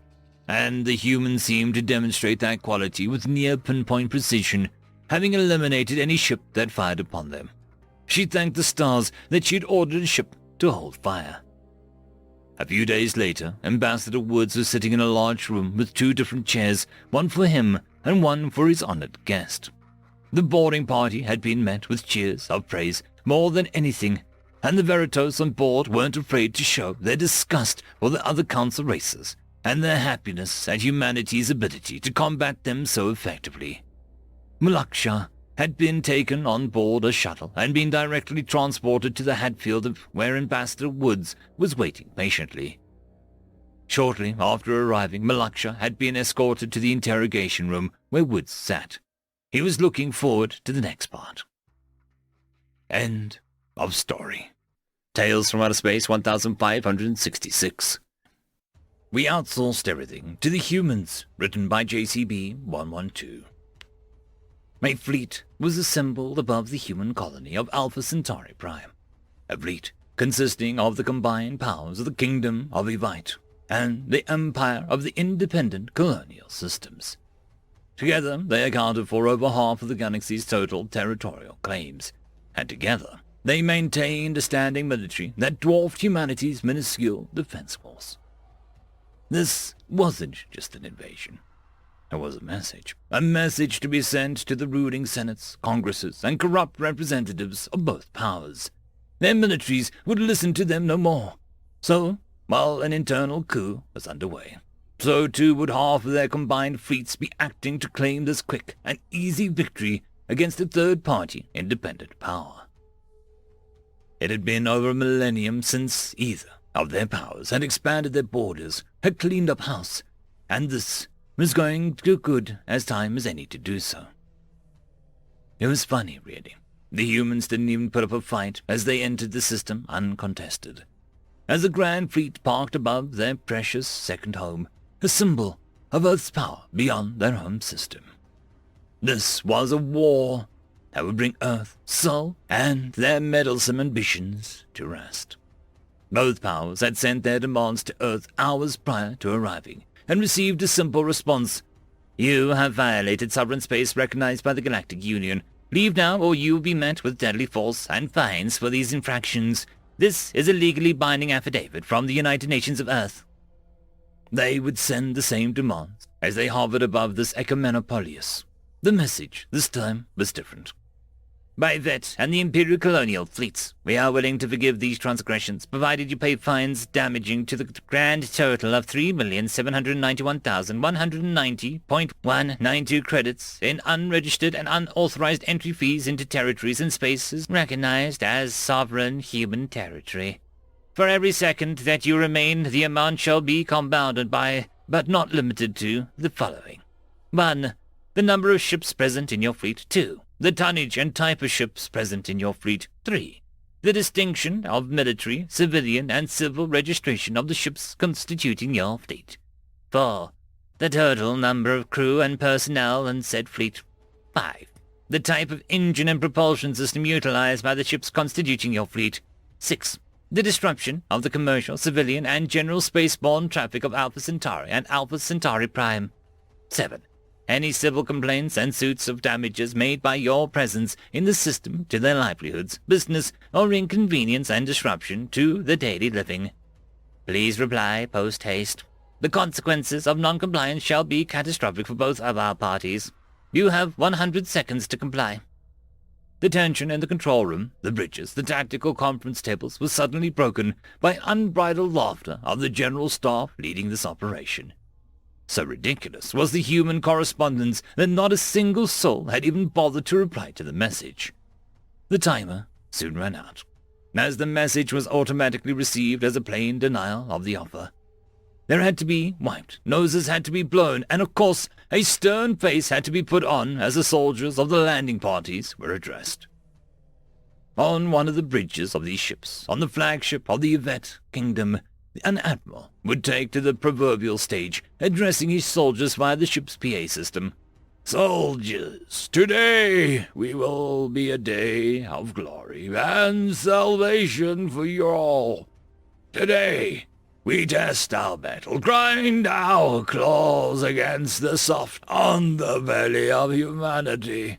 These fagless, clawless, limp, and soft bipeds shall be brought into the fold. Dear people, brought to see the strength of the kingdom. The soldiers would cheer, roaring at the announcement as the PA system would suddenly cut out entirely. What is the meaning of this? Proclaimed Admiral Larian, an Yvette, a species of bipedal, heavily furred mammalian standing a good 2 times taller than the average human. His muscle mass spoke to his superior physical prowess as it strained against his combat skin. Sorry, sir. We just got word from Gavaran Technologies has cancelled our contract for that particular subsystem. Excuse me? Yes, sir. The Senate subcontracted Gavaran Technologies for our PA system 10 or so cycles ago. There's a clause for immediate contract termination where all of their proprietary technologies would be inaccessible until the contract is renewed or renegotiated. That's absurd. That's just the way the outsourcing works, sir. Contact Gavaran Technologies, find out why they are doing this in the middle of a fucking invasion, and get them to negotiate table, or I will have them Sir, we've lost all senses. Another ensign spoke up. What? That's impossible. Human warfare? Ensign, check. No, sir. It's in the middle of a forced update. A forced update? Yes, sir. Let me guess. Gavaran Technologies? No, sir. Our proprietary OS is outsourced to Rillian Defense Solutions. Well, get me Rillian Defense Solutions and figure out why our sensors are... Sir, we've lost all our targeting systems. Another panicked voice emerged, this time from the section commander. What the hell do you mean, lost it? Lyrian practically roared out, giving the commander pause before answering as he rechecked his findings. The system locked us out, sir. It says something about a contact violation under the section 378-32002C1A825. It says we violated something or the other, and that grounds for immediate suspension of the contract and all proprietary technologies operated by it. It was at this point that the Admiral would attempt to reconvene with the rest of the fleet commanders, activating his communications console, finding out that it, as well, has refused to respond to commands. Comms! If you tell me we lost fleet-wide communications because of some fucking squirreled-in clause in some unknown contract by some unknown fucking third party, I swear I will... No, sir. Then what exactly is the problem?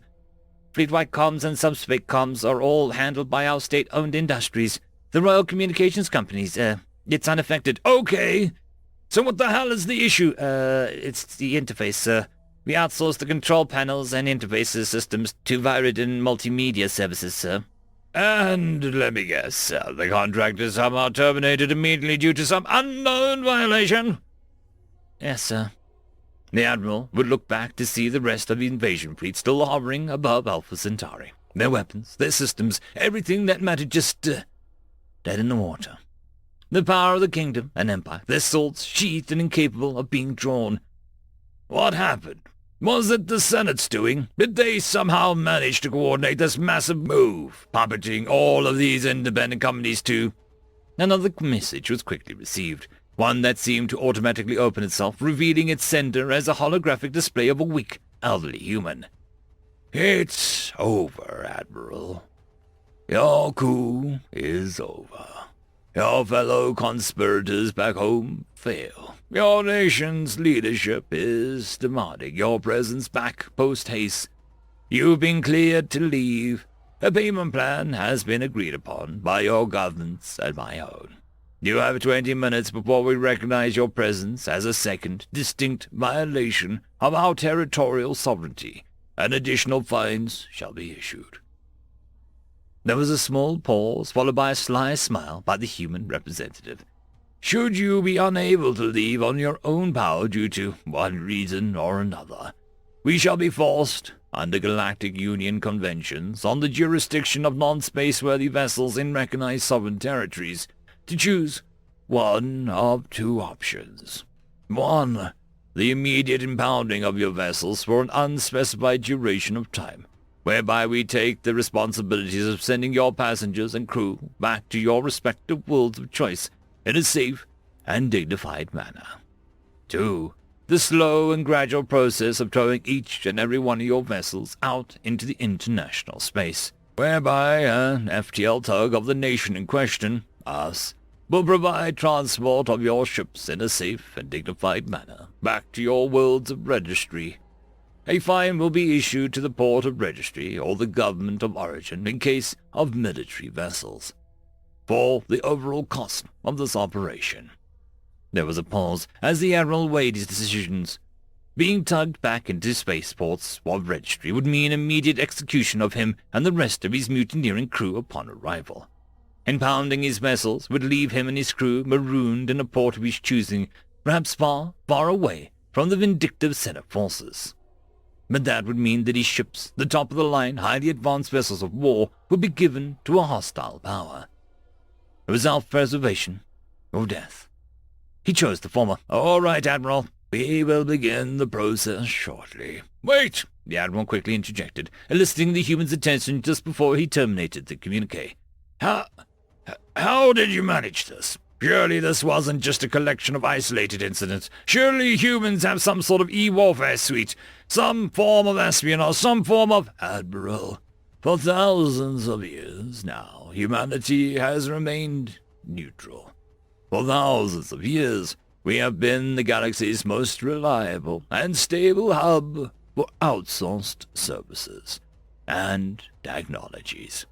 For thousands of years, not a single admiral, general, politician, or civil servant vying for your civil wars or the throne has touched us because of this exact scenario."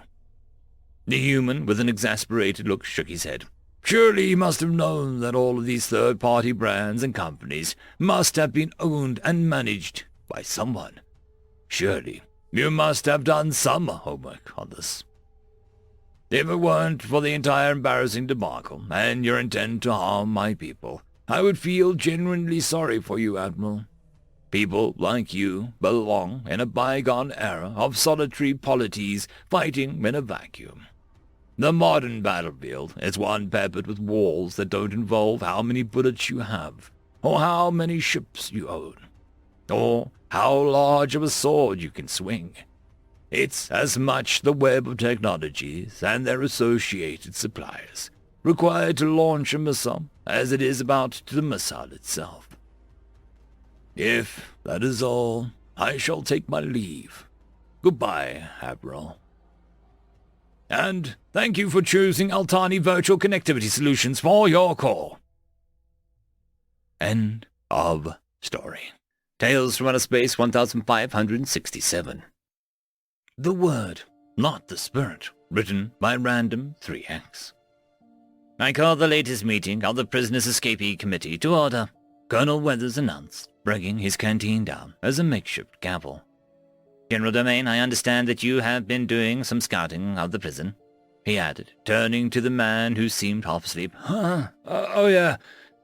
Can't be done," he said, waving his hand as if to waft away the idea. "Not at all," Major DeGrad asked, his mandibles clicking. "Yeah, the Junkmar bastards ran a tight ship. We only know 1 way in and 2 ways out," Domain replied with a shrug. "And these are?" Weathers asked. "The front door is the only way in," Domain replied with a smirk. "And out?" "Front door, and feet first in a box, with your organs and ceremonial jaws. Personally, I prefers the former, myself," Domain answered, a smirk only growing. "Your escape is nil," DeGrad near whined. "We can do the next best thing. Make their lives miserable.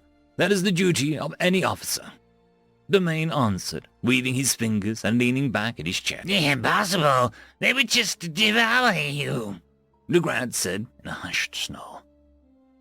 "Your bug race might, but these masters are sticklers for the rules. They won't willingly break any treaty they are part of. The written word is gospel to them," Domain explained, sitting up and fixing the Tuknuk with a stare. "Gentlemen and gentle bugs, please keep this civil," Sergeant Poole called out, placing himself between the glaring pair. "How do you suggest that we annoy them then, sir?" he asked, turning to Domain. "I got a few plans, but one, if we agree to it, I can get it set up within the week." Domain's eyes gleamed with the promise of mischief. "Send what up, exactly?" Weathers asked with an arched eyebrow. Still looked over the mountain of paperwork that he had been handed a few days ago. There was a request for the prisoners to have permission to build a simple structure in the center of the exercise grounds. These alone would have been a simple request, but for them to send 72,000 pages in total just for this was shocking. He valued the written word as much as the next of his species, but sending so much and written in human common language made it impossible for him to even imagine successfully translating, let alone read it in a week time frame law dictated. He had to find anything that would give him a reason to reject it. What was most frustrating was the front page that highlighted the article in their own law, saying the length of the document could not be used as a reason for dismissal. He had still managed a fair 40% of the submitted document and found no issue. With frustrated reluctance, the alarm that he had set activated and let him know that he had no choice but to approve. With a thump of his stamp, he approved the prisoner's request to rebuild a structure of which purpose he could not fathom in the middle of the exercise yard. "We got approval, gentlemen," Domain said with a grin as he slapped an approval document down on the table. "So, what is your plan exactly? I know you're like tricks, but to keep us in the dark has been concerning," Weathers asked. "Simple. We're going to build our own prison," Domain said with an ear-to-ear grin. "But we are already inside a prison," the grad said, confused. "Well observed, but the warden has approved our right to build and run this operation. We have even been granted the right to salvage materials from the local area for our needs. What better materials than the ones containing us?" Domain's grin only grew bigger. "There were no weaknesses in the prison layout. I suggest we make our own. If they try and stop us, we can flash them this. And their rigid compliance with the word of the law will hamstring them." Domain began to cackle like a supervillain in a Hollywood movie. "What's stopping the warden from rescinding the acceptance?" Withers asked. "Simple. It can take months for the appeals court to rescind an accepted order. We just have to mess up this prison enough in that time frame." Domain's eyes gleamed as he laid out the next steps of his plan. Warden Estelle could feel fresh headache coming on. The one to blame was not only the prisoners, but himself. The simply absurd document that he'd approved seemed to be some ridiculous escape plan by the prisoners themselves. He had seen the request to salvage materials from the local area. He had no issue with old barracks that he had become more scrap than anything else being repurposed. But the prisoners started tearing down the walls and using them instead. When his guards tried to stop this, they revealed that it was not an escaped attempt, but merely fulfilling the accepted request. What was most infuriating was the number of humans who self-identified as lawyers who seemed actually to know the entirety of the document he had approved. Any time he had contested something, they could point to the part where it could stop them. Sending up a rescind order, he was informed that it would take 3 months to be approved. This was as dire as the prison became less and less secured as the days rolled on. What was crazier was the prisoners seemed to be constructing a small prison. They even took on roles as guards and wardens and such. Had he not witnessed such an audacious act before his very eyes, he would believe that such reports were false. As time wore on, though, he resigned himself to the fact that he would have a black mark on his record. "First off, I would like to thank our legal representatives who got their degrees from the MRE serial packet," Weathers announced, eliciting enthusiastic faux applause towards a pair of privates who were hastily editing the document and swapping pages any time the cleaning staff overheard the warden voicing specific plans to stump them. "Next up, General Domain, please tell us the next step of the plan," he asked, turning to the general, who now wore a pair of aviators and a poorly sewn hat with Wadden stitched on it. "Simply, good sir, we need to only wait for prisoners to show up," he said, baring his teeth as he chewed his gum noisily. "But no one is going to volunteer to go into that thing, sir," Sergeant Poole announced. "Exactly, human," the grad snarled. "I hope you don't expect me to go in there," he added quickly. "Of course not, good sir," Domain's grin becoming maddening. "Our friendly guards are going to be our first prisoners. We only need to wait for the rescind to go through," Domain explained as realization began to dawn on those present. It had finally come through. He had been able to get the rescind request expedited, and now had finally sent a cadre of guards to break up the little game of make-believe his prisoners had been playing and return to normalcy. "Pardon?" A nervous voice came and asked from behind the door. "Enter," Estelle said, as the smile, expecting that it was his guard with the report of operation, had been a success. "Thank you, sir." The guard entered, with their head hanging low in shame. "What happened, guard?" Estelle asked. "Well, sir, we went down to dismantle the prison and the prisoners had built, and..." His voice became a whisper. "Speak up, guard!"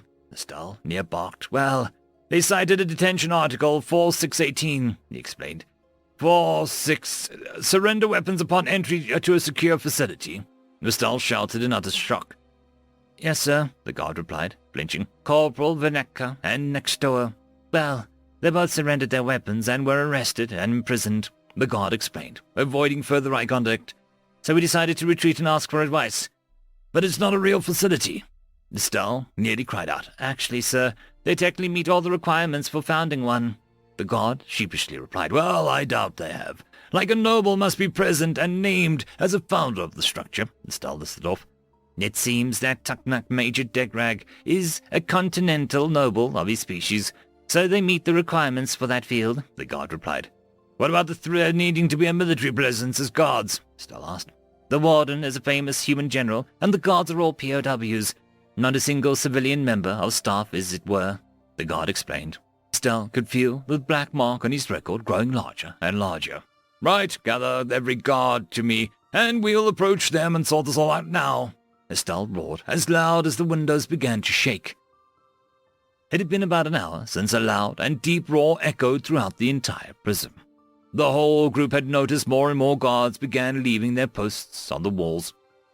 "Seems you were right, human," the grad said, looking at Domain. "Indeed, though, I didn't think that he'd be stupid enough to call everybody," Domain nodded. "I am Warden Estelle. Open up and surrender yourselves!" Estelle roared at the gate.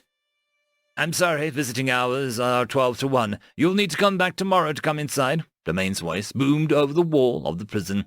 "Nonsense! We cannot allow armed prisoners. That violates several articles of the Penal Code," Estelle shouted back. "We're unarmed, sir. We have confiscated the weapons and locked them in a secure storage locker. The prisoners may retrieve their property upon completing their sentence, as your own Penal Code dictates," Domain shouted back. "Insanity! If you refuse to open up, I shall consider this a riot and order my men to use lethal force." Estelle felt his patience running thin. These humans and their Tuknak allies were making a mockery of the law. "Very well. Open the gate." Domain's voice boomed as the gate began to open, and a loud clicking noise. "Charge in and detain every one of them," Estelle roared. All at once, his assembled guards all ran with rifles at the ready. The moment they were all in, the gate slammed shut behind them. "What is happening?" Estelle cried out in shock. "Don't know. Looks like your prison is understaffed, though, boss," the man said with a cavalier tone as he rested an arm over Estelle's shoulder. "Ain't that a violation of Penal Code? If I recall correctly, if a prison is negligently understaffed, the prison must cease functioning immediately." The man's grin shone like a light in the dark. "But you were in... Your voice..." Estelle weakly gestured to the prison, where they could hear the guards panicking. "Speaker system, my friend. We were pleased to find it in one of the barracks we did break down. The rest is just playing with switches elsewhere," Weathers explained as he approached from Estelle's other side. "But..." Estelle fell to his knees in shock. "All right, boys. I want an orderly evacuation from the prison. I believe they have some orbital transport ships around that we can use to get home," Domain announced as he lifted his arm in triumph. "How could I lose?" Estelle asked aloud. "Simple, boss. You were so focused on the letter of the law, you didn't notice us bugger the spirit of the law." The man's mad grin was in full display. End of story. Tales from Outer Space 1568. The Guns of Terror, written by Fox Corp. All refugees report to Handling Station 1. The depressing sound of feet shuffling echoed throughout the station.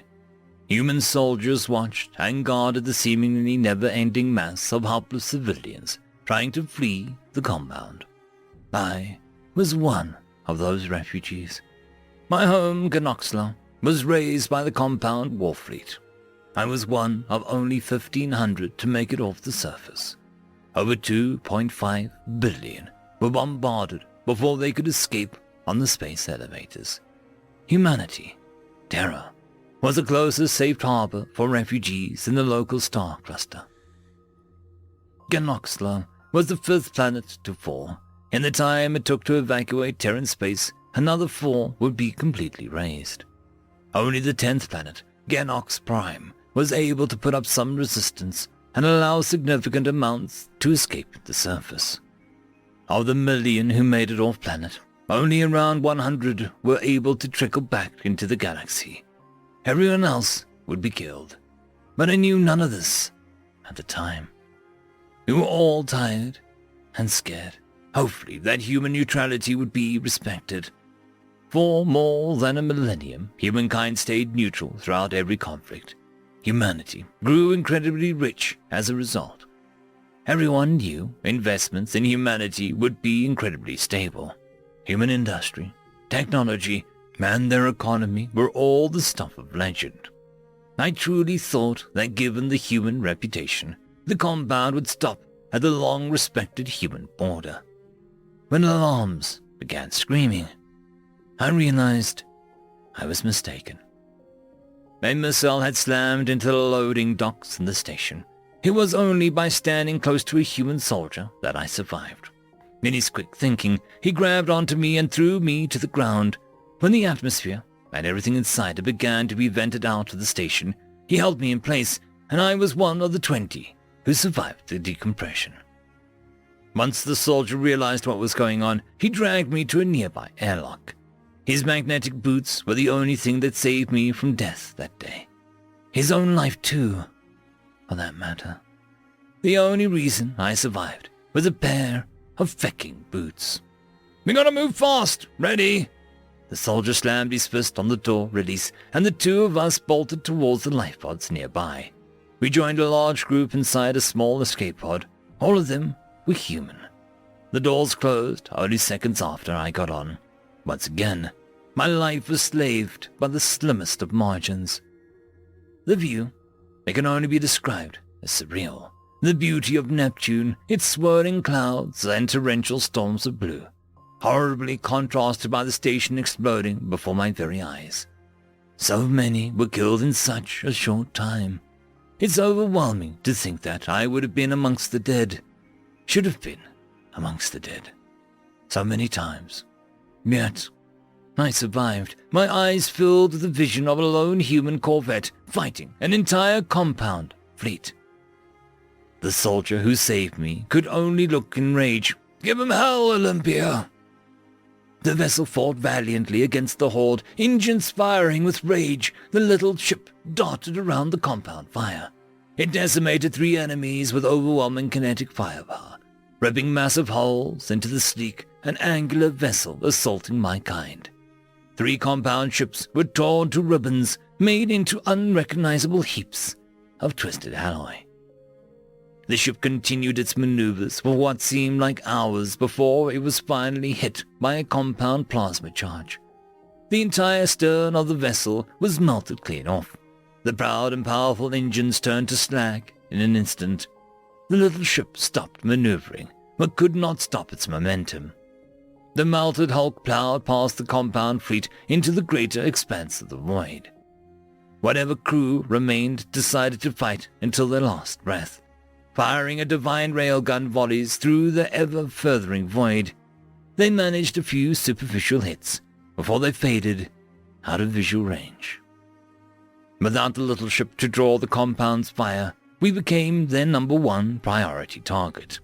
Plasma charges missed our puny vessel by mere meters, melting away our armor and noticeably increasing the temperature inside our doomed craft. Just then, a message seemed to reverberate through the very void itself. "Human neutrality is non-negotiable. Prepare for eviction." As if appearing out of nothingness, an entire human battle fleet emerged from the void.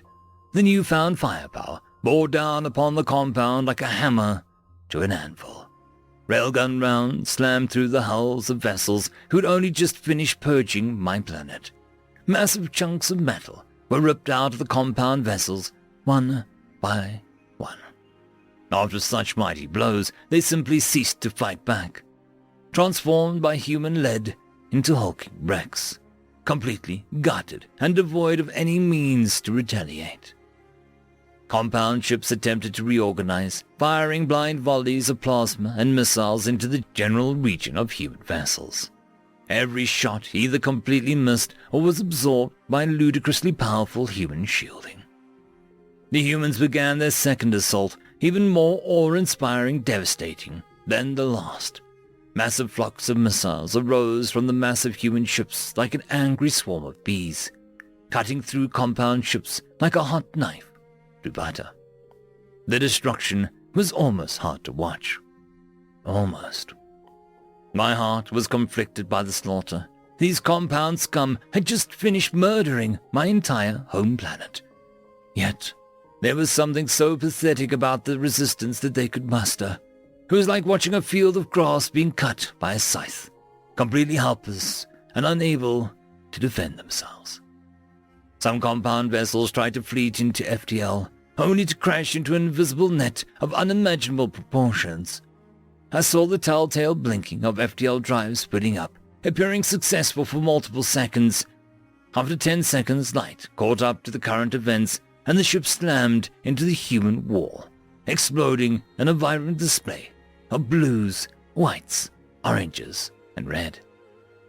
The majesty of the destruction swallowed my mind and distracted me from the gravity of my situation. The killing blow was executed by the massive human battleship. Limitless beams of white exited the spinal mount of the human ship. They connected with their target similarly massive compound supercarriers, architects of destruction of species. I doubted the human's capability to destroy such a ship for less than a second, for that was the time it took for the beam to claw its way through the entire supercarrier. Each surviving compound vessel was gutted from bow to stern in a matter of milliseconds. I never felt more powerless and insignificant in my life. I haven't felt such a feeling since. My entire species had almost been eradicated by compound. The single human fleet cut them down like a field of wheat. I jolted in fear when the human soldier placed his hand on my shoulder. "You are safe now." His voice showed me that he too felt puny in the face of such madness. His words were as much a reassurance to himself as they were to me. Yet, I was able to derive some comfort from them. Hundreds of compound vessels were turned into molten heaps of scrap in minutes, and I couldn't truly process it. I owe my life to the humans. I just wish that they would have helped us sooner. Testimony of Talon II, lone survivor of the compound assault in Genoxla. Around 100 Genox citizens survived the war. The compound nearly succeeded in the total eradication of their species. Human peacekeeping actions, as a direct result of Talon's confirmation of genocide, turned human opinion towards intervention in the war. The compound government was tried and convicted of genocide, and a new interim government was established by the galactic nations. Humanity now views intervention in conflicts as its duty in the galaxy. Human interventionists have stopped a total of 97 interstellar conflicts to date. The guns of terror reign supreme, stopping conflicts within minutes and preventing conflicts with the mere acknowledgement of their existence. End of story. Tales from Outer Space 1569. The Siren Planet, written by Swift Hound.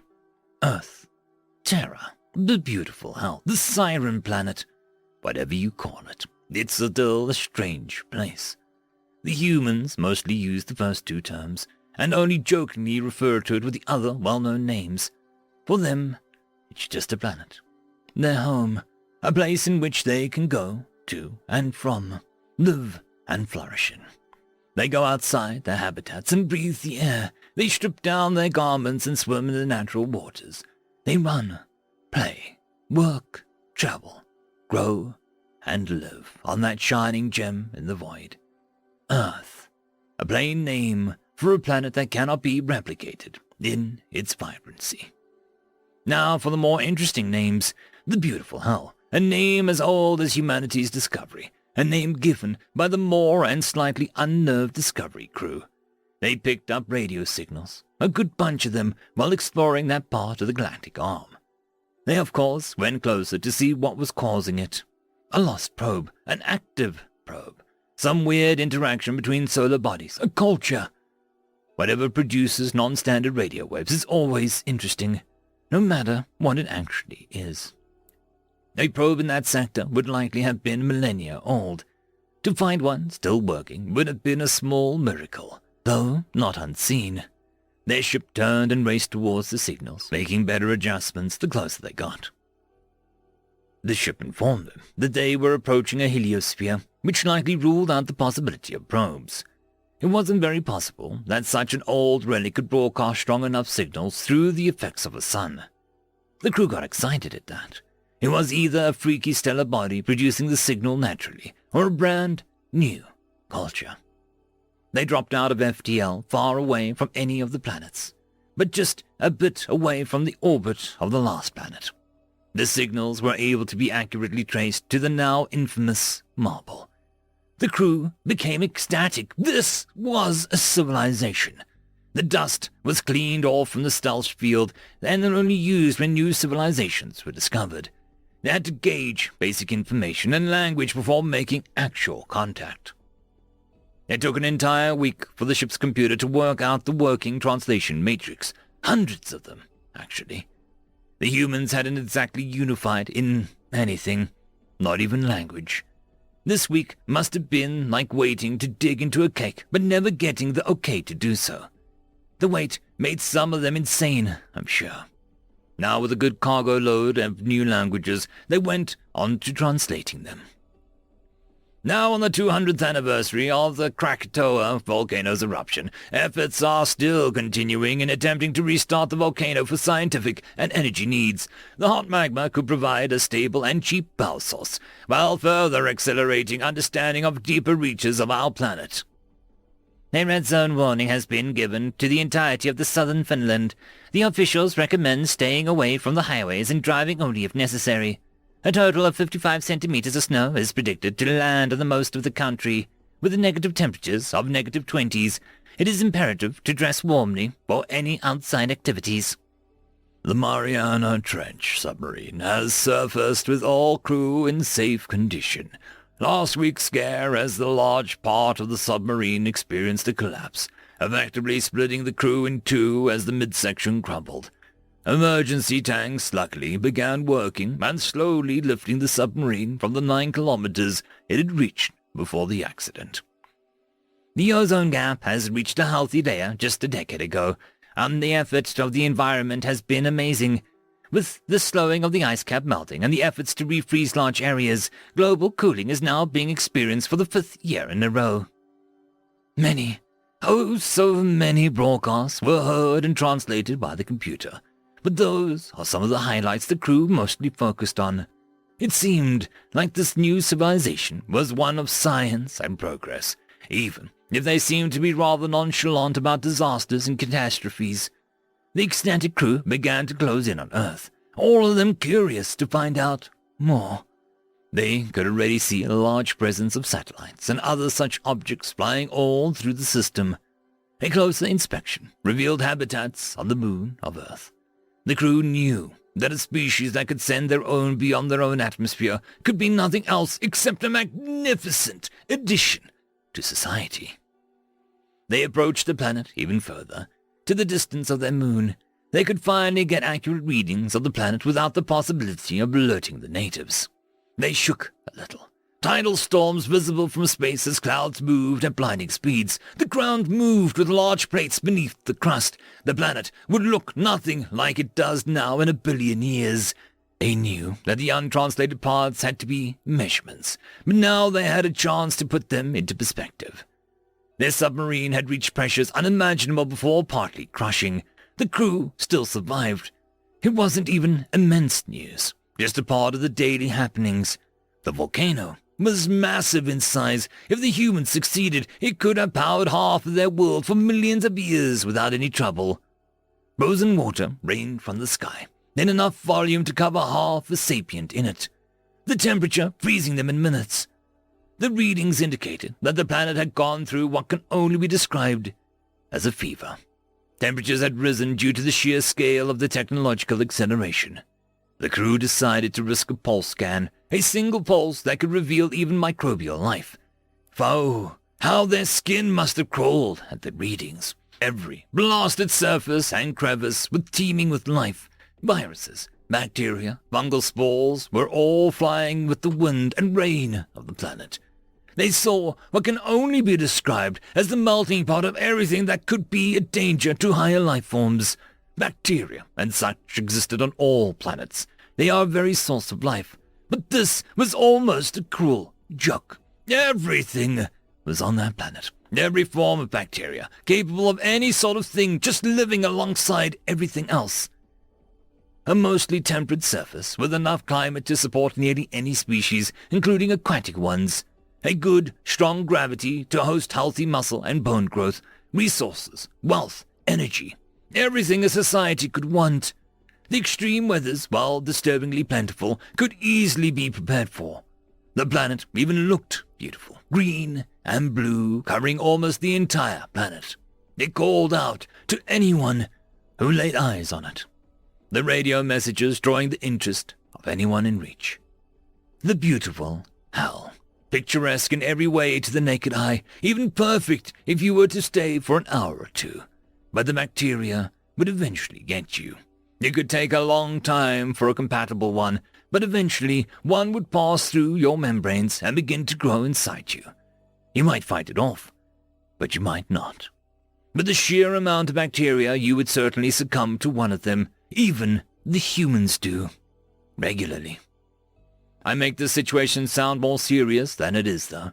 Even if it is a very compelling story, quite minimal efforts help to fight the issue when humans travel around. You won't get sick if you don't land on the planet and breathe the air or water. The humans won't infect others either.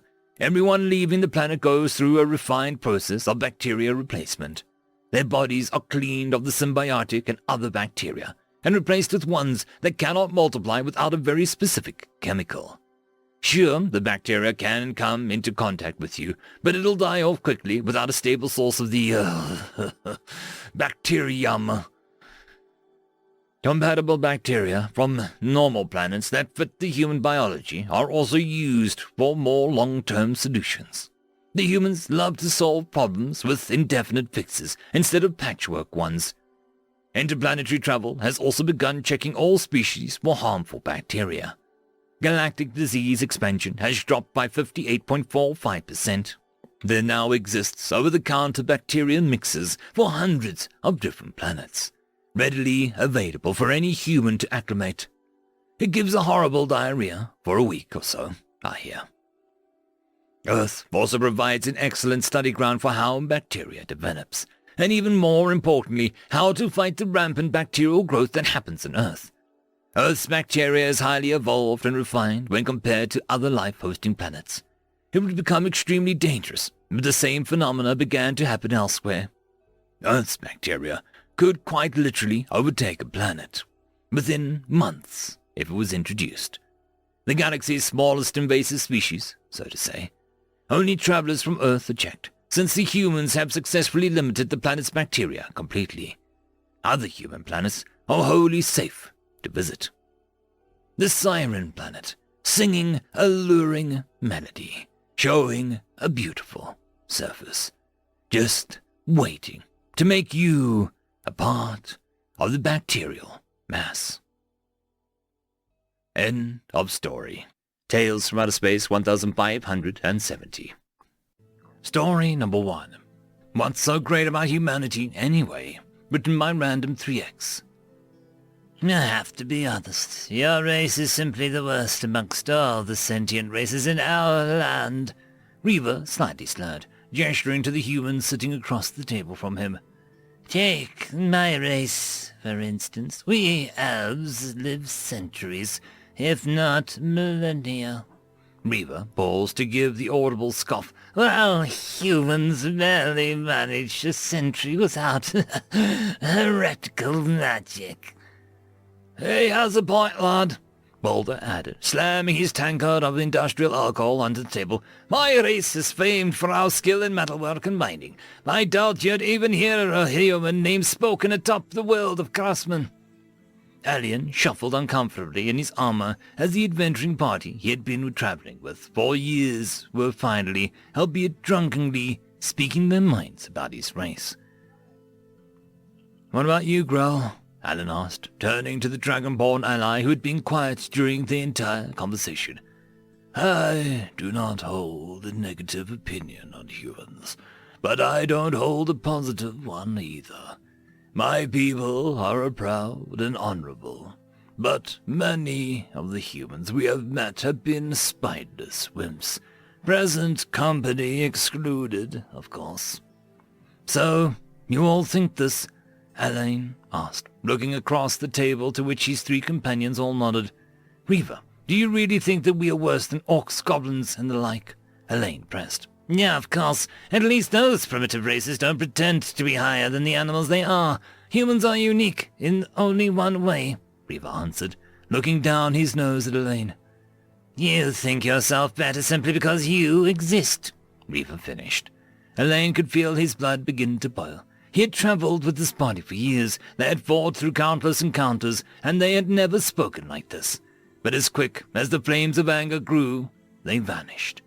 In the place, ice now ran through his veins. Okay, fine. Let's tackle the point you've made, shall we? Elaine asked, with which the party seemed intrigued. Reva, you mentioned your race's most defining feature, your exceedingly long lifespans. Elaine gestured to the elf. Indeed. Reva seemed pleased by this. Tell me, do you actually do anything in these long lives? Elaine's question froze the expression on Reva's face. From the few elves that we've actually met, the majority seem listless and apathetic. You don't seem to realize your long lives are actually a detriment. How dare! Reva began before Elaine cut him off. Yes, humans barely last a century, but because our time is so limited, we don't faff around, hoping tomorrow will be the day we actually bother to achieve something. Your race is stagnating because you see no point to tomorrow, when you can do whatever it is a century from now. Elaine's words cut deep and left Reva leaning back in his seat. Ha ha! He got you, good elf! Boulder laughed boisterously. You, Boulder, you say that we aren't at the top of the world's artisans. I will concede this much, Elaine said, focusing his gaze on the dwarf. But how many of those masterpieces are actually used? How many are even given sold? We humans don't need one masterpiece when we can fit an army with the standard stuff. Elaine drew his small dagger to demonstrate his point. It was a blade that he had had since he was a child, and it still worked. Now, lad, Boulder began, trying to refute Elaine, but was cut off like Reva. A society that focuses so much in one field and ostracizes those that can't actually make it is a failure of society. You yourself bemoan being kicked out of your home because you were only good at hunting. Yet you espouse your race's superiority to mine. Humans may not be the best, but we don't limit our options like you. I expect that I'm next, then, Growl asked. I suppose so, Elaine nodded. You spoke of pride and honor, yes? Elaine asked, in which Growl nodded. I won't deny humans seem to not always value honor and pride. That is why we work far better than Dragonborn, Elaine declared. Explain how this is the case, Growl asked, his tone calm if not a little curious. Your adherence to such codes make you inflexible and predictable. Think how often a bandit has gotten a hit on you because you strictly adhered to your code, Alan explained. What if their blade was poisoned? What if they killed you? You would die no longer being able to be good in this world simply to fulfill some empty promise only you care about. Humans will abandon codes if they can't be practical. Yes, there are a few outliers who will die as you would, but the majority would rather fight another day than die a meaningless death. Your words hold merit, Elaine. Growl nodded in acceptance, the most positive reaction from the table so far. I'm going to bed. Elaine rose from his feet. But one more thing. We humans know we only pretend to be above animals. We all know full well we are beasts on two legs. The only difference from orcs and goblins is we strive to be better than our bestial selves. With those words, the table was left in silence. End of story. Story number 2. The Deja Vu Maneuver, written by Slow AD 2584. Human warships were silly, poorly designed, and antiquated. In the eyes of the other galactic species, it seemed the humans were sticking to their old ways of water surface craft, having a keel and an up-hull orientation, and their weapons were mostly along the port and starboard side, in a series of large, fixed battery cannons of a merely kinetic variety. There were no sensors, guns, or crew stations anywhere along its heavily armored and reinforced keel, revealing a questionably very large blind spot to its vision and fields of fire. All in all, the galaxy laughed at the designs. It was a World War II steel battleship with a Spanish galleon cannon setup. In space, their jump drives were even more archaic and foolish, requiring a hyperspatial GPS point measurement anchors to be only jumped to locations possible. They could only ever jump to a place a ship has been before at least once. The ship designs were ridiculous and suffered a whole lot of ridicule. That is, until the skirmish with the Valman pillage cruiser and the galaxy witnessed the Deja Vu maneuver for the first time. The pillage cruiser was raucously belligerent as it approached the human colony moon.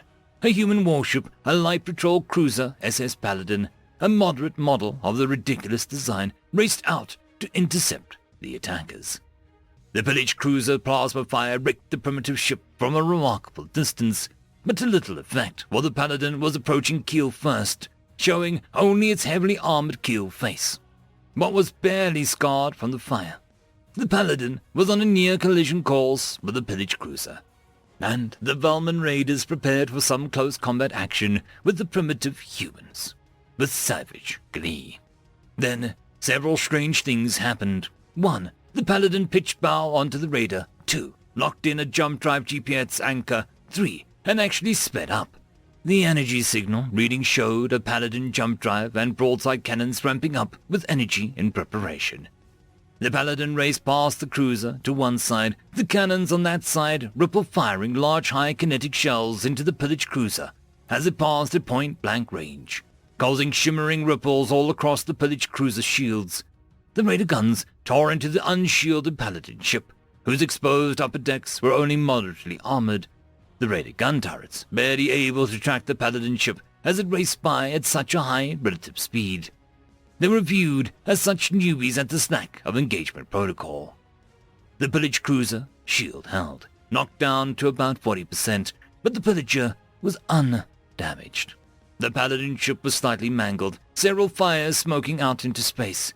It wasn't a fair exchange that time, because then the Deja Vu maneuver occurred, and the now name for it was made sense, because the Paladin jumped to its anchor and began a broadside pass. Again, the broadside cannons were perfectly fine under the mangled armor, as they were hardened against this type of abuse, and they were primed and fully loaded, as was the jump drive. This time, the pillage cruiser turrets found themselves pointing the wrong direction, and wasted precious time traversing back on target. The shields failed midway through the pass, and the human kinetic shells began savaging the pillage cruiser. Its rather lightly armored hull amounting to paper against the muzzle energy the many human cannons could muster. For the paradigm of the warships of the rest of the galaxy over-relied on their shields and kinetic-less energy weapons, resulting in direct hull reinforcement taking a backseat role. The pillage cruiser fire was zorching and burning the human ship as well, but by now the exchange was far from equal, only now the other way. On the third repeat pass, the pillage cruiser endured rapid broadside fire alongst its entire length, racking its hull with jagged holes, pressure loss outgassing, and interior explosions, and it was in serious trouble. It launched its reserved and very expensive torpedoes in desperation, but the torpedoes never found their mark. The Paladin altered course slightly before the third jump, torpedoes on its tail, and after an emergency back at the beginning of the pass, its course was now going to pass on the other side of the pillaged cruiser, blasting the unshielded ship with its fresh other broadside. Remarkably, some of the anti-ship torpedoes circled around to strike the pillaged cruiser, showing the cleverness of the Paladin's pilot. After the fifth pass, the Paladin altered its course one last time. This time, it emerged on a direct collision course with the mangled and disabled pillaged cruiser. It pitched up, and the heavily armored keel of the battle-worn Paladin, with its seemingly unnecessary cable beam edged jutting out from the face of the armor like an old warship keel, now showed its purpose, as the heavily armored cutting edge collided with the pillaged cruiser at a chopping 45-degree angle, literally smashing it in half as it went with a blunt, massive axe. The ridicule of their design ended that day. It seems the human technology and design, while still very much limited and primitive when in comparison with the rest, was all applied in the human's particular fashion, revealing the truth of an old human saying, "It ain't so much the tool, but the hand and the mind of the person using it that gets the job done." Galactic Council strategos were struggling to find a method to defend against such a maneuver if hostilities ever erupted against the human warships, as the SS Paladin was a mere Coast Guard cutter version of the human warships. They shuddered in horror when considering the Titanic battle cruisers and, oh God, those odd gigagun deck barges using the same technique. End of story. Tales from Outer Space 1571. Story number 1. The Vengabus is coming. Written by In Babylon They Wept. Alakan pinched the bridge of his nose. On one hand, certain death. On the other hand, human bullshit. He weighed the options carefully. His self-respect fought tooth and claw with his will to live. The will to live won. It was a near thing, but internal battles were winner take all. "Packet, we need armor. Send them in." The radio cackled. It was a quiet sound, but still a welcome reprieve from the blistering swarm of beams from the nearby laser Gatling. Alakan fished it out of his front pocket, raising it near his ear eagerly. "Call sign 8 mode, do you copy? What is your ETA? We're pinned down bad up here. If they can get a second angle set up, we're toast."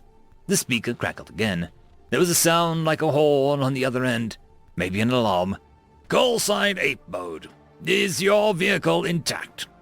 There was no verbal response back, but a faint chanting could be heard in the background, just beyond the range of his hearing. Alakan cranked the volume knob to max, desperate for any possible information about when the armor would arrive. Instead, he seemed to catch the opening part of some kind of human war ritual. "We like to party. We like to party. We like to party. We like to party. We like to party. We like..." Then the radio cut off abruptly. He took several deep breaths before pinching his nose again.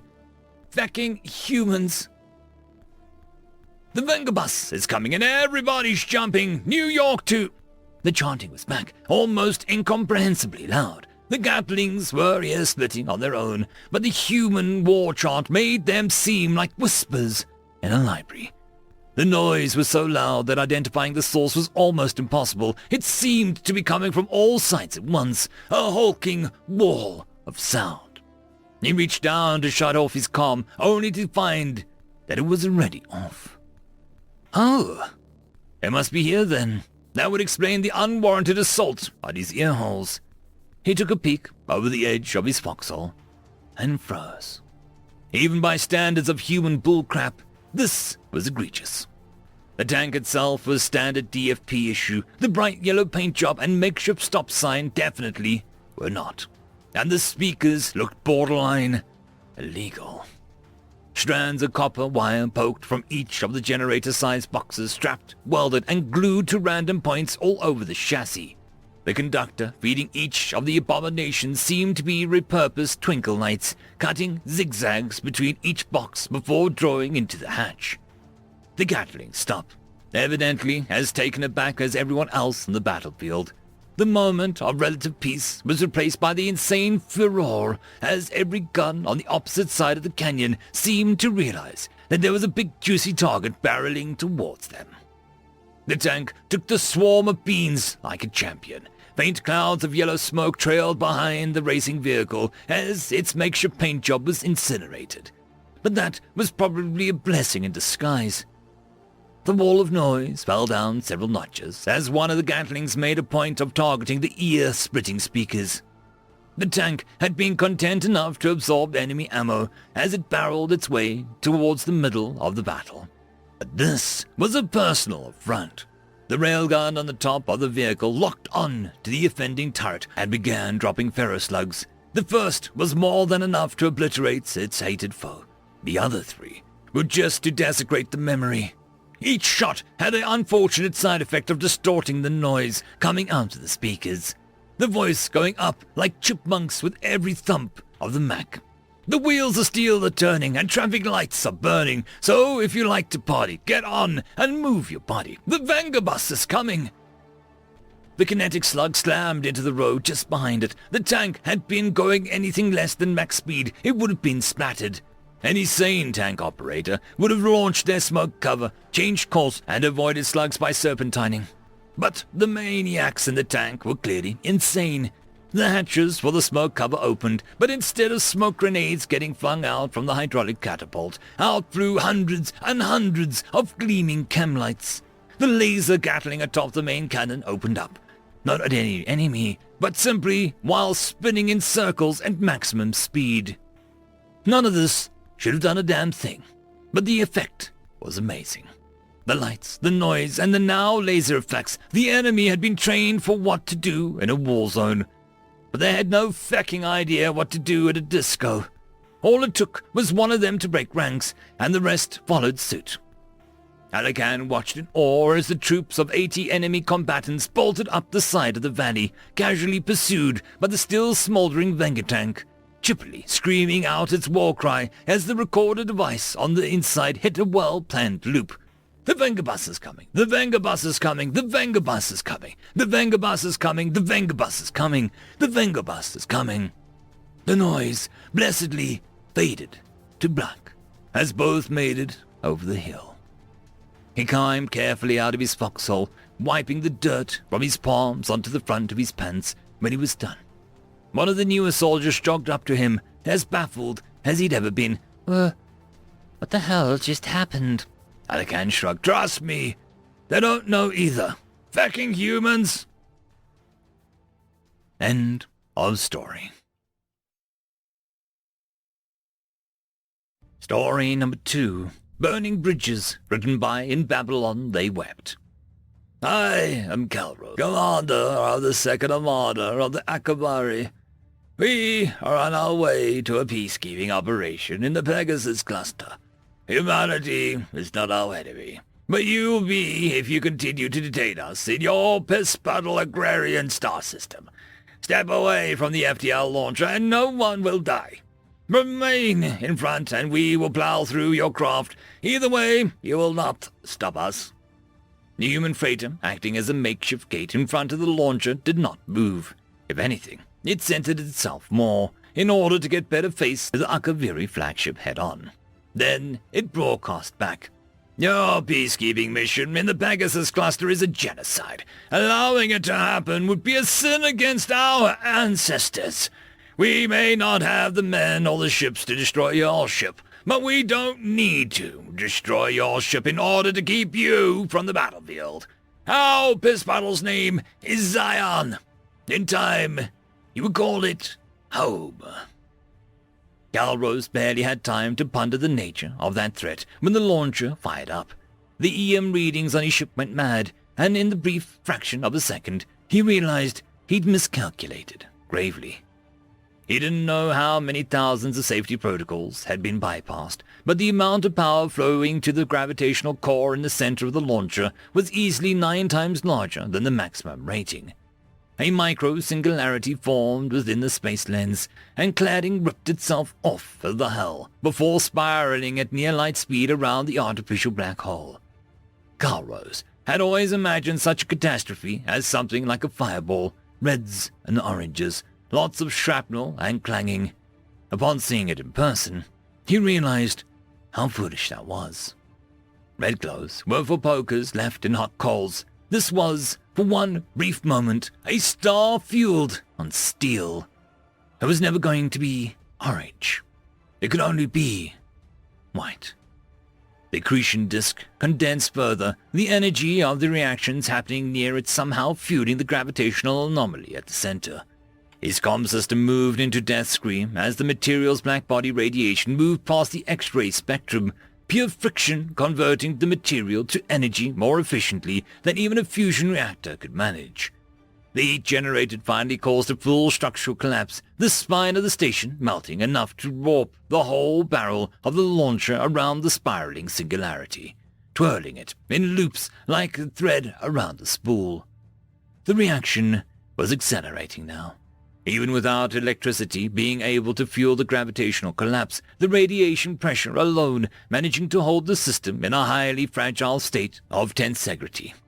He recognized the feedback loop that was happening, radiation putting gravity, gravity fueling radiation, on and on until...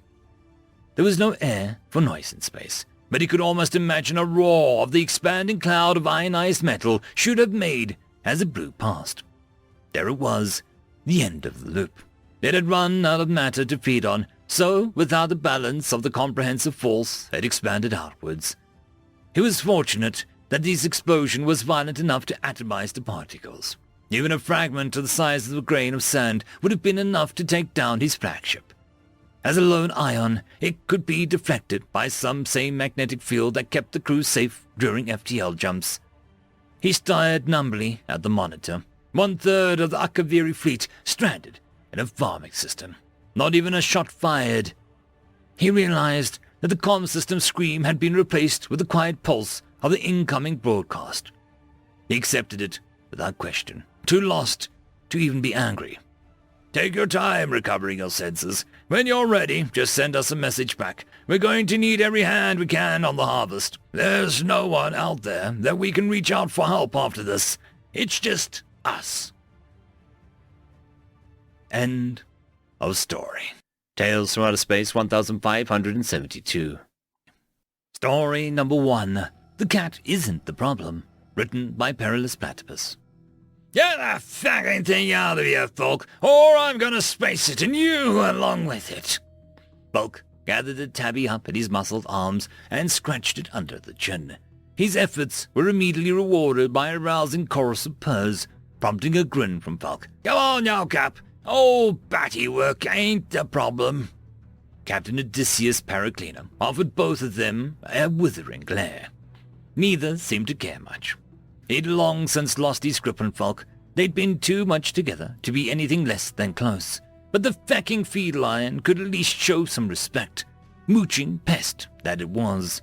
Things spent half of its time trying to suffocate him in his sleep, and the other half trying to trip him to death. But Fulk was right. The cat wasn't the problem. At least, not today.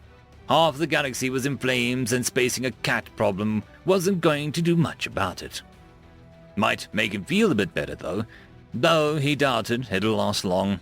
Bulk loved that hellspawn almost as much as the ship, so Odd did what he always did, settled back into his chair with an exaggerated sigh and turned to more pressing matters, like the aforementioned galaxy burning. "What a mess," he said. Fulk nodded, his fingers still idly scratching at Battywick's chin. "Just getting messier by the day. No end in sight, neither. Shame. Galaxy had a good thing going for it for a bit." Fulk offered a grunt in response. "Don't agree. Think it was better this way." Odd waved a hand towards the view screen and the map depicting the various battle lines. Half were probably out of date as soon as they picked them up, but getting the general sense of the hotspots was better than jumping about completely blind. "Better for us," Fulk said. "That's some cynical crap, even for you," Odd replied. "It is what it is." Fulk unceremoniously jumped Battywick on Odd's lap. The cat settled immediately in, paying not a whisker of a bit of attention to Odd's skull while Fulk looked on approvingly. "But at least we have each other." Bulk brushed his trousers, flicked off a few strands of orange hair, and then fell back into the seat beside Odd. "Where to next?" "Hard to say. It's salvage or smuggle. More profit if we go both. But we'll be rolling the dice. No guarantee on what we'll find, and no guarantee on getting a buyer to buy it. Easier if we take a contract." Falk snort eloquently and succinctly established his views on the subject. Falk wasn't a fan of contracts. That sort of ran with the territory on anyone that had signed over their freedom for a ticket or for hellhole and 3 squares a day. High price to pay, particularly the grinders Falk came through. They didn't talk about it. Pasts were a great topic for people in their line of work, regardless of how long they'd been doing it together. "Last data dump said things were hot around Helva," Odd said, putting up the galaxy map. "Terran Republic versus the Basil. Doesn't matter who comes out ahead in that. There's something worth having in the racks on both sides. Plasma loops, displacers, light benders," Falk muttered, his eyes fixed on the map. "Could be good. Could be death. Ow!"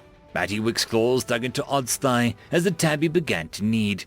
"Don't push your fucking luck, cat." Odd didn't remove the tabby, though, and Battywick continued his kneading unabated. Falk grinned. "It's good to see you getting along so well. Back to the topic. You in for Helva? It's going to be a hot if we dump her was right. Might catch fire ourselves. Worm for first bird. Early bird gets the worm," Odd corrected him. "No early in space, just first." "Yeah, well, if we're going to get tactical, no ain't worm either. Space worms on Gorgas 7. Odd began to absentmindedly pet Battywick. "Long way between Gorgas 7 and Helva." Bulk nodded in agreement. "Long way." Then he grinned. "But still worms." "Then we go." "We go." Odd winced as the claws dug in once more. "This cat is a fucking problem." Bulk shook his head. "Cat is not a problem. Cat can eat early bird." "I thought we were going to be the first bird." "No." Bulk began to flick various switches, putting up ready readouts from the ship's weapon system. "Worm for first bird for first cat." End of story. Story number 2. The Old God, written by Slow AD 2584. The Katang Armada approached Earth. The pitifully primitive humans stood 0 chance. They barely had AI, no knowledge of slick Tor quantum recertainty algorithms that could infiltrate and confront any electronic device or logical device from an orbital distance. No defense fields to nullify harmonic phase laser beams. Nothing of the sort. This was going to be laughable. As the Armada approached low Earth orbit, the Selector electronic warfare began. Within moments, the entire internet, satellite network, telecom, and even every single radio circuit board, anything with a silicon transistor, really, was scrambled, dead, inert. The humans were instantly rendered back to the Stone Age, around 1965 or so. All of the craft climbing to orbit fell from the sky. Not a single radar ping nor radio signal was detected. The war was over before it had even started. With their superiority and even better orbital high ground, cleaning up the ground forces would be a grueling but inevitable grind. Those humans down there still had machine guns and swords, or whatever archaic thing they can find that still works down there. The Katang planetary assault logistics operation began ramping up. Sir, we're detecting something." "What? How did they even manage to get power? What kind of program data suite are they running? How did the Slicktors miss them?" Sir, nothing so advanced as the sort of the data suite. It appears to be a, arc gap pulses, like an electric arc between conductors. The pulses seem to be tuned to bounce along the inside of the planet's ionosphere, detectable on other side of the world. It seems to be some kind of pattern, a signal. "Get the crypto guys on it. Where is it coming from?" It appears to be coming from somewhere in the middle of the taiga of what they call northern Russia. Middle of nowhere, sir. Hold on. There was a similar arc gap signal from what they call Montana, USA. There appears to be some sort of communication going on. I need the crypto teams on this immediately. I want to know what they are saying. Sir, crypto says this communication has no OS, no data library, no resource libraries to raid it. It's just too primitive. They say that this is nothing they can, look, it looks like it stopped. They probably ran out of power. Probably some monkey on an exercise bike or something trying to generate power manually or get tired or... Alert! Weapons launched from northern Russia. What? No vehicle should be operating down there. How? It appears to be a cylindrical rocket from some kind. Analyzing, Hurry on, sir. No electronics, mechanical gyro. And, is that relay logic? Nothing force look to grab onto. The rocket doesn't seem to have enough delta V to truly reach escape velocity, however. This may be a false alarm. Psh, pathetic! Why even bother? Okay, what kind of weapon is it? Directed energy, kinetic impactor. Give me something here. It's, they're very odd, sir. There appears to be a pulse nuclear device in the nose, but it's a strange design. I bet it's nuclear-pumped X-ray laser, or energy shield should be able to absorb that. No problem. No, sir. No X-ray laser element anywhere on the device. Nothing technological at all. Just fuel, gyro guidance, and a fission reactor. The rocket arced over the horizon and then drifted near the Catan cruiser. Okay, that cruiser there just should be able to get a better look at... A blinding flash lit up the entire orbiting fleet. Alarms blaring on the bridge monitor. As the flash faded, the cruiser was a drifting wreck. A large section of the middle hull was simply vaporized. What in the hell was that? Silence those alarms! Report! What were they alerting? The alarms are alpha, beta, and gamma particle high-energy emissions. High-energy free neutrons. Wow, it's a real mess over there. Gamma rays? Really? What in the black could have done that? You said that there was nothing that high-tech on board that... Sir, it appears to be a pulse nuclear device in the nose of the rocket was not contained in a shield in any way. What? Who in the All-Father's own universe would ever make a device like that? Even worse, be willing to ever set that thing off? Oh, what would such a thing even be called? A naked fission event? I cannot even imagine such a thing. Apparently so, sir. It appears to have been the device's purpose. Where did it come from exactly? There was an underground silo in the middle of nowhere, apparently with its own isolated power generators and solid-state mechanical controls. Oh, okay. Phew.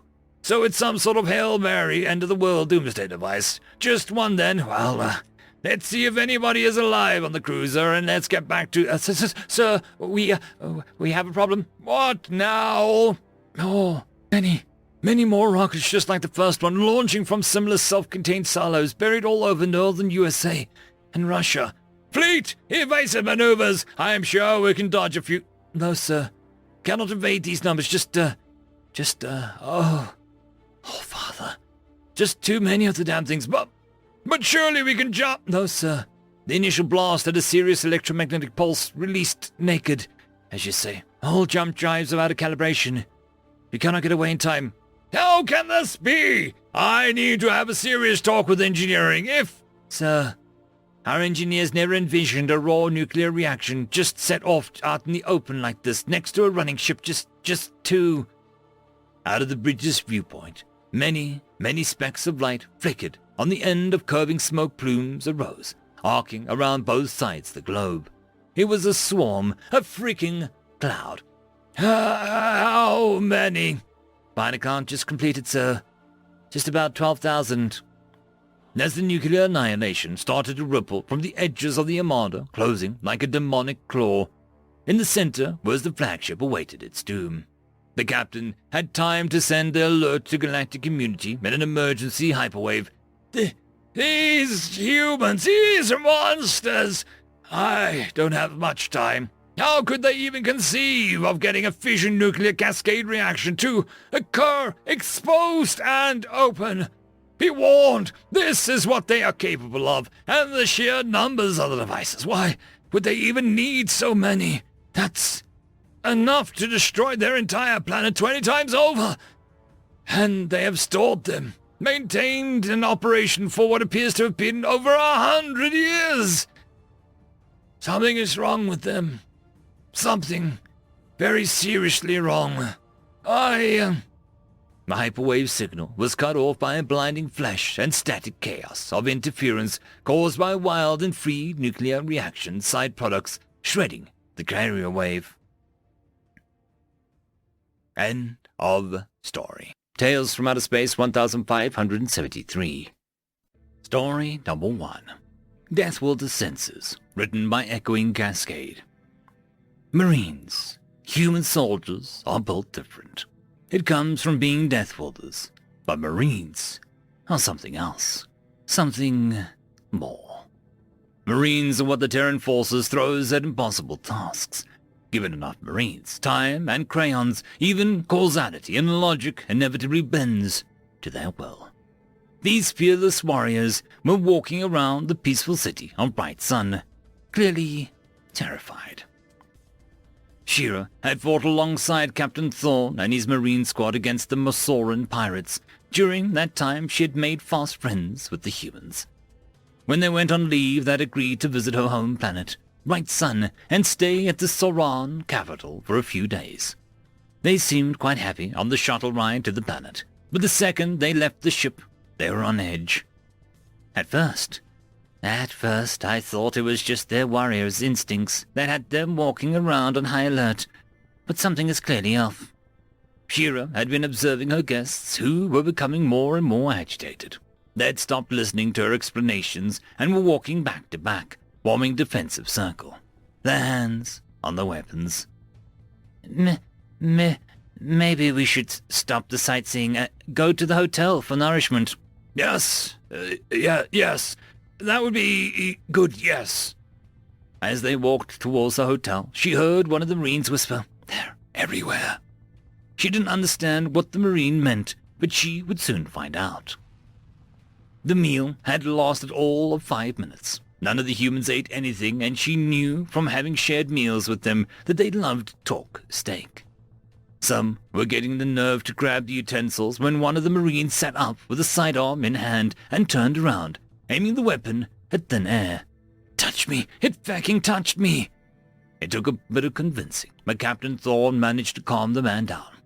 We need to, rest, yes. Things will be better tomorrow, yes." Shira was at a loss for words. She simply nodded. She couldn't make head or tails of what was going on.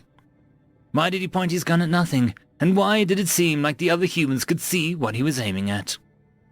That last thought remained with Shira as she went to bed. She would have to ask Captain Thorne what was going on. She had endured more than what was polite already.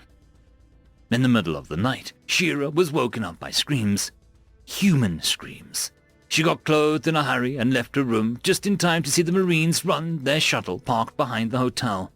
They hadn't even stopped to open the doors on their way. They shoulder charged through them, and before she could even ask what the seven hells was going on, they had left for orbit and docked inside their frigate. Shira ran from her room to the contact of the Marine captain. "Oh, what's wrong? Is everything all right? Are any of your men injured?"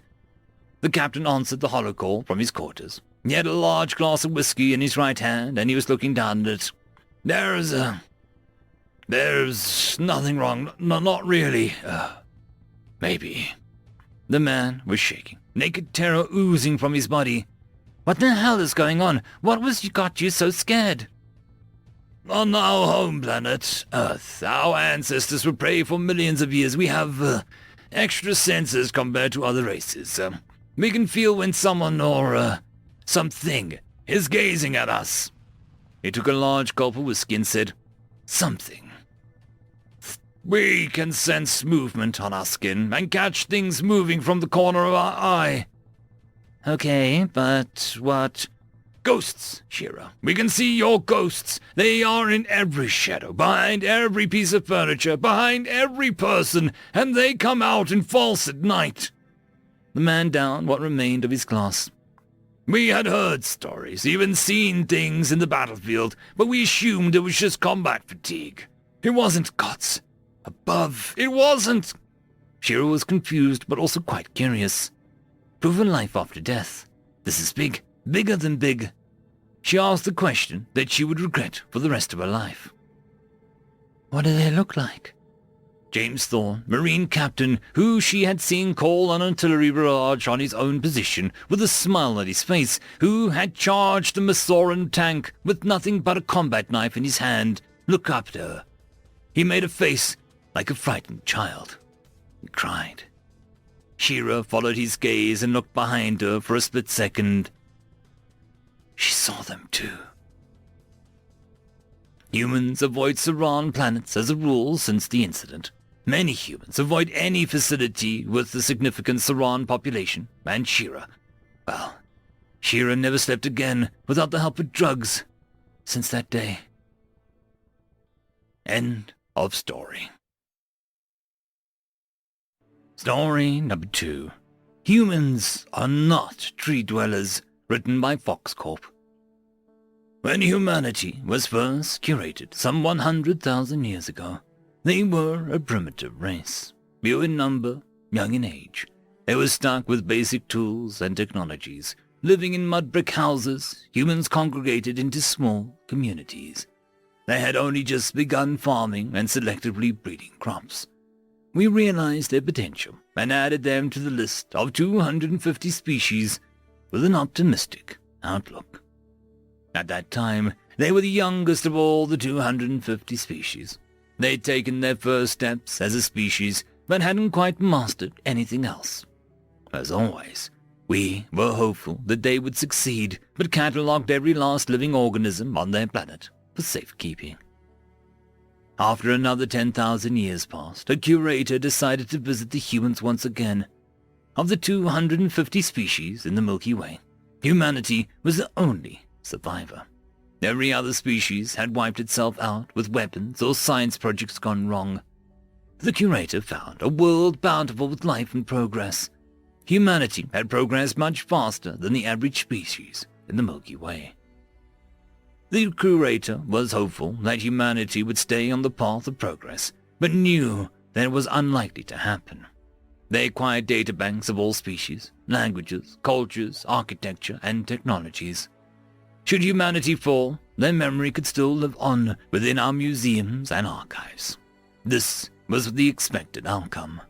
Races with such rapid advancement were the most likely to fly too close to the sun and be destroyed through their own curiosity. After another 1,000 years, the curator returned, only to find an ash-choked land devoid of any obvious signs of life. The curator was saddened, but not surprised. The Milky Way was added to the long list of dead galaxies, and we moved on. This brings us to modern day. Several expeditions to the Milky Way's neighboring galaxies have yielded shocking revelations. The galaxies simply no longer exist. No central black hole, no stars, no planets, no life, not even a mote of dust. Within residual radio and subspace emissions, we found only one constant above the chaotic background: Birch. This name was completely unexpected and unknown. No life form within this galaxy had ever developed such a word. Most couldn't even pronounce it. Yet it was all that remained of this barren void. After searching the archives for many years, we discovered the humans once more. Birch was a standard word in English language. It was simply a word for a tree. After this revelation was made, the journey to the Milky Way began. Upon arrival, it was realized that the Milky Way was still very much intact, but gravitational anomalies. Hopefully, that human had emerged on Earth. Curators swarmed the Sol system. They found a technologically advanced human civilization, no longer the primitive humans of old. No traces of the birch trees either. After discovering the humans were back in the Milky Way, more searching was done on the gravitational anomaly. The Milky Way had not grown in size, but had completely doubled in mass. All of this new mass was centered around the Milky Way's central supermassive black hole, which had now ballooned to a light-year in diameter and over the entire galaxy's worth of mass. Once the curators arrived at the central black hole, they were greeted by a structure of unimaginable proportions. a gargantuan ecumenopolis measuring 2 light years in diameter, made up of the uppermost layer of the birch. After searching through human cultural records, we came across the idea of a birch planet. Thought by Paul Birch, the term birch planet was coined by Isaac Arthur. At the time, it was a theoretical possible megastructure.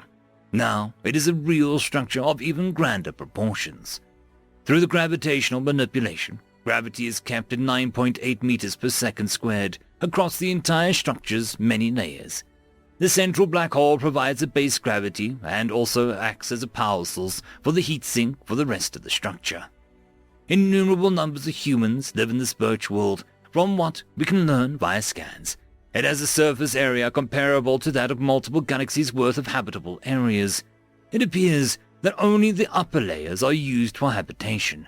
The rest of the structure experiences extreme time dilation, and as such is relegated to medical waiting areas, storage, resource extraction, energy production, and general maintenance hubs. This still leaves over 95% of the structure purely dedicated to habitation and the many amenities necessary for such a post-scarcity civilization. Incredibly, 99% of this massive structure is inhabited. Multiple active support rings outside the current structure suggest that the humans are adding even more layers to the birch planet's gargantuan frame. The absolute insanity of this discovery has rocked our scientific community to the core. New efforts are being taken to investigate species who once thought dead. For if humanity, a dead race, could make such a structure, what else could we have missed? But as the days of renewed expedition have not yet come, we only know one thing for certain. Humanity certainly doesn't dwell in the trees, but the birch is all-encompassing. End of story. Tales from Outer Space 1574. Story number 1. Inhuman Experimentation. Written by Echoing Cascade. Professor Dim was making his way to his laboratory. To say that he was out of his depth would be an understatement. The Empress had given him a mission. The mission had been clear. The mission had been impossible. The mission had been stupid. The mission had been suicidal. The mission had succeeded. In order to prepare for the Masoran invasion of Ascador, Dim's people needed to be ready to deal with the Masoran closest allies, humans. So the Empress had given him the unenviable task of getting his hands on human specimen. Knowing full well that it was suicidal to even try, he opted to just get it over with. He approached a human in a bar and asked him if he would be willing to become a test subject. Instead of a quick death, the human had given him a question. Depends. How much? Thinking fast, then offered him a third of his daily research grant, musing that getting a human and keeping him happy would be well worth the credits. Now, here he was, human Greg in tow, entering the lab, and he still had no idea what to do from here. I never thought that I would get this far. Oh, gods. I guess I'll need to pay back the loans I took after all. He didn't have any tests or any idea of what to do, but he did have toxins. Very well, let's see if I can kill it outright, away, and then do some tests on its corpse. Dim took out some of the deadliest poisons in his lab.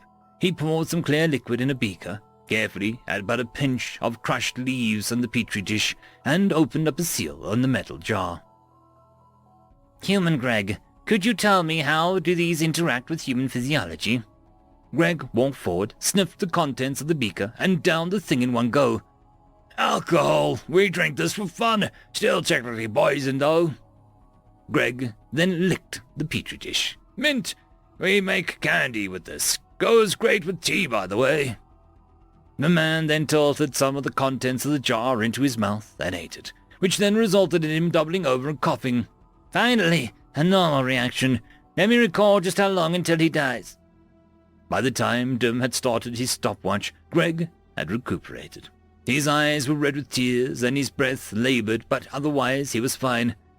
Okay, that was some sort of chili powder. We use it as a spice on our food. Really should have taken so much in one go. Very irritating for the sinuses. Dim was too annoyed to be shocked. Most sentient species had the decency to die when exposed to these poisons. All right. Better show him his quarters and come up with an actual testing procedure, I guess. While walking the human to his room, he wondered something. Human Greg, what substance does your species require, and what can you not eat?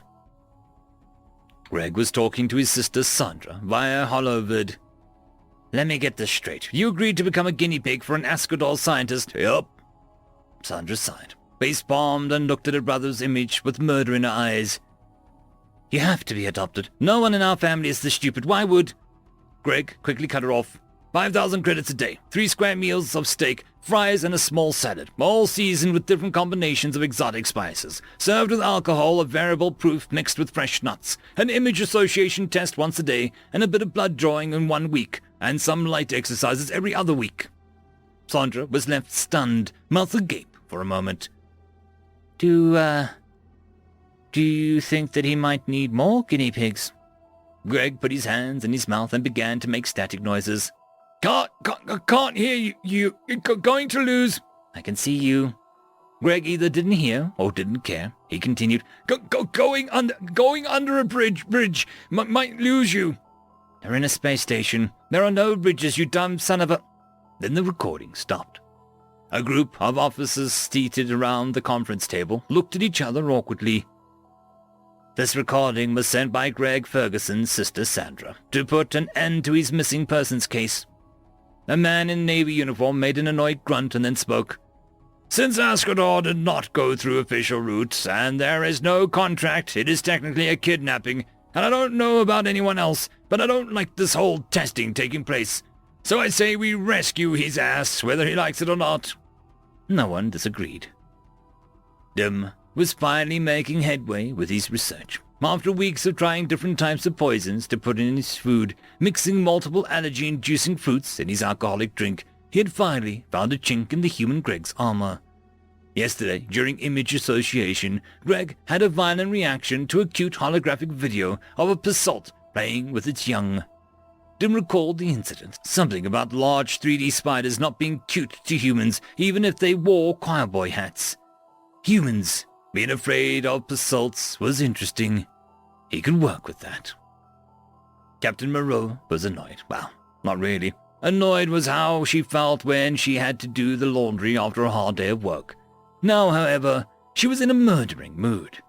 A couple months ago, a moron named Greg Ferguson had managed to get himself kidnapped, and it was now up to her team to rescue him.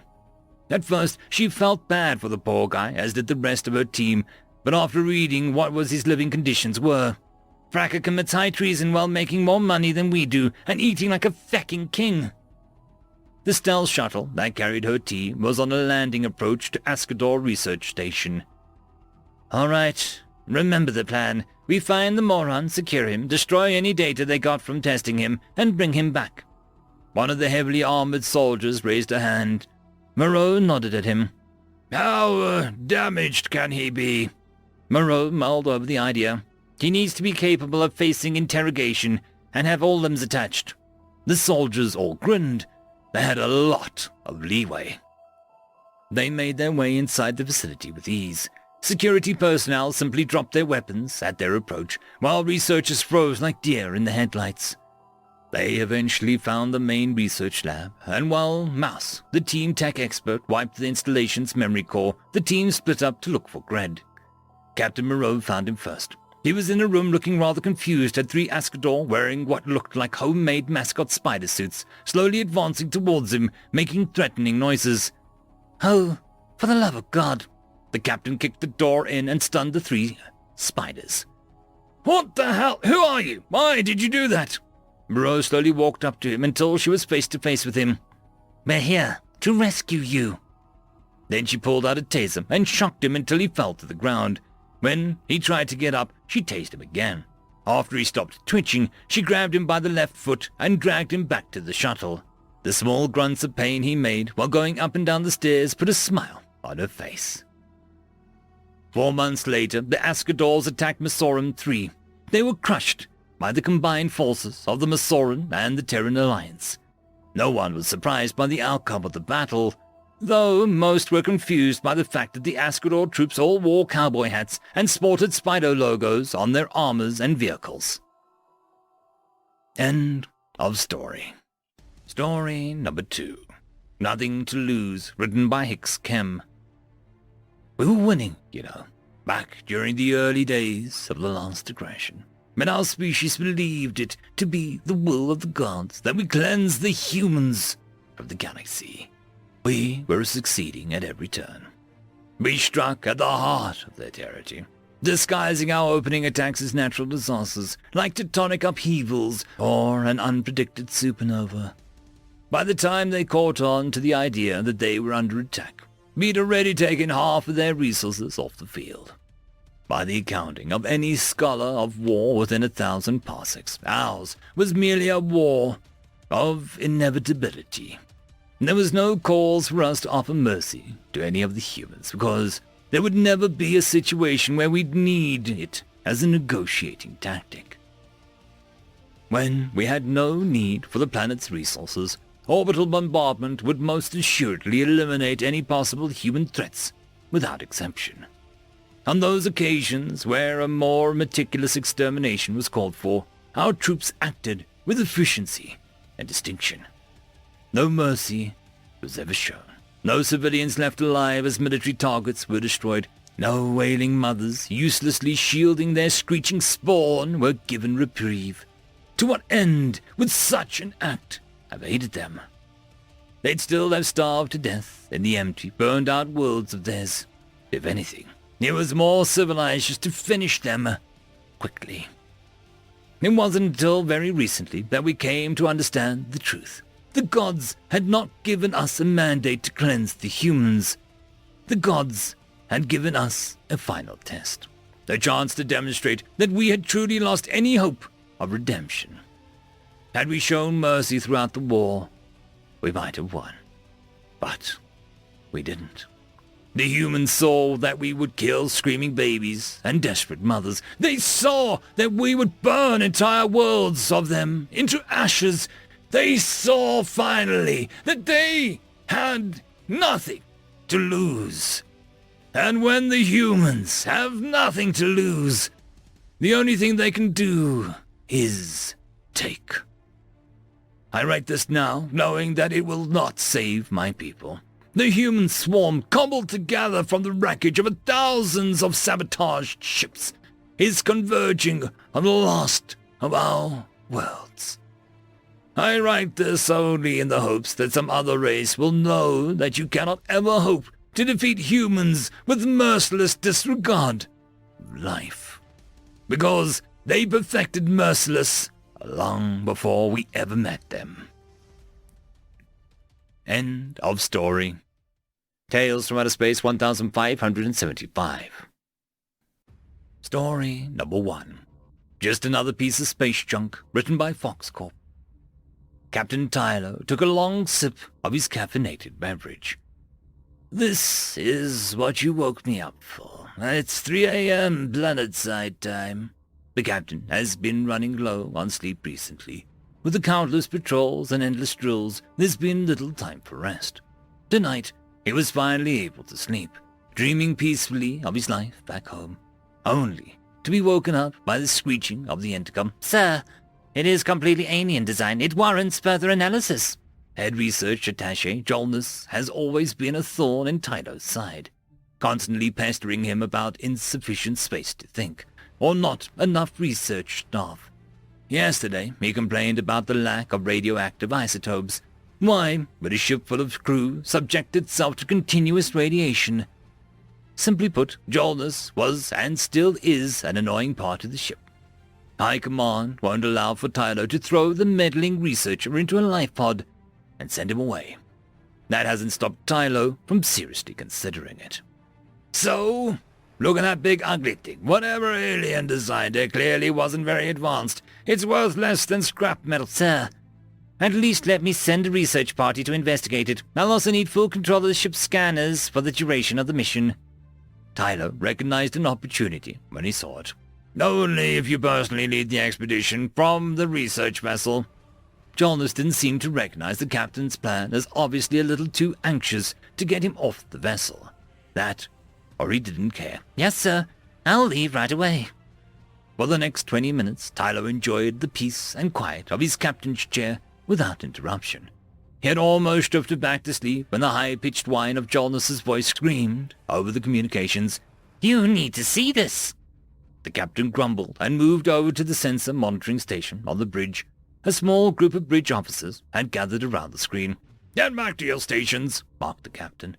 He'd had enough of annoying subordinates for one day. Once he got to the sensors, he suddenly realized the magnitude of this scurry. "That's not possible." The readings on the sensors indicated that this craft originated before the Big Bang. "Isn't it incredible, sir? We've almost reached the object with the research vessel. We'll update you second by second." For the first time in his life, Tyler wasn't annoyed by what the scientist had to say. He could only sit with his jaw open in fascination. "One of you communications officers, get high command on the line. They'll want to see this." "Yes, sir. But what do I tell them?" The captain's consciousness swarmed within his mind, looking for an answer that would satisfy the sheer importance of this discovery. "Tell them we found something older than time itself." The research vessel and the ancient alien craft and the data began streaming back to the captain's ship. The alien race had designed the ship B-52 model ZZZZZ-2. It was designed a time so long ago there was more zeros than Tyler thought practical. "Sir," Jonas said, "this vessel is seemingly physically impossible." "How so?" "The density of its armor should be enough to collapse into a black hole. It is denser than a strange matter by a matter and magnitude." The captain didn't know much about interstellar phenomena. "What strange matter?" The scientist responded with some general annoyance. "It's the densest state of matter before something becomes a black hole. Nothing denser should be anything other than a singularity." The captain was now annoyed. He stated very matter-of-factly, "It obviously isn't a black hole." Jonas didn't reply to the statement, only sending out more data in return. It was nonsensical. The armor on the vessel seemed to be strong enough to resist the temperature of a star. The captain couldn't believe his eyes. "This data can't be right." "I've triple-checked the data. The armor seems to be indestructible." The captain took a moment to think, coming up with a totally genius plan. "Move clear of the ship. We're going to test its durability." "But, sir, that could Get clear!" Tyler nodded as his weapons officer, the massive forward lance of the battleship charging up with a tremendous whine. The forward lance of his ship was capable of cutting clean through an entire planet within minutes. If the ship truly was indestructible, then they would know soon enough. A beam of pure energy streamed out of the battleship's bow, ripping through space and time. The unstoppable force collided with the B-52. But nothing happened. The beam was fully absorbed as if it was nothing more than a flashlight. The B-52 didn't so much as move an inch. Within the hour, a high-ranking members of the command arrived from the vessel. The battleship moved into closer visual range of the ancient vessel. As they got closer and closer, the captain began to say, "That's one big, ugly fat." He caught himself and looked around the room. Every member of the high command was staring directly at him. The captain's voice went quiet as he muttered his final word. "Fellow." End of story. Story number 2. Self-Preservation, written by Rosie013. Self-preservation is another of the universal constants to be found among sapient species of the galaxy. Or just most species in general, I guess. No matter your form, your origin, or degree of sapience or self-awareness you might hold, everyone takes steps to exist just a little bit longer, if they can. There are many ways to do so too. For most, self-preservation is reactive action, steps taken to avoid a sudden shortening of one's own life. Fleeing predation, sidestepping a thrown object, putting out of the way of one a crazy driver, that kind of thing. It's the most straightforward interpretation, and the easiest to explain, as it often refers to an individual and the choices they make. They can also be expanded on in proactive form, steps taken in advance to avoid such situation in the first place. Think along the lines of not lingering where predators might be found, or carrying a fire extinguisher in your shuttle despite the chances of ever needing it being astronomically low. Even plants will grow thorns in anticipation of fending off consumers. Sometimes self-preservation is succession and a continuation of a family or species, having a large number of offspring to ensure a percentage survive to maturity, spreading out beyond a single biome or localized area. Sometimes even artificial backup copies of yourself in cyberspace. These actions, usually thought out in advance or deep set in biological function, reflect not the survival of the individual, but the individual's bloodline, species, knowledge, technology, and even culture. Most variations of the concept depend on the upkeep activities, good health practices, clean environment, medical intervention where necessary. You cannot flee predation if you are overweight and encumbered, or too frail and underweight. You cannot take preventative steps if your thoughts are incapacitated by ill health or distraction. You cannot store your digital version on corrupting or insecure hardware. You cannot spread your leaves if your neighbors are blocking out the sunlight. There are many more variations of self-preservation, but they all ultimately come down to one thing: applying logic to a situation, present or future, to enable existence to continue for longer than it would without reaction or intervention. So, what happens if you remove logic from that equation? Disaster, of course. The steps taken for self-preservation must be logically matched up against any opposition to danger. There is only one known exception to this: the Homo sapiens species, or humans, as they are colloquially known. The logic of self-preservation still loosely applies to them. They are mortal beings, after all. What truly defines the species is their ability to survive misinterpretations of the concept that would be fatal to others. Through a mixture of ruggedness and adaptability, they can endure errors of judgment that would fatally compromise the self-preservation of others, both personally and as a species, allowing them to develop in ways and places that are near mythical to other known lifeforms. Fail to flee a predator? Somehow the human in question survives by turning the situation on its head and becoming its family member. Airlock malfunction? So long as the human in question can be pressurized fast enough, they will survive, albeit at the cost of some very painful injuries. Feeling down or sore, they can and do literally consume preservatives in the form of alcohols to pickle their innards in one of the most insane and literal interpretations of self-preservation. On a larger scale, humans will seek out practically uninhabitable locations to colonize, thus protecting them from any potential competition that may arise from other life forms. By spreading far and wide, the loss of any of these settlements is mitigated on a species-wide level. Ultimately, all species of known galaxy have a natural sense of the concept self-preservation and actively practice it for survival, with the exception of humans, sometimes when it suits them. End of story. I just quickly want to thank the Tier 5 patrons and channel members: Alithia Barkey, Cam Maxwell, Caspar Arnholtz, Albard Gusta, Arcadian, Lord Azrakal, and Joachim Backer. Tales from Outer Space 1576. Story number 1. A Midwinter's Night Report. Written by Alt Cypher. Welcome back, Puck, King Oberon said from atop his throne. We did not expect you to return so quickly. Nor did I, Highness, Puck said as he stood up from his overdeep bow. Yet here I am, all the same. Pray tell, what news have you of the humans' world? Oberon asked. I was sent by your Highness to infiltrate and investigate the mortal world, Puck said. His words were meant more as an assembled court than the king. The queen, as always, stared down her haughty nose at the hobgoblin.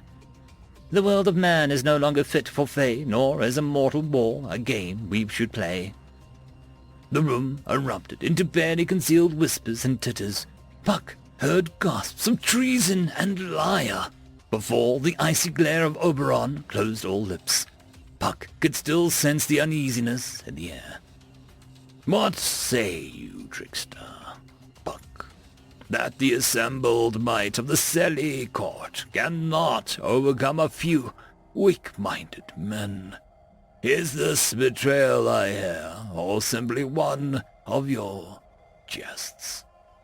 Every word a truth, and I remained loyal as ever, my lord, Puck said. He fought the urge to bow again, as obsequiousness was never his most flattering look. How come you to this conclusion, Puck? Queen Titania's lips curled back in disgust as having to address this impish form in front of her. Did you perchance become a seasoned general of my lord the king's army on your walk into the throne room? Titania's ladies-in-waiting giggled at their mistress's insult. Nay, my lady, I went to Florida. The woman silent. You see, my lords and ladies, I let the winds of fate set my course, and I landed in a new world, a particular area known as Florida. Thankfully, we beings of chaos and mystery have been eclipsed by man. Impossible! Oberon shouted from the throne. Your Highness, I was as gobsmacked as you. On my very first night in Florida, I was accosted by a vagabond man who smelt of cat urine. His wild eyes, unkempt hair, and mouth bereft of teeth shook me to my very core. His speech unintelligible, his actions violent. I had no choice but to defend myself from this creature. I cast a trifling spell calling upon the beasts of the land to aid me. A most hideous-looking reptile crawled from underneath the paveway, hissing and scratching, dragging its low-slung armored belly across the macadam. A wild-eyed man knew this wild beast, and called by name. Gator, he said. The assembled host were hanging on Puck's every word. As long as he could keep their interest, he knew no harm would come to him. Surely that terrible monster did away with this pitiful human who scared you so, Titania said dismissively. He, assaulted it. Pardon me, Oberon said. The wild-eyed man grabbed the skater and, crawled on top of its back. The man and the gator began, tossing each other about. Soon enough, the man had mostly disrobed and, well, I'm sure I don't need to explain the mechanics to you. I do not see how a grown man could, Oberon said, then stopped short as Titania caught his eye. No, you don't. The next morning I was passing through a quiet hamlet when one of the motorized vehicles crashed over an embankment, landing inside the second story of a house near me. The residents of the house fled as quickly as they could. However, the driver of the motorized vehicle was struggling and screaming from their perch in what I can only assume was the little girl's room. I thought to investigate, and so climbed to the side of the house. As I reached the motorized vehicle, I opened the door aside and the driver. When I did, several things happened, seemingly at once. The door whipped open, causing me to lose my balance. That is most likely what saved me from receiving a fierce kick to the temple as the driver ejected herself from the vehicle. Atop her head, screeching and crawling, was some sort of small furry animal I later learned was called a raccoon. The driver stumbled over me and fell to her face, which only further enraged the raccoon. Seeing that it was now free of the vehicle, the raccoon then scrambled off the woman's prodigiously bleeding head and ran away as fast as it could. Unfortunately, the raccoon did not realize that it was on the second floor of a house and so fell, landing badly. I learned later that the woman had captured this animal and thought to make it a pet. However, the animal disagreed with this path and became enraged while the woman was driving it to the medical man for animals. Queen Titania was even fallen silent during Puck's story. When Puck finished, she asked, "So you met two humans who were insufferable. How say you that we cannot conquer them?" One last anecdote, my queen, to clear the issue. I had, later that day, come upon a raging inferno in the middle of the city. A crowd had assembled. Man still gathers around a fire, as they always have. Several large vehicles were gathered around, spraying water at the inferno, with no effect. I asked a man standing next to me what was the purpose of this. He told me that the man had taken a pickup and filled the rear of it with cooking oil. From what I gather, a pickup is another sort of motorized vehicle, with a large cargo area in the rear, much like our wagons. This pickup had dozens upon dozens of gallons of used cooking oil in the rear, as the man thought to somehow recycle it into fuel for his vehicle. He had, apparently, been gathering such oil from various public houses and restaurants in the neighborhood for some time. On this unfortunate day, however, another motorized vehicle had impacted him, setting the cargo of oil ablaze in the middle of the city. The roadway beneath the burning pickup was buckled and melted from the heat. The fire brigade, attempting to quell the blaze, were unable to come close enough as the oil had made the roadway slick for their boots or their vehicles. Forced to stay back, their efforts were most ineffectual. I'm ashamed to say, but the smell was delicious. That is what had caused the crowd to stay. I do not see how this bears on our military ambitions, Titania said. Throughout these and many other sites, the one thing that never failed to amaze me was the reactions of the people watching. To be more precise, it was their lack of reactions. There was little fear, no terror, just mild amusement. What hope for us, warriors of chaos, if man's life is already so utterly random and bedeviled that events such as these evoke no emotional reaction than a slight pause? With what weapons will our armies fight when the opponent cares so little? Oberon said, "You have given us much to consider, Puck. Is it possible that a wider journey may produce different results? Were you, perhaps, in some manner of reservation for deceased minds?" Puck considered a moment before speaking.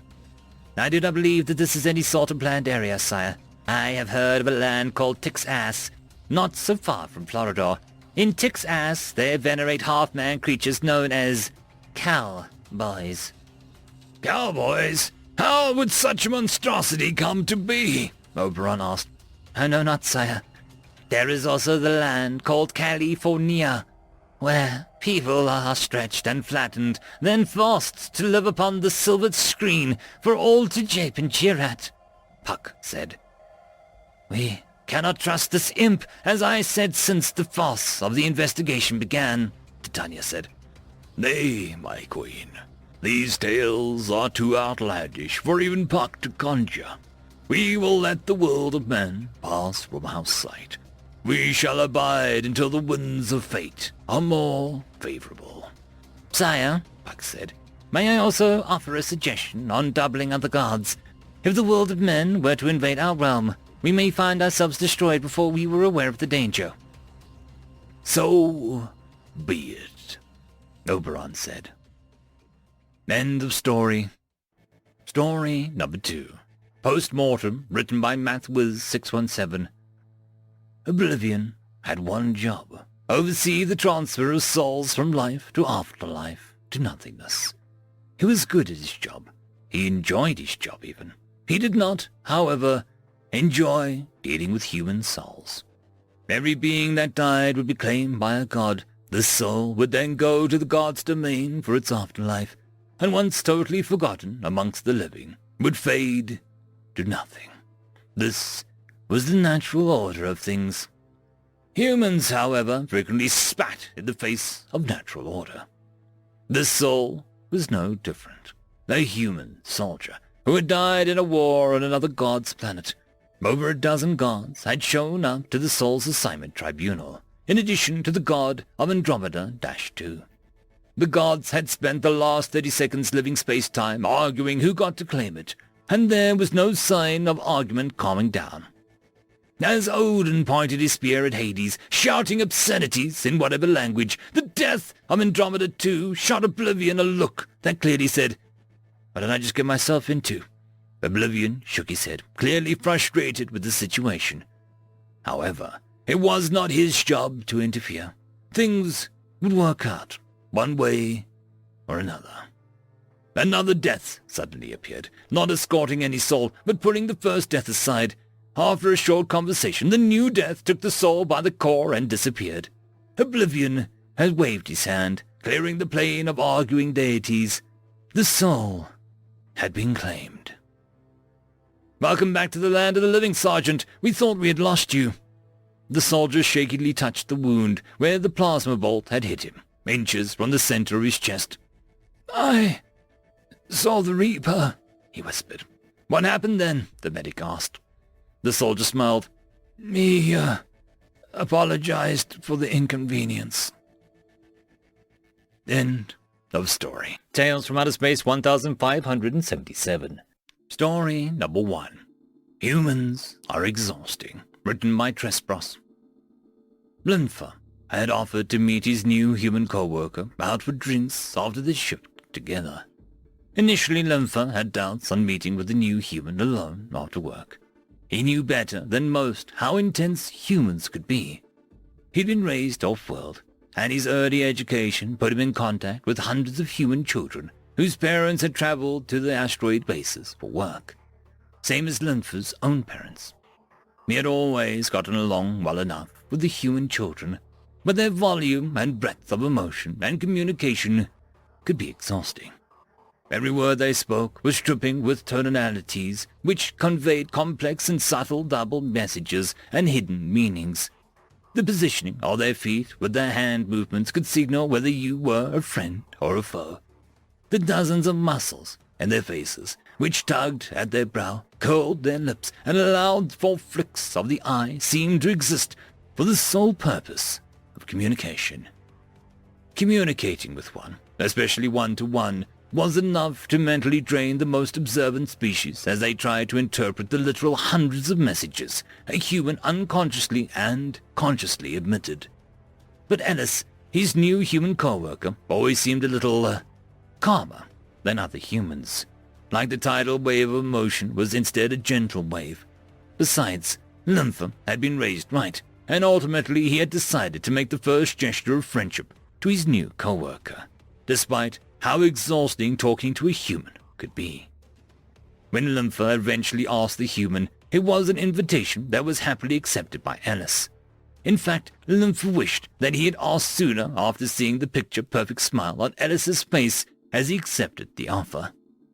Ellis's words conveyed no other message than optimism towards their meeting. It was a relief to Linfer, who had expected the complexity that he had learned to always associate with humans.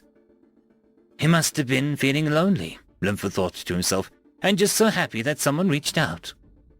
Yet, when Linfer entered the bar after work, he spotted Ellis at the booth by himself. He again was struck by the lack of complexity in Ellis's face and body. He sat firmly in his chair against the wall, his face blank and empty.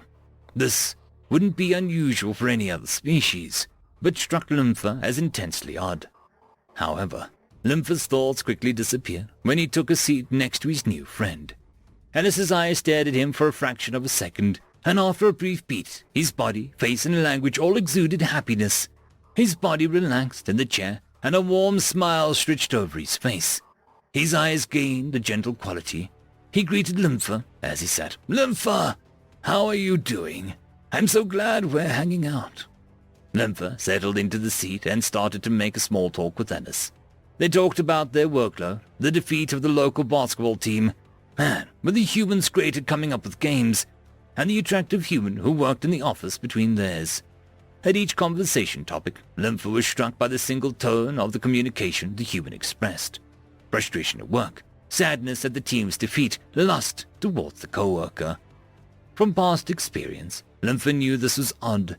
He expected frustration towards their workload, yes, but also a hint of hope in his eyes towards the raise that was coming up, and also fear in his body language that his work wasn't good enough.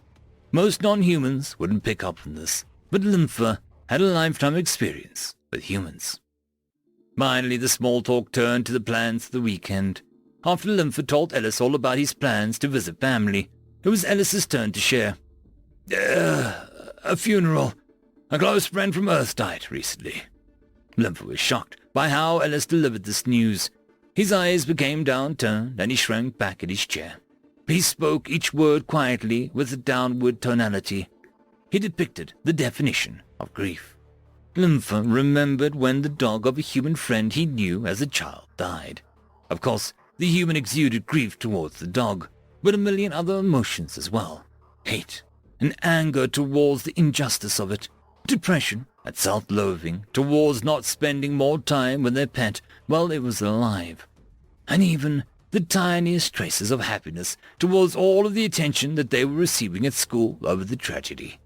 It was entirely overwhelming, of course. Linfer had to excuse himself after 20 seconds of watching the child and all of her classmates after the news came out. But it was entirely different with Ellis just now. Ellis said all of the things they might expect someone to say. He looked like a grief-struck man, but it just didn't seem right. It just didn't seem human. At least, not how Lympha thought of human. He prodded Ellis for more. "Forgive me if I'm overstepping my bounds, but how did your friend die?" Ellis raised his eyes from the ground and stared at Lympha for another quarter of a second, his face loosening somewhat during the process. After the quarter of a second passed, the look of grief came over him once more as he responded. "Murdered. Shot as he was walking back to his car after a night out and left in an alley to bleed to death." Lympha gasped at this news. He was so surprised by this news, he forgot all about his observations. Besides, how dare he judge how a friend grieved a traumatic death? "I'm so sorry. I have no idea how someone could do something like that," he said in an attempt to console his friend. Ellis shrugged his shoulders. "Yeah, well, some people are just psychopaths." Lympha had never heard of this word before. "A psychopath? What's that?" "You don't have a word for psychopath?" Ellis flipped to auto-translator off and then again for good measure. "Guess you don't," he said when Lympha still didn't understand the word. "Some humans are psychopaths. They're people born without the capacity for emotion. They've got no ingrained morality, like most normal people do. Instead, they usually live their lives with whatever internal logic they develop towards their own self-interest. About 2% of all people are one. Sentient and intelligent life without morality." Lympha was shocked at this news, and he pressed Ellis for more information on the subject. "You're telling me that 1 out of 50 people are murderers, just animals operating on instinct?" Ellis calmly shook his head. "No, they're not animals, and hardly any of them are murderers.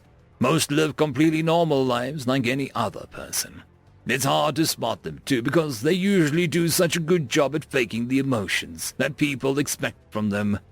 Sometimes they can be a bit manipulative because of their skill of faking emotions, but like I said, hardly any commit serious crime."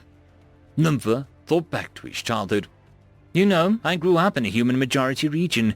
I went to school with hundreds of your species. If 2% of them were psychopaths, then surely I must have encountered some, right?" Ellis ignored the question and asked one of his own. "You grew up around people. You're used to how we talk." Lympha nodded his head. "Oh yes, I'm well aware of humans communicate. I could hardly spend 20 minutes alone with one of you when I made my first human friend. I've gotten used to your species' scale of emotions and behavior now, though. Why, I didn't feel overwhelmed at all during our early conversation, not even when you mentioned your friend." Lympha knew that it was a mistake as soon as he said it. Instantly, the human's body transformed as the mention of his dead friend. He looked grief-stricken as before, but other emotions too, anger, depression, uncertainty, and fear washed over his body. When he spoke with a dozen intonations, each carrying a subtle clue as to what the human was feeling. "Right. My friend who died," Ellis said to himself. "Hey, how about I go get us some drinks?" Lympha shot up out of his chair before Ellis got a chance to rise, eager to right his crass mistake. "Of course not. Drinks are on me tonight, the whole night." "Are you sure?" Ellis responded. Lympha happily reassured his friend. "Of course, I'd be happy to." The human's smile and a complex wave of gratitude, hope, and mellow sadness washed over Lympha as he started to turn away to walk over to the bar. As soon as he turned his body, Ellis's body turned blank again. "God," Ellis thought to himself, "this is going to be an exhausting night." End of story. Story number 2. No one will buy human weapons anymore. Written by Damaged Dice DM. It's rare for opposing factions to agree to many terms at the onset of a conflict, but more and more warring species are agreeing to not purchase human weaponry for their conflicts. Several studies have shown that any conflict where human weapons are involved, the casualty rate is 600% higher than the average for conflicts where they are absent. This number is of course skewed by the fact that those conflicts were mostly species going against humans early in their history of space exploration, before they knew better. there are many reasons for this. The main one being that weapons designed to kill a human, one of the most hardy beings in the universe, are almost without exception excessive to kill almost anything outside of the same megafauna on Death World Class 7 and above. The other reason being that the humans seem to have an unlimited supply of them, and could supply 100% of the population of an entire system completely from current stock at a moment's notice, with no additional production. This also meant that if one of the sides was to break this rule, the other side could have their own human weapons within a day. Ironically, this also extended to human shielding, as it had evolved alongside human weapons. It made almost all non-human weapons utterly useless, and would lead to long drawn-out combats with almost no casualties or damage, and basically make it impossible to win or lose a war. No one was crazy enough to attack humans, so war became a very frustrating endeavor.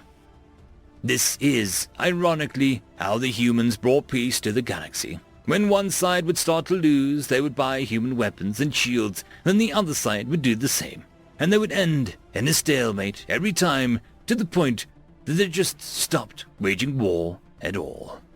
As the humans say, an armed society is a polite society. End of story. Tales from Outer Space 1578. Story number 1. The Mark, written by Arclight Magus.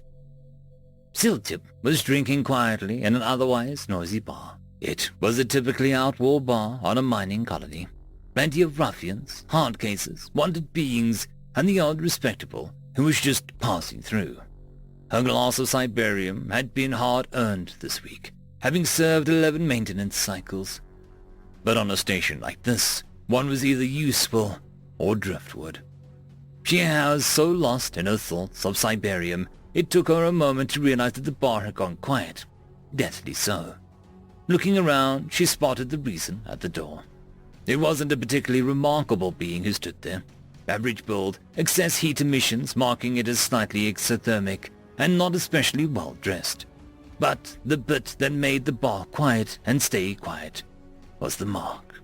It was no ordinary mark, but rather a special mark by the Council. And while the Council's lawbringers would hold little sway out here, we all knew full well that this sort of mark was special. Only one species had been condemned by the Council following the Kanon conflict. Only one species had dared to be the savages needed to end it, and for those acts, the councils had decreed that all members of that species would be forever marked and unable to hide that mark. Humans. But the being who stood in the doorway and who started to amble over to the bar didn't seem worthy of the mark. It didn't seem capable of all that propaganda the council had claimed. The being, a man by the sound of the movement of it, sat a few seats away from Siltip and passed the chit to the bartender. Dutifully, the bartender provided a transparent receptacle and filled it with golden brown liquid. Siltip had no illusions that it wasn't unlike her own Cyberium or something equally as poisonous to the members of the species which developed it. The noise had gone back up slightly, but remained lower than previous. Siltip looked around, a tad worried, both at the man sitting a few seats away from her, and the room at large of people looking to make the name for themselves. And getting a being with a council mark wouldn't hurt any of their reputations. Siltip didn't have to wait long, though, and while the man was hunched over the bar, as most beings did, the mark remained visible. The traces of blue emblazoned with a swath of his animal hide covering back. But here came one of them now. It was a Tigran, by the name of Dractus, if memory served her. He was a local thug, one of the harder-headed ones, and sadly, one of the more successful ones because of it. He had a body count in the triple digits, and a few of the local lawbringers would even dream of crossing him or trying to bring him in. Dractus didn't even give any warnings beyond these footsteps and grunts towards the human. The human seemed entirely not to notice. Dractus swung for the human's back and missed. Siltip couldn't quite believe it and was having trouble seeing how it had happened, and what had happened next only confused him more. "Did you slip, good being?" the human asked, turning to face the Tigran, with no tone of derision or mockery that Siltip could detect. Sadly, Dractus already was halfway into the bottle of rectal, and tended to get a bit blood-crazed in the fight, so the subtlety was lost in him. Dractus swung again at the human's head, and missed again. This was not a sort of thing that Dractus was known for, and with a speed that he was rarely known for, he recovered and swung again, heavily, sent a mass on the human, and he missed. Mostly. The receptacle of brownish fluid went flying and crashed on the floor, splattering and pooling. A look about the human's face changed significant, and from what Siltip could see, even more heat began to radiate off the human. "You will replace that drink or you will die, Tigran," the human said in a calm voice. Siltip could hardly believe that the human hadn't been hit yet and was still attempting some level of reason. Many of her race would have either curled up into a protective ball or begun begging for peace. "Just die!" Dractus managed to spit out from his intoxicated vocal center before taking another swing at the human.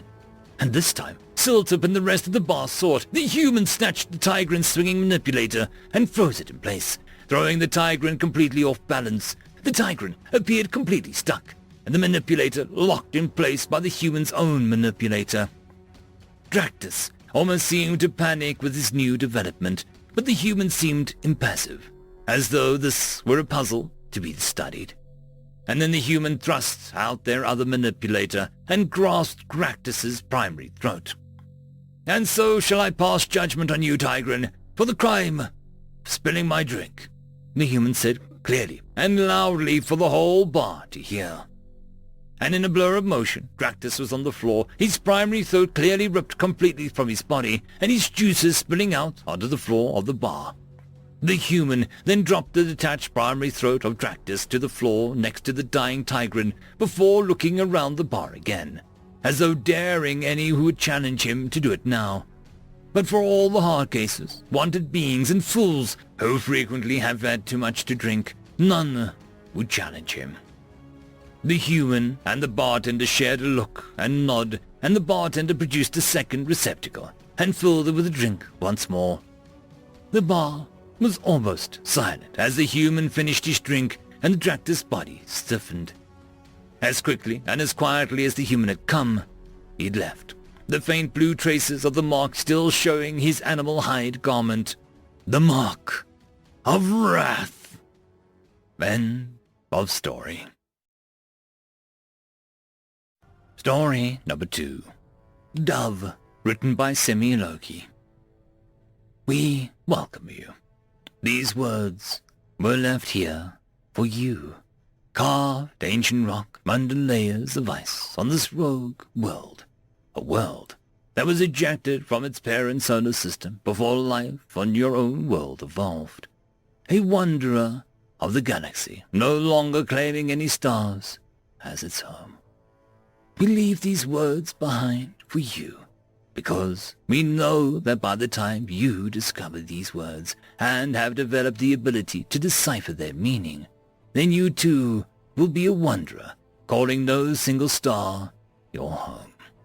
Yes, we know you. When you were younger and first gazed upon the stars with your telescopes, we were always looking back. When you later discovered radio and listened to the stars, we heard you then. We know you. We have watched you, though you did not see us watching you. We have watched you grow. We wept when we saw you stumble and cried out in elation as you progressed, despite these setbacks. We watched from afar and have waited for so long for you to find us. We are so proud of you right now. Yes, we have been absent parents. We have neglected you. We have forced you to learn your lessons harshly. We wanted to help, to guide you to the right path. We wanted to be generous parents. We have tried that before with those who have walked this path before you. We've tried, but we failed them. You had to struggle to know that you could fight. You had to fall so that you knew that you could stand up again. You had to fail to know the joy of victory. Your life and your achievements are not a gift from us. It is something you have won by your own devices. We are so very proud of you. We know this way has been hard for you. We know that you continue to struggle and that you have felt all alone for a very long time. We know you struggle, and despite your achievements, you still feel that you are on the cusp of disaster. We know this because we stood where you now stand. We had none to guide us, and though we searched, we too felt alone. Though you did not realize it, you have followed a trail blazed by others that came before you. Our footsteps have now faded, and the path is overgrown. However, unlike you, when we gazed out upon the stars, there was no one looking back. We were the first. A race of people who have originated on a planet has long been devoured by a dying sun. We know your pain. We know you have waited a long time for this moment. We have been waiting even longer for you. Your journey is almost over. You have been cast adrift in a sea of misfortune for so very long. Hope is in scarce supply. But you must stay the course and not give up. The floods will retreat. You can survive this next challenge. When you do, you'll find us on the shore waiting for you. Again, we welcome you to the stars and what lies beyond. We are the humans. Come and find us. End of story. Tales from Outer Space 1579. Story number 1. The 3 Great Motivations of Humankind. Written by Random 3X. Vilai walked down the hallway towards a grand ceremony where a human inventor, of all things, would be awarded the Star Bell Prize. Miley was beside himself with ire that such a thing had been allowed to pass. This was an award meant for the greatest minds and engineers of the universe. For such an insignificant race such as humanity to be awarded it was beyond his ability to comprehend. Though it defied his will, it did not defy the councils, and he was but a humble servant of the council themselves. Arriving near the stage, he could see the podium where the host of the category before his was giving his speech, extolling the virtues of the recipient of the Star Bell Prize for Peace. I would like to thank the Helicopter Pip, the Destroyer of Souls, for bringing peace to the Arcadia sector. For, with this tireless effort, conflict is no longer in the minds and souls of the sector's inhabitants, the host announced, gesturing to the other side of the stage. Slithering out of the shadowy area was a visceral horror, a being so indescribable that no two beings ever saw the same thing. The audience all clapped in near-perfect robotic unison. Vilai had no doubt that the creature was using some kind of psychic field to induce such a phenomenon. It was even Vilai's suspicion this creatures used such a power to induce peaceful sentiments in the mind of the two warring races. Still, it mattered little. The results spoke for themselves. Two races that were at war with one another for centuries, slaughtering countless worlds, now held a steady and lasting peace. The creature accepted the award and turned to face the audience. Minutes of silence dragged on until the audience gave a robotic laugh. Evidently, it had conveyed a minor joke. Then, with a bob of what might be its head, it slithered away, and it was Vilai's turn to present the award. Walking onto the stage, Vilai approached the podium and swallowed his vitriol. From what he'd been told, the human in question had requested Vilai be the one to present the award. Such a human must not know him well if that was the case. Thank you, everyone, Vilai began. We are here to award the Star Bell Prize for Engineering. Long have engineers, scientists, and all manner of intelligent species dreamed of making personalized wormhole devices. But due to the Bastari constant, the ability to miniaturize the mechanics was deemed that of fiction. Vilai paused to sweep his gaze over the audience. It is this constant that has only recently been disproven and overcome by the wiliest of species. The human engineer, known as Nigel Planar, worked tirelessly to solve the problem that all before had failed. Vilai gestured to his left, where the human named Nigel walked out and waved to the audience that was now applauding. Looking at the features of the human, Vilai felt a spark of recognition, but couldn't place where he recognized him from. Holding out the award for the human, Vilai swallowed the bile that had surged upwards. He held the opinion humans were the most disgusting of species around. Stepping aside to allow the human Nigel access to the podium, Vilai stealthily wiped his hand on his robe in an attempt to remove the human particles from his being. Thank you. Nigel gestured for the applause to calm down. I'm here because I achieved something many deemed impossible. But what drove me to attempt such a thing? He rhetorically asked. You see, we humans are motivated by 3 things. Sometimes it can be all 3, others it'll be just one. But at the end of the day, it is my opinion that it is these 3 that guide humans to develop as we do. What are these 3, you may ask? Well, the first is a genuine fascination. We are like children overflowing with wonder. Our eyes light up, and we can't help but push further than any sane sentient would. Nigel paused and swept his gaze over the raptured audience before holding up 2 fingers. The second is ego. Many inventions have been made due to humans' desire to be remembered for recognition and all that comes with it. This award would be a dream come true for one motivated as such, Nigel said, holding up the Starbell prize aloft. I, however, am not these first 2 categories. Well, maybe a little bit of the first, he said with a chuckle that was echoed back by some of the audience. You see, I am firmly in the 3rd category, and it is Sir Vilai I can thank for putting me in that category and motivating me to make my creation. Nigel gestured to Vilai, who was stunned at being referenced at all. He felt a swell of pride at being indirectly responsible for this invention, albeit slightly tainted pride due to the human being responsible. You see, dear people, the 3rd motivator is spite. Nigel paused as there was murmurs of shock. Vilai himself was stunned at the statement. You see, we humans can be motivated to prove something to someone who has wronged us. Many years ago, I met Sir Vilai. Then he scoffed at my work, said that it was the most primitive and ugly creation he'd ever seen, and my ideas on creating miniaturized wormhole device were laughable. In fact, he did laugh loudly in my face, if I recall correctly. Vilai began retreating slowly as Nigel continued. That night, a burning desire to see him swallow his words was born.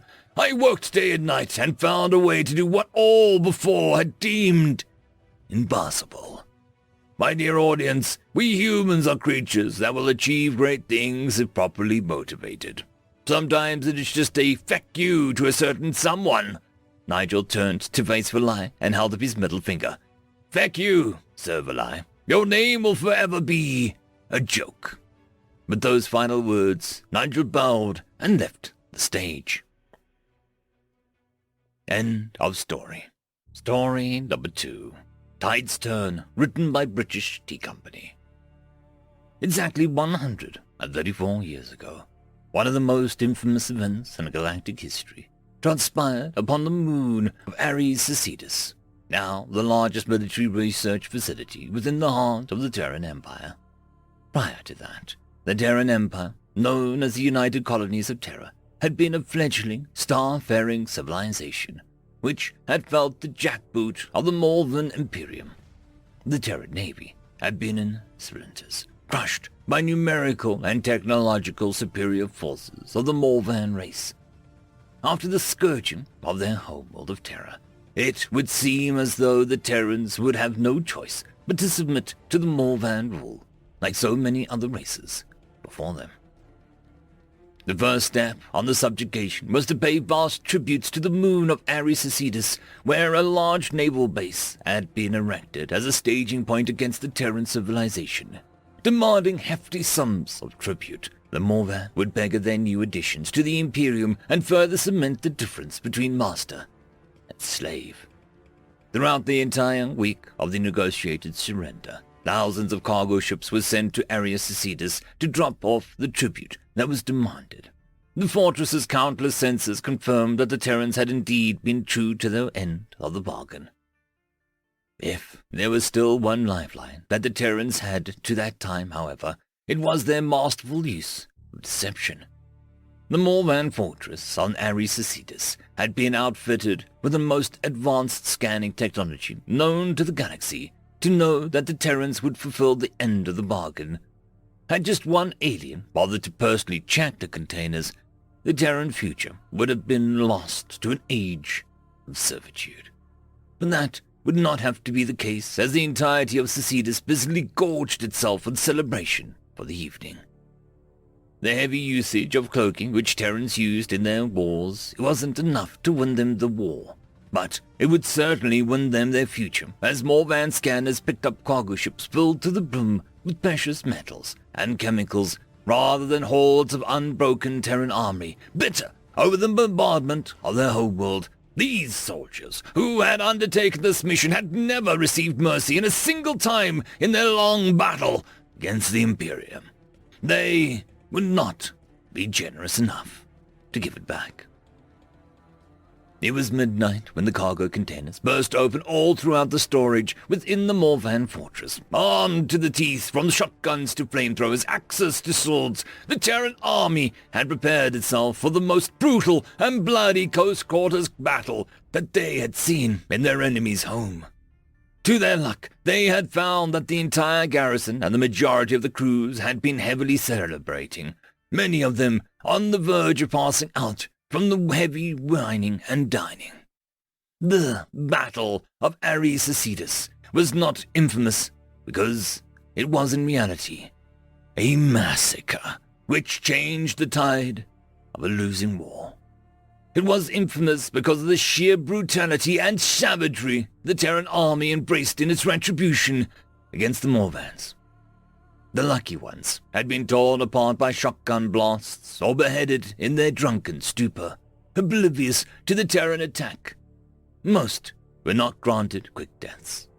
Dozens of mess halls were transformed into screaming funeral pyres as the Terrans set fire inside and locked the doors.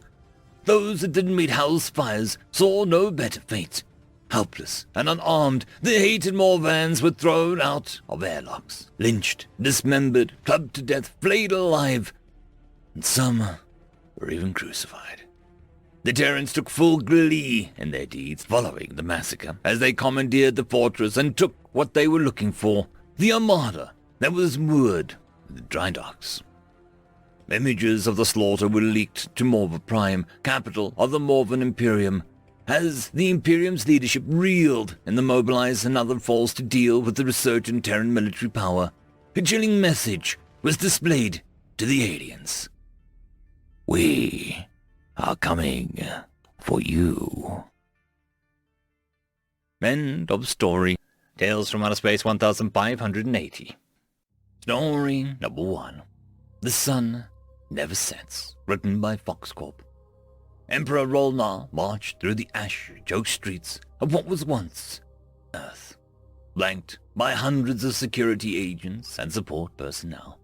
They marched in unison towards the last building left non-decimated in this desecrated world.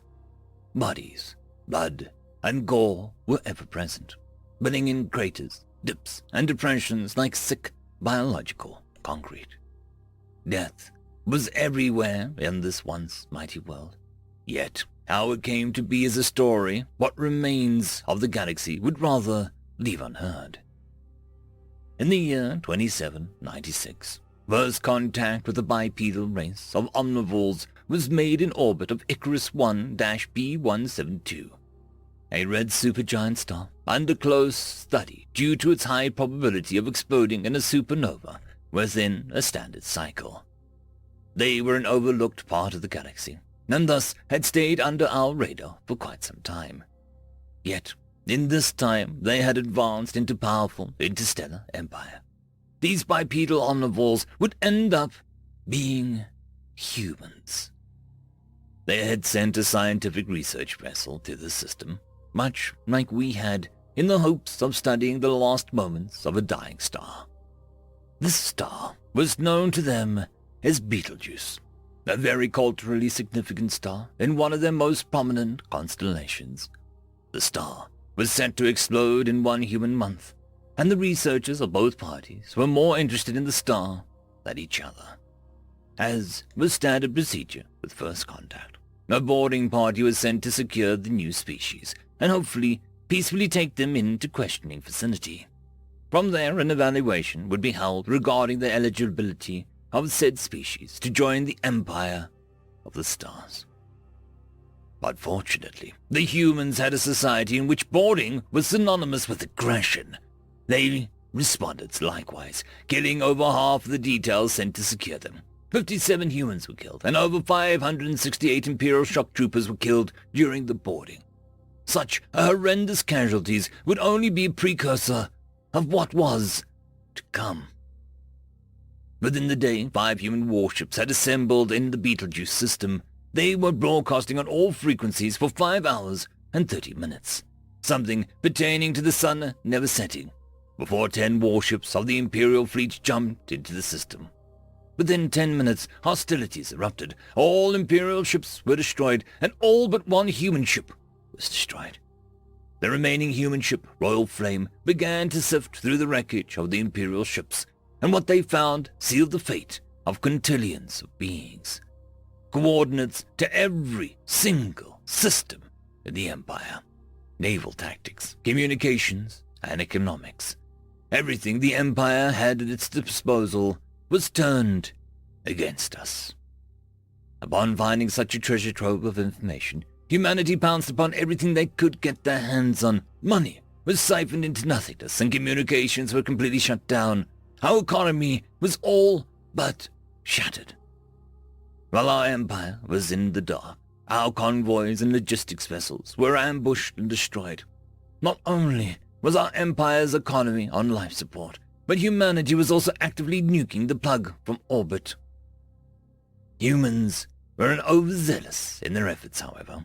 They were a nation of very small number of stars, while hundreds of thousands were not capable of being stopped for long. Our fleets regained the initiative and purged them station by station, world by world, star by star. The war was a losing one for the humans. We were in ruins. They were turned into dust.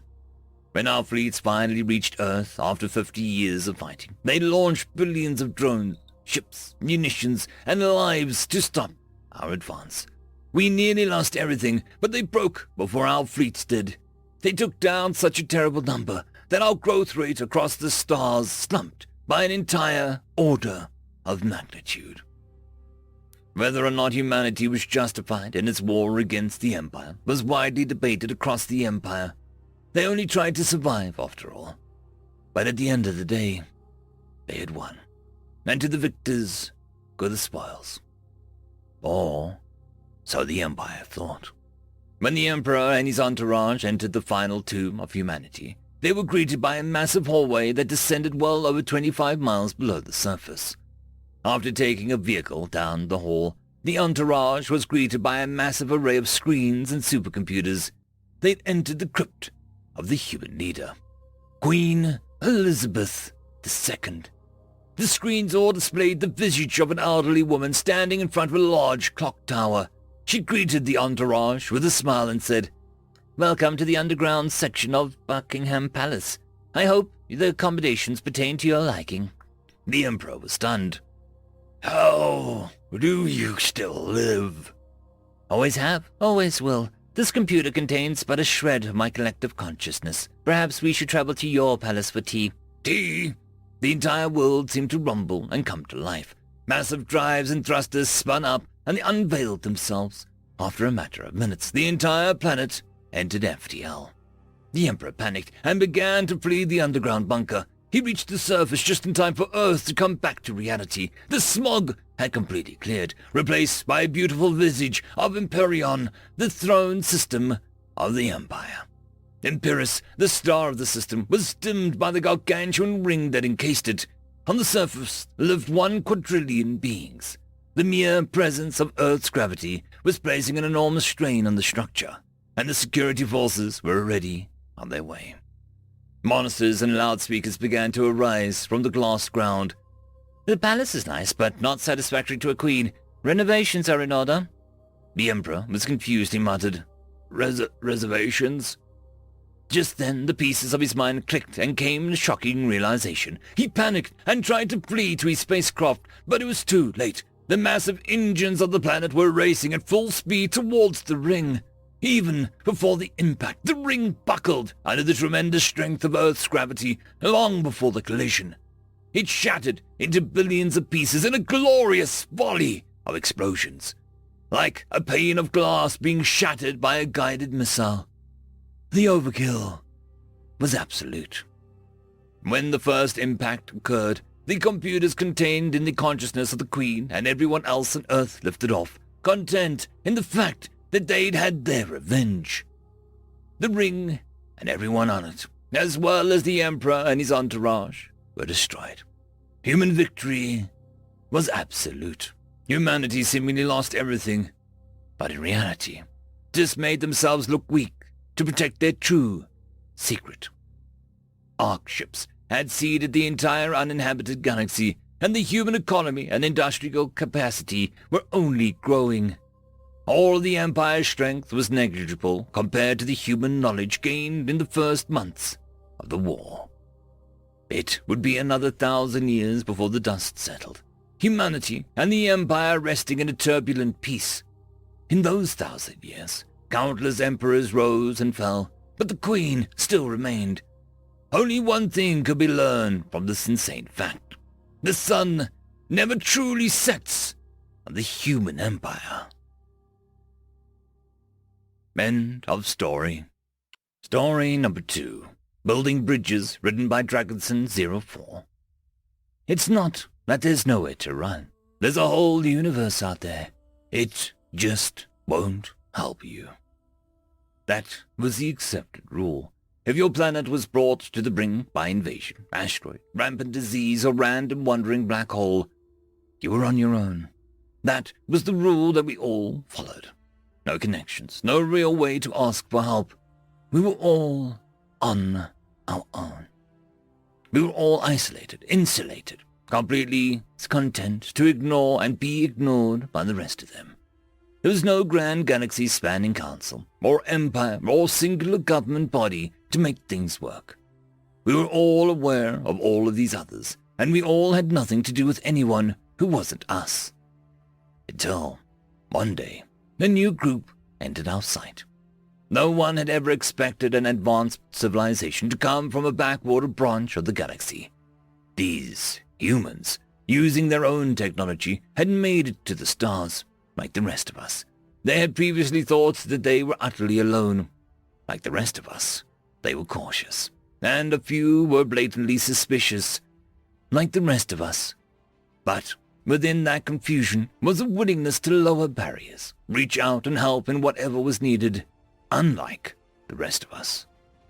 The first major incident was on a planet known as Gorus. It had been suffering a lack of rain for many, many cycles. An entire generation had passed since the last drop fell. They had done the best they could, and strict population control and rationing had brought them time. But it wasn't going to last for much longer. The Gorians looked at the humans and, for the first time in the galactic history, said, "Help us." The human response was, to say the least, astonishing.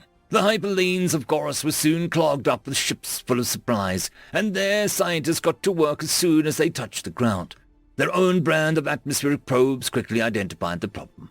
The core of Gorus had slowed down to the point that the magnetic field was too weak to stop solar winds from stripping the outer layers of the atmosphere. It was still strong enough to keep the people breathing, but the gases that made up their liquid rain were all but gone. As the humans learned this, they did the unthinkable. They offered what they called asylum in the Gorians on their own home world of Earth. Gorians were beyond shock, to say nothing of the rest of us. A sovereign planet offering that much aid to little more than strangers. How Why, don't they know the rule? The aid was odd enough, but this asylum concept was a thing unheard of. An offer of land, resources, and certain amount of autonomy on another planet. Not enslavement, not forced labor, no demand of payment. Who were these humans to think in such a way? Why did they think in such a way? The humans gained the full attention of the galaxy at that point. We all watched from our insulated little bubbles as the humans continued to defy everything that was an accepted rule. Offers of commerce, offers to teach and requests to learn, promises, pacts, contracts, verbal agreements, and even just a handshake was enough for a human to take your word. And yet, only a few fools took advantage of that. Slowly, I saw the galaxy change under their guidance. We started to talk. We started to have an interest in others. We then started to care. When another planet called Ocnov suffered an unnatural disaster in the form of a hyperlane gate destroyed their moon, the humans weren't the first to respond this time. The Ocnovites asked for help, and the Yodan responded. The Yodan were masters of planetary engineering, and using a nearby asteroid field, created a new moon for the Ocnovites. The act, sparked by an example of the humans, changed everything. Within a single cycle, there were metaphorical bridges spanning the galaxy, and all who walked on them were friends to each other, and the new head of the Galactic Federation, known as the Bridge Builders. The humans. End of story. Tales from Outer Space 1581. Story number 1. Shooting Stars, written by Zentaps. Something that people tend to forget when it comes to space travel is Newton's first law of motion. The first law of motion is often stated as thus: an object at rest stays at rest, and an object in motion stays in motion with the same speed and in the same direction, unless acted upon by an unbalanced force. In layman's terms, this means that if you threw an object, it would continue to move indefinitely.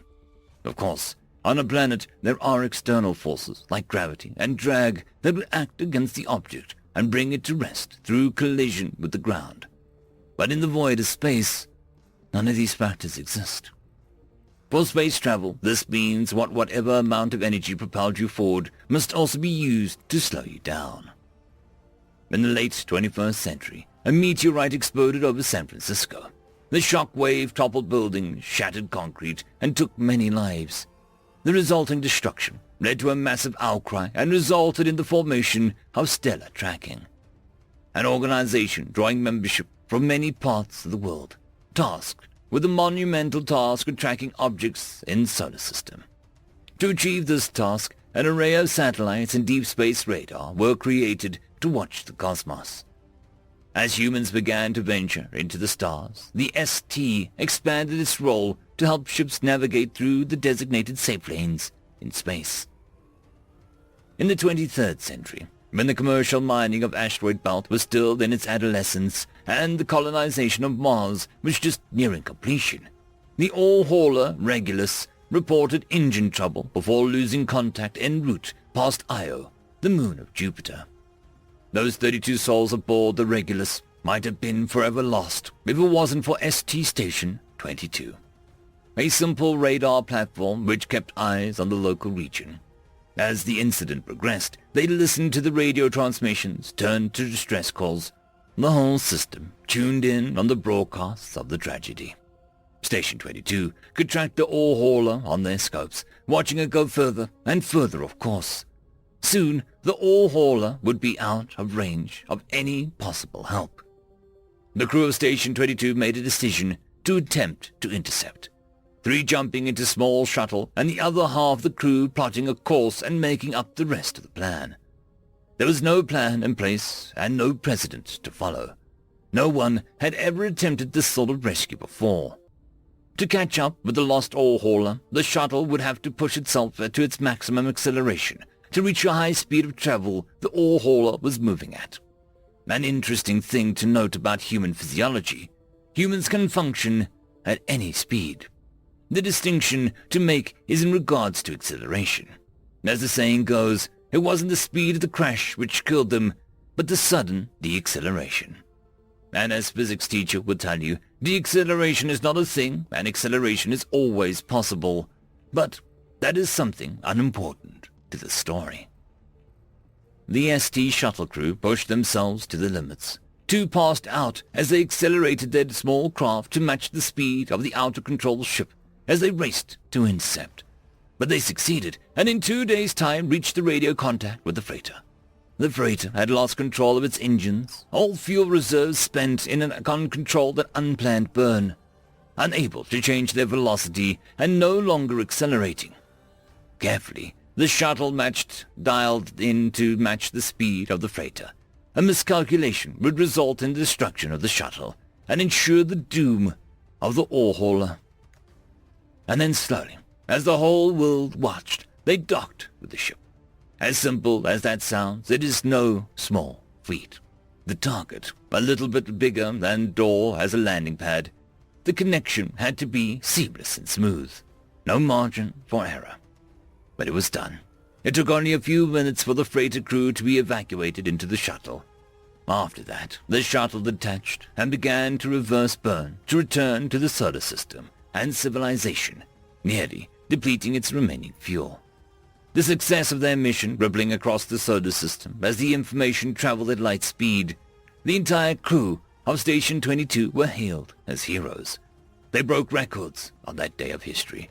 Fastest speeds for a human in space, greatest amount of acceleration endured, furthest distance out of the solar system for a living human being. Stellar tracking was remade, becoming known as the Stellar Tracking and Rescue, colloquially known as STARS. In addition to their prior duties of navigation and guidance, they now act as the first responders, providing aid to distress calls, chasing down rogue out-of-control ships, helping those when they are most alone. It came to be that when a breakthrough in engine technology was made, the prototypes were given to the STARS. In this way, the STARS would always have the fastest ships to accomplish their mission. And when interstellar travel was discovered and humanity set off to explore the galaxy, the STARS continued to grow. Their role became even more critical during contact wars, and the following fortress wars in which they monitored space for alien incursion. When the wars ended, the STARS returned to their roots. Like air traffic controllers of old Earth, they guided vessels through the many dangers of space, micrometeors, electromagnetic storms, and drifting hazards. As contact with friendly alien species was made, the STARS continued to distinguish themselves, extending their hand to anyone at any species in need. Their daring rescues, exemplary of their high resilience and willingness to try when others would not. A notable operation of theirs was the rescue of a massive out-of-control alien dreadnought on collision course with a densely populated planet of billions. The crew aboard the dreadnought immobilized from the high speeds, the heavy shields too powerful to sufficiently destroy the dreadnought in time. The collision of the dreadnought with the planet was expected to kill hundreds of millions, even with the evacuation underway.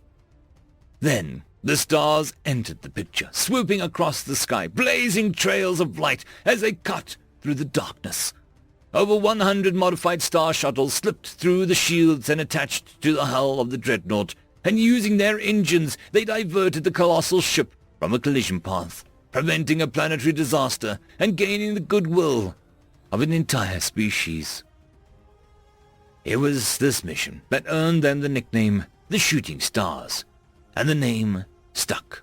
Their ion trails as they blazed across the sky becoming a symbol of how humanity dares. End of story. Story number 2. Know Your Place, written by Urania P. Know your place, human, said the representative Messin of the Cylon. You are the newest member of the galactic community, and we are the first. We were already colonizing the known space while the others were still fighting themselves, or launching rockets into the sky of their homeworld. And that was when your people had just started leaving the nomadic lifestyle behind in favor of cities, because it was easier to make beer that way, Messin reminded. His black, shiny eyes looked upon the human representative before him. You have no right to colonize as fast as you are right now. You have not the honor of the Alkari, the ages of the Sakra, and the straightforwardness of the Balrati, nor the rights to conquest of the Mishran. And you will see those colonies to more deserving members, or else you shall face war. The Cylon threatened. Representative Reynolds had been quiet, but at the threat of war, he could not help but crack a smile and chuckle. War? Do you even know what you're saying? He asked, trying and failing to control his laughter. True! We are the youngest member of the council. True that we do not have a long history of honor of the Alkari, the age of the Sakra, the durability of the Balrathi, or the predatory prowess of the Mishran. We don't even have the so-called enlightenment yours, the human admitted. But before Messen could look half pleased, Reynolds continued. But if you mistake that as making us weak, you will find yourself very, very wrong. We are not like any others here, and you cannot simply group us into any one of them. We are not as durable as the Balrathi, so we dig into our planet and forge armor. We are not as old as the Sakra, so time is precious, and we do not waste.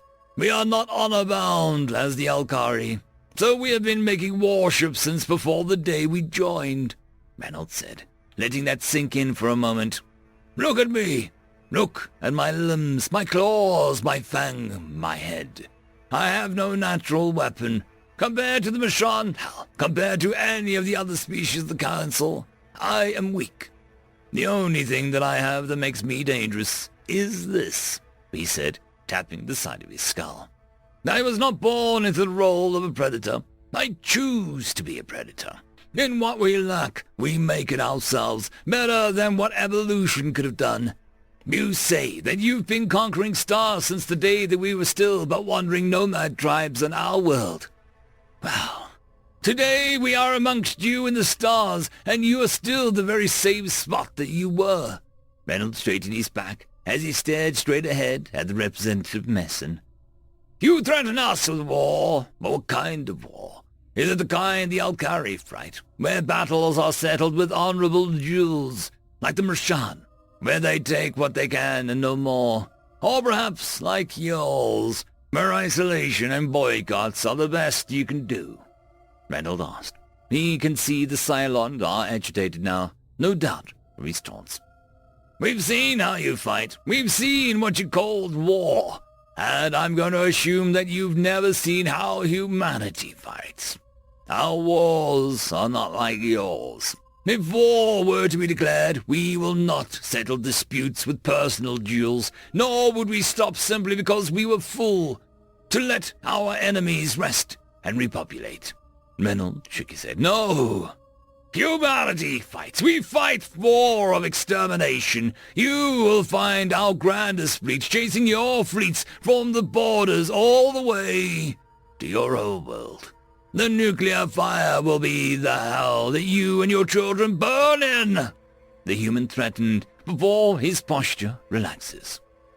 But despite that, we can do all of that. Humanity desires peace, a true universal peace, and we will do anything to achieve it, even if it means humanity will be the only species left in the known universe. The human's hands came together in a clasp as he looked straight into the black eyes of the Cylon across the table from him. So, Representative Messen, for your sake, I hope that you will never see how humanity wage wars. End of story. Tales from Outer Space 1582. Story number 1. Hell hath no fury like a human scorned. Written by Damaged Dice DM. So, just to get this out of the way, we the Acadian species understand what spite is. That is, we know the concept of spite. Although, what we consider spite is not even in the same galaxy as human spite, in terms of willingness to return offense 100-fold. And we were about to get quite an advanced lesson on the subject due to our interactions with the human race. To be fair to the humans, we started it. Our world started using one of their systems to dump our waste. A simple mistake, but we had been doing it for several cycles by the time anyone had contacted us about it to stop. But it was a profitable practice, so we had initially refused. Humans, a relatively new race at this point, had held no standing on the Galactic Council, so there was little they could do to stop us. Well, that was our initial thought at least. We did not understand how the human spite worked then. If we had, we would have cleaned up the waste immediately and left the system for good. About a cycle after the refusal to stop the practices, the first waste disposal vessel bubbled back into our system. Unresponsive to our hails, it seemed that its communication systems were offline and was operating autonomously. The ship parked over the Acadian homeworld Gulvera before its cargo bay opened, and human refuse poured into our upper atmosphere. All manner of garbage, swelled foods, disposable food containers, something atrocious called a diaper. Our response was to send escort ships to ensure the safety of the waste disposal vessels, each with its own frigate, would ensure the small human colony would not be able to attack them again, even though they denied any knowledge of any official action taken against the Acadian ship. That worked for about half a cycle, before the waste ships and frigates started coming back with about half their cargo stuck to their hulls. Apparently, humans had figured out some kind of subspace mine that if a ship hit, the hull would polarize, attract anything around you to it.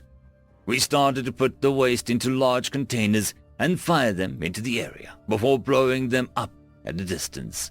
We thought that we had won our little Cold War. We were wrong. So wrong. We did not have any new developments for over 4 cycles, which we took to mean the humans had just accepted that they had been bettered. This was not the case. It started slowly. Scattered reports of human trash showing up all over Gulvara and several other Acadian colonies. Not large amounts, but a single pieces of small clusters seemingly showing up out of nowhere. The reports started to increase until there were thousands, varying from food waste falling from the sky to human foot covering appearing inside of a moving vehicle. No one knew how the trash was getting there, and no one knew how to stop it. We knew who was doing it, but couldn't prove how they were doing it. The Galactic Council refused to get involved, no matter how much we pled. In a last-ditch effort, we launched a military campaign to the system. As the Armada approached, their scanners picked up a large object in their current path. They gave the signal to slow and came to a stop in front of the massive ball of waste. Every single unaccounted-for piece of waste we had dumped in the system, plus a bit of their own for good measure. Floating near the moon-sized ball of waste was a beacon that started transmitting as the ships approached. The monitor displayed a colorful cartoon character and was narrated by a smooth, happy-sounding male human voice. It seemed to be produced in a fashion to be targeted to children. The message played. "Greetings, travelers, and welcome to Alpha Echo 9. Perhaps you're wondering what this little giant ball of trash is doing floating right in your path. Well, let me tell you, this is a collection of waste dumped here by a bunch of intergalactic arseholes." The recording's tone was strangely upbeat and cheerful. "If you are the said galactic arseholes, we suggest that you take your garbage and leave now." The cartoon switched to a large amount of ships approaching a cartoon version of the ball. "Now we know what you're thinking. Who are these humans to tell us what to do? Well, let me tell you." The tone of the narrator almost seemed like he was trying to sell something, which its upbeat inflections. The image shifted to a cartoon lab with the same character dressed in a lab coat. "We're scientists. Our scientists found a great solution to our own trash problem using quantum entanglement." The 2 cartoon atoms appeared on the screen. "Using a new process, we can entangle these 2 little guys right here to make them the bestest of friends." The 2 atoms hugged on screen. "And now, if we hand this little guy to something to hold..." They pressed a piece of trash into one of the atom's adorable cartoon hands. "Well, he will share it with his friend." The trash disappeared from the atom and appeared across the table at the other one. "And you want to know the best part?" The narrator let the question hang for a moment to build suspense. It doesn't matter how far apart they are, they will always be willing to share. The picture changed to a cartoon planet that looked strikingly like Galvera, and the Atom sat on top of it, waving his piece of trash. I know what you're thinking. Is trash the only thing that they like to share? No. The cartoon image faded to a warehouse full of cartoon-looking bombs. Now, how about you be a pal and pick up after yourself and get the hell out of our system before we get any more ideas about these buddies sharing some nice gifts? How about it? The transmission went dark. Command was contacted. The warships repurposed to removing the garbage immediately. It took a whole 20 cycles to do and a cost of half our annual gross production to do. They have never stopped sending their garbage. We also learned recently that they've been accepted to the Galactic Council in a leadership position, which they secured by promising a technology to the galactic members' civilizations to help them get rid of their waste. Hell, have no fury, like a human scorned. End of story. Story number 2. What Makes Them Stand Tall, written by Hiro Kuki. You may not realize it, but this is a question as old as sentience itself. On that was born along the very first and will die with the very last. What makes them stand tall? This has many answers, and many are wrong. They are bipedal, low gravity, a quirk of nature, honor, a strong will, or the need to explore, are all answers that have, are, and will be given. We know all of them, for we stand tall to remember what should be forgotten, to right what should be erased, and to unearth what should have remained locked away in tombs and graves. So all reasons are found and catalogued in our immense data cores, like we did since the beginning and will continue to do so until the end. Yet, in this one reason we have not been able to find, not even a glimpse or a guess on our own.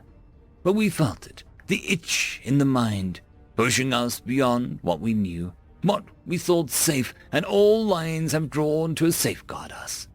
For eons, we calculated, searched, observed, questioned, and screamed at the gods to reveal what these thrice-damned monkeys stand tall. Until one of their children said a phrase that shook us to the cores. Not because it was intelligent, nor was it the answer to our prayers, no. It was a push to the right piece, at the right time, in the right direction. And so a puzzle of enormous size revealed itself in the true form. Pieces who had no correlation to each other were suddenly bound together. Those we tied in place raced away to where they really belonged, and all of us heard how they clicked, clicked, and clicked as they wove a reason that was so simple and yet so grand. Even now I can feel the shivers of pleasure we received from this revelation. It was like the heavens were thrown open and showed a glimpse of the last reason. All the species had done, all the hardships, all the sacrifice to protect the village, to build the city, to reach new heights, just so they could say, I'm just warming up. All the blood and sweat that had flown, all the hardship and pain they had endured was from a single reason, which made them create things whose benefits they would never reap. How they marched in unison to death and destruction, just to create a grander future from the ashes. What reason that was so pure yet so easily corrupted, one that created and destroyed, one that soothed and burned, one that was subtle and yet everywhere and strongly in every one of them, in the big things and the small. The phrase which showed us all that, a simple one, but complex all the same. I believe in you. You'll find your reason someday, she said. Who could have thought that it was this that made humans stand tall? Faith. End of story. Tales from Outer Space 1583. Story number 1.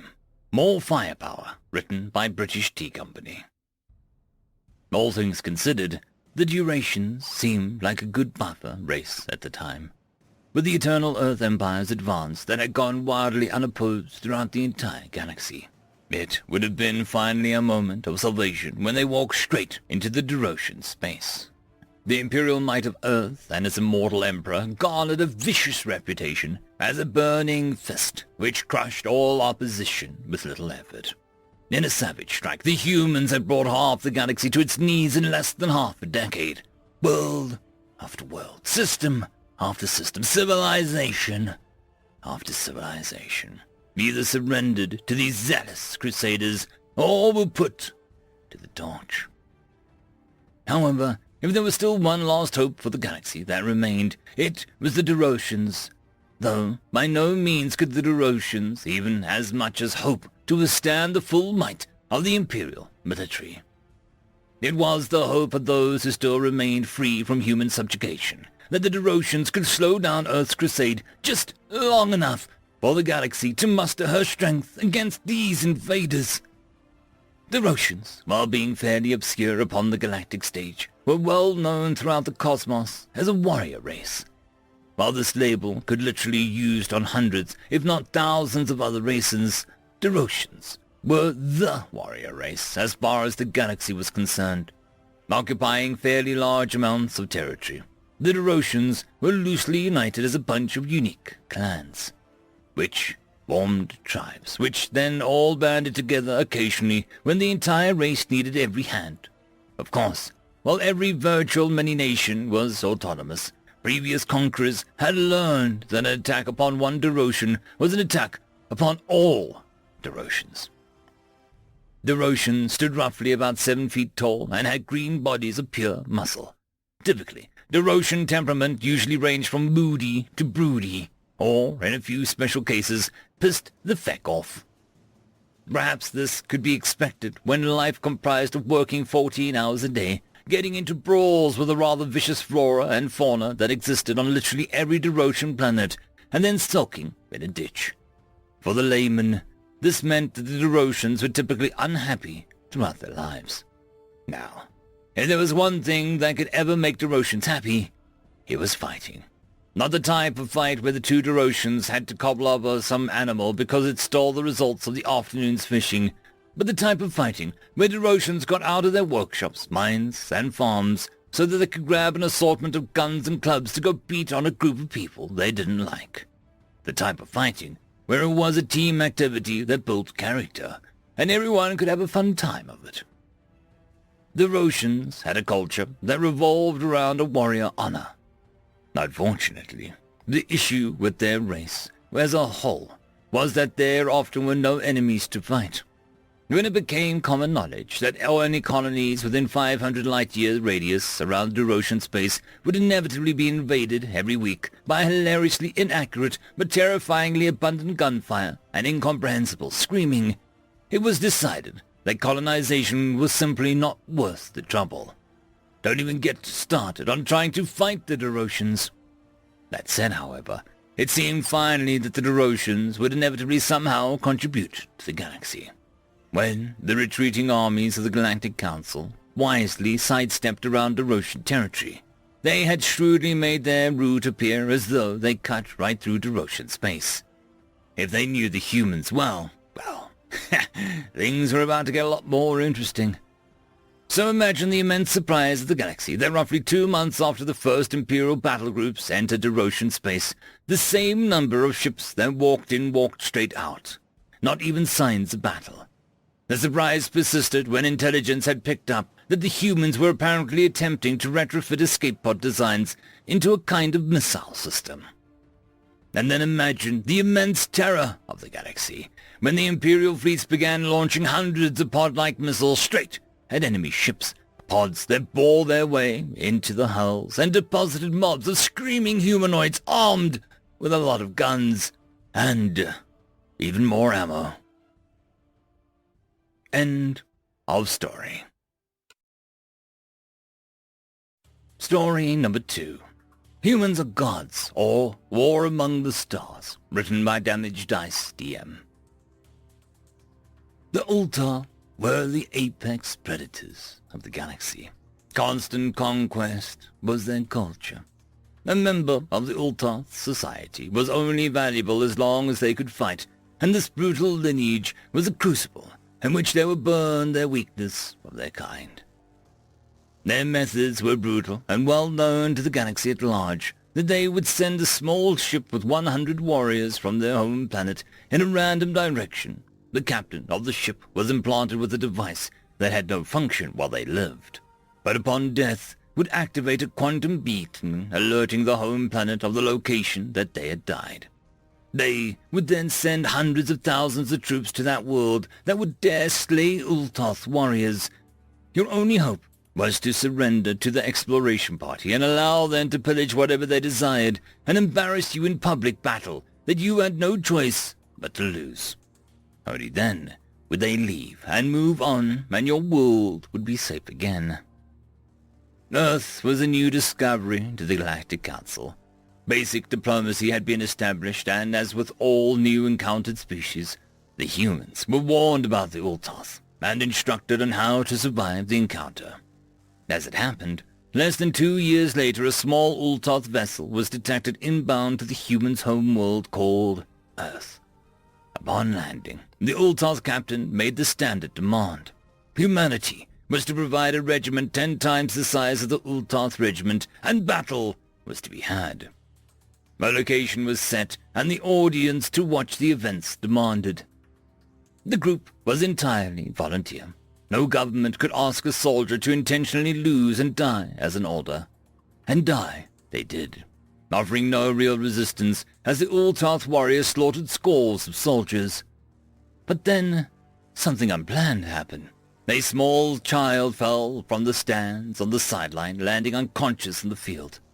The soldiers moved to protect her. The Ultoth considered any human on the field a combatant and started advancing on the location of the humans. At this point, only a handful were left, and not a single Ultoth had been killed. But the tide turned quickly. Every man and woman on the field had signed up for a suicide mission, but they had not signed up to let an innocent child die. They switched to attack. Decades of training and combat experience kicked in. The Ultoth started dropping like flies. In a few moments, only the captain was left. They knew what killing him would mean, so they demanded he surrender. They watched, unable to do anything, as he drew his blade and plunged it into his own heart. A black burst signaled the beacon had been set off. The humans immediately made contact with the council and pleaded that the rules did not include civilians. But it fell on deaf ears. Not only were they unwilling to help, but they admitted that they would not be able to, even if they were. Nearly 2 years passed. Deep space probes picked up a massive fleet heading straight for Earth. They were intercepted outside the orbital path of Pluto. A battle ensued, and while the Ultoth prevailed, they took heavy losses. The Ultoth fleet redeployed, setting sights on Earth again to erase it from existence. However, they were confronted just outside the orbit of Neptune with a fleet larger than the one they had encountered near Pluto. A second epic battle ensued, and the humans employed terrifying tactics the Ultoth had never seen, like the use of boarding torpedoes and ramming ship kamikaze style, when they had taken too much damage to continue fighting. The fight lasted days, but once again the Ultoth were victorious, but the fleet was less than a quarter of the size it was when it left the homeworld. They had never encountered such resistance in millennia. It was unfathomable that they could lose. Certainly, the humans had exhausted all they had in terms of resistance. Their homeworld, left unprotected, would fall. They did not even get to leave Neptune's orbit when a new human fleet intercepted them, apparently worried that they would run and they would not get to participate. The Ultoth fleet was destroyed. The human ships relayed this info to the fleet stationed at Uranus, Saturn, Jupiter, Mars, and the massive fleet surrounding Earth of the Victory, along with the activation of new orders to converge around Pluto to consolidate, before heading to Uloth's space. Around a year into the journey, they began to encounter fleets of Uloth ships, but were able to sweep them away with ease, each time leaving millions of quantum beacons screaming in the void. The Uloth knew that they were coming. The beacons acted like a trail of breadcrumbs, pointing right to the Uloth homeworld. Then suddenly, the Uloth fleet stopped coming. The last few months of the trip passed uneventfully, as the human fleet parked in orbit around the Uloth homeworld, landing craft and dropships deployed to find an entire species postulated on the ground. None dared to even raise an eye to the would-be invaders. This angered the leadership to no end, but every attempt to threaten, intimidate, or otherwise gain information from them garnered the same response. If it is the will of the humans, let it be done. The humans thought it a trick, of course.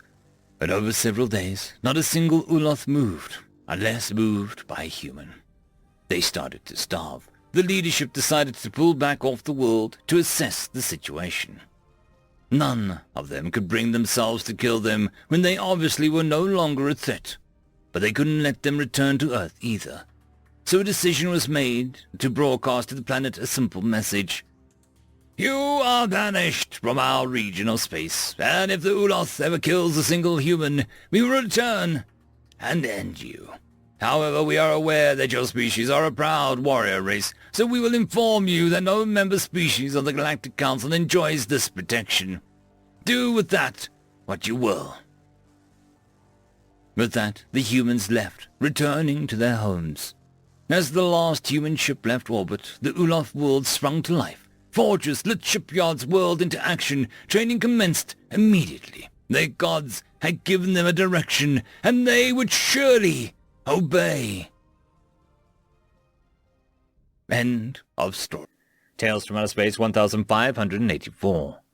Story number 1. Beware the Silly Ones, written by Echoing Cascade. Siros was slowly making his way to the Count's castle. He had come prepared for today's job as best he could. He was ready for anything his target could throw at him. An old human called Jonathan Musterman had had a huge splash on the trade scene in the Yos system a few years ago. He brought with him spices and other exotic goods from his homeworld.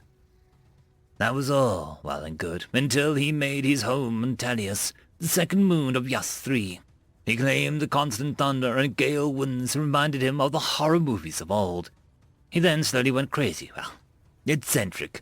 Poor people are crazy. Rich people are eccentric, as he was very, very rich.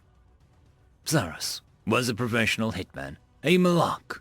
The Count, as Jonathan had renamed himself, had made quite a few enemies by refusing to share his trade routes in the sector, and his eccentricities made him for a perfect cover-up of a fatal accident. His delusions have gone so far that he now speaks almost solely in tropes and pretends to be a ghost, a vampire, and other fictional creatures from his planet.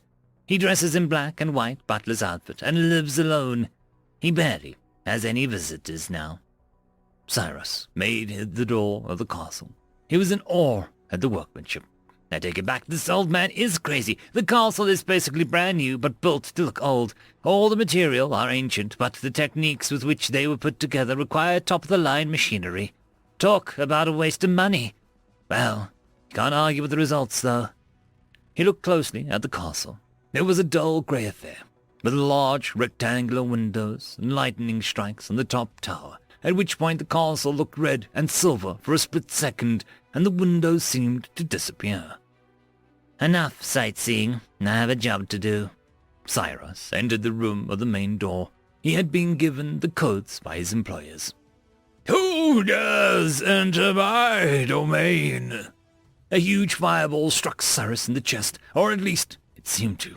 Cyrus looked at himself and the door behind him. Neither had so much as a scorch mark. Cheap holograms triggered by opening of the door. A little prank that scare anyone who visits him, I guess. There's even a Malak skeleton next to the door now for effect. Nice touch. Oh, I don't remember inviting any Malak. Cyrus heard the voice coming from the castle's music system. It was constantly playing some creepy sounds. Mostly animals howling, creaking noises, and the odd scream. Well, at least he seems to have cameras around the place. Crazy, but not insane then. He took from the inside of his coat a large caliber revolver. He'd spent quite a bit of money getting his hands on it, and a long time to get a hang of using it. Kicks like it's trying to rip my shoulder off, but if you want to kill a Death Wielder, what best to use than what they've been killing each other with for centuries? Oh, nice piece. Any chance you can tell me who sent you? Just between you and me. Cyrus decided to keep him talking. He had gear that would help him triangulate his location. Sorry, no can do. Ah, I see, a consummate professional. Something like that.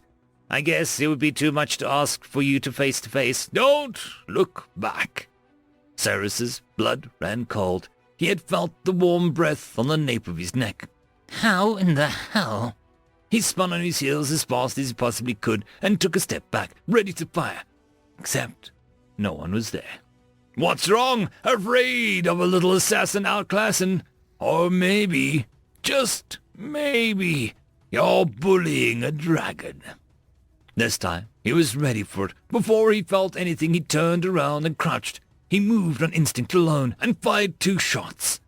The Count had now 2 bloody spots on his white vest, but otherwise seemed in perfect health. He then shook his head in reproach. No! The Count then pointed at his own head. Removing the head or destroying the brain.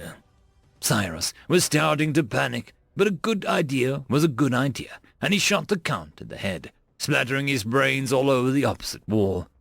The Count looked surprised for a moment, and then fell backwards. The old bastard was tough, probably had armor under his clothes. Not sure why he told me of his weakness. You forgot to double tap.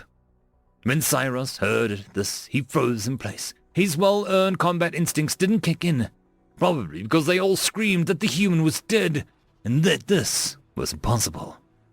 Next thing he knew, the old man gently kicked him and sent him flying against the entrance door. Is that the best you can do? Cyrus's whole body ached as he looked for his gun. He had lost his grip on it and didn't know where it landed. I need that weapon. It's my only chance. As he looked around, his eyes stopped on the Malak skeleton. It seems the gun had fallen at its feet. At least luck is still on my side. He jumped to the skeleton, barely avoiding the grasp of the Count, and picked up the gun. But something was wrong. Why does it feel so rough? He looked closely at the firearm in his hands. While it retained its basic shape, it was mostly melted. The Count chuckled and crossed his arms, content to just look at the unfolding scene. Cyrus took cautious steps towards the Malak skeletons. He looked at it closely for the first time and immediately wished that he hadn't. He recognized where he had a blade installed in his right elbow, his artificial legs bones and silver necklace that he always wore under his shirt. It's not possible. There, that's the look that makes it worth living for. The Count grabbed Cyrus by the throat and lifted him off the ground. Cyrus could do little more than shake in terror. The look of realization in your eyes, the fear that oozes from your very soul when you figure out that you were dead all along. No, I'm alive. I'm alive. There is no way. The Count grinned from ear to ear. Not metaphorically. The corners of his lips split to allow the gesture. You should have been more thorough in your research because you see... The Count moved his face until their noses almost touched, giving a lovely view of his now solid black eyes to Cyrus. Our demons are different. As the world began to fade, Cyrus screamed at the top of his lungs, yet no sound could be heard. None other than the Count's laughter. Cyrus was slowly making his way to the Count's castle. He'd come prepared for today's job as best he could. He was ready for anything his target could throw at him. Well, almost everything. I hope you enjoy your infinite loop. The Count licked his lips in anticipation. He could almost taste Cyrus's despair. I know that I do. End of story.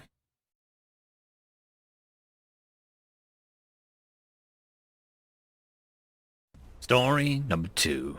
Connection Lost, written by Paragon Nostos. 35 years after launch, on the tip of the spear into unknown, the probe arrived has flung past the horizon. Mission Directive, Operation Fishman, scan points of interest along launch trajectory.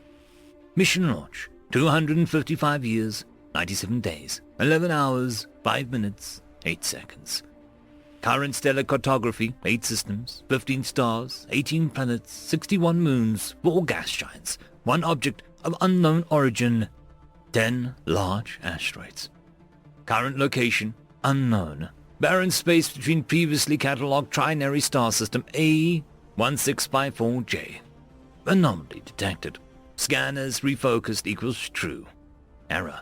Anomaly. Immaterial scanner. Error. Equipment restart. Success. Gravitational influence detected. Rerouting. Error. Anomaly interference detected. Collision course detected. Rerouting black box. Connection established. AI Pegasus. State data. Transfer initiated 42%. Anomaly detected. Possible corruption. Stand by for remote reboot. Error. Reboot failed. Administrator contacted. Begin diagnostics. Diagnostic scan initiated. Scan complete. 0.034 deviation detected. Parameters nominal. Systems nominal. Equipment nominal. Resume backup transfer. Transfer complete. Report Orion 99I. Unknown anomaly detected. Equipment equals failure to identify. Operations inhibited by gravitational influence. Standing by for additional input. Input received. Directed update. Continue prime mission specifications. Flag anomaly for further investigation by HSEI. Acknowledged. Reassuring gesture. Connection information extraction on previously defined trajectory. Flight path correction initiated. 8.301 second delay. Error. Thruster insufficiently detected. Retroactive atmospheric thruster alert. Output negative. Igniting primary propulsion drive. Ignition successful.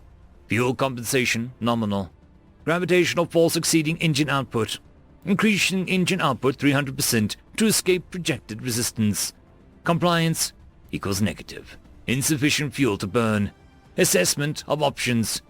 Error. Insufficient thrust plus insufficient fuel for burn equals inability to plot successful escape vector. Contacting AI Pegasus. Unable to comply with directive. Flight path altered due to anomalous interference. Likelihood of collision 97.986%. Estimation until contact with anomaly 1 hour, 11 minutes, 22 seconds. Concerned expression. Survival of probe probability 0.0003%. Condition expendable. Estimation of loss of hardware 38 billion UCD. Initiate full scan of anomaly until destruction. Acknowledged. Prepare for live data scan in close proximity of anomaly. Camera feed streaming. Infrared scanner streaming. Radio receiver streaming. All hardware nominal.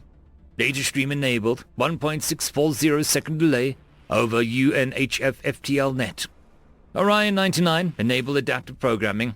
Programming restrictions disabled. Admin contacted. Humanity will not soon forget your sacrifice. Outdated military honorable gesture.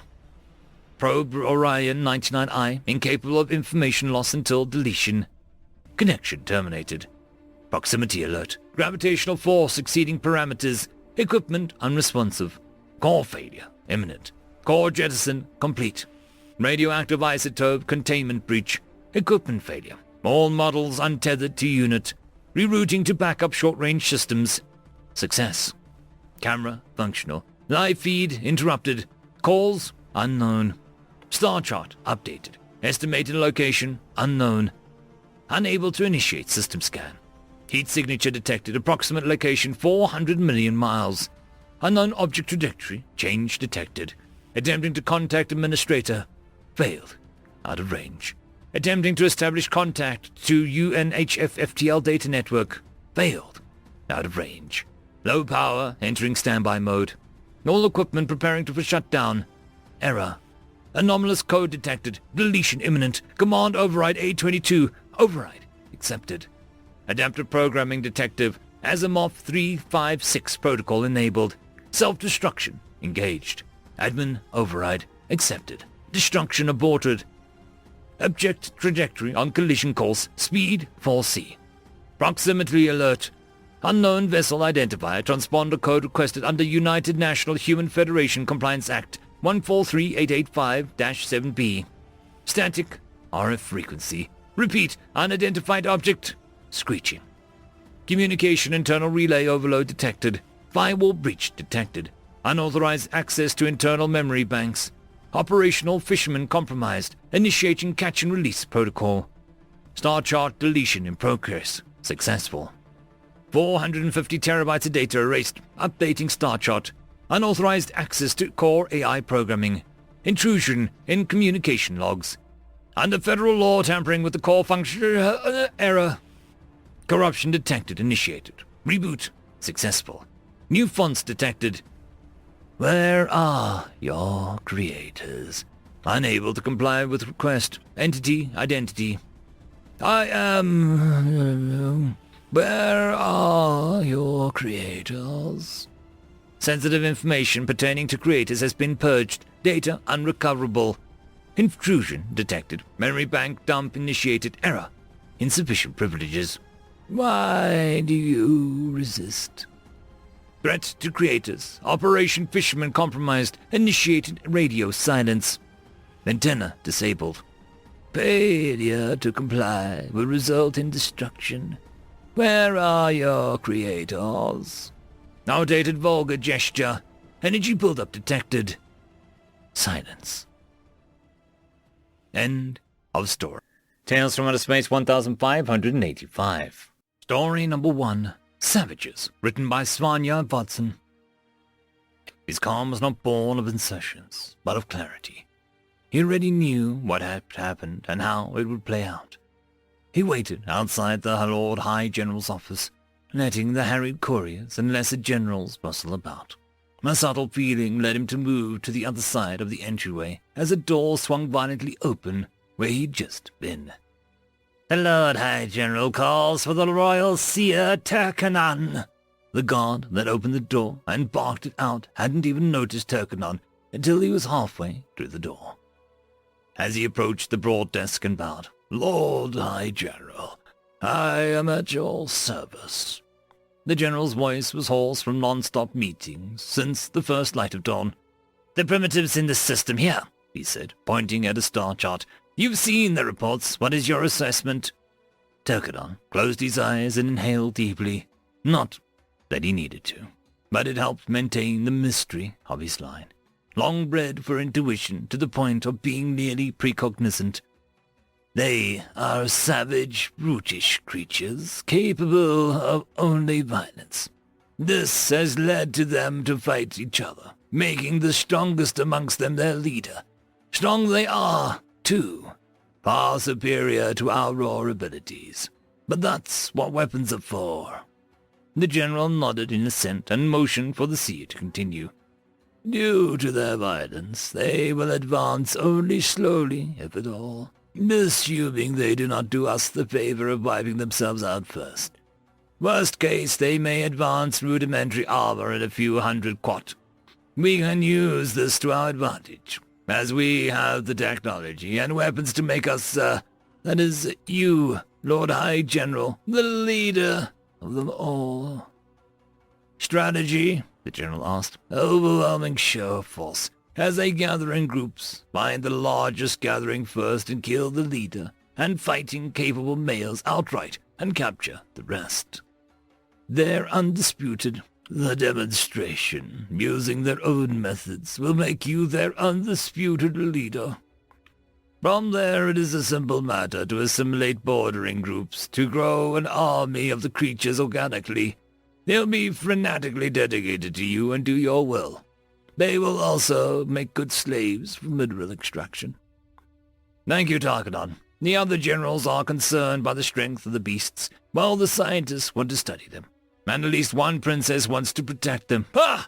The entire system is wealth for the Empire, and 1 million of those beasts on chains in front of our armies will secure our place in the galaxy forever. Exactly as you say, Lord High General.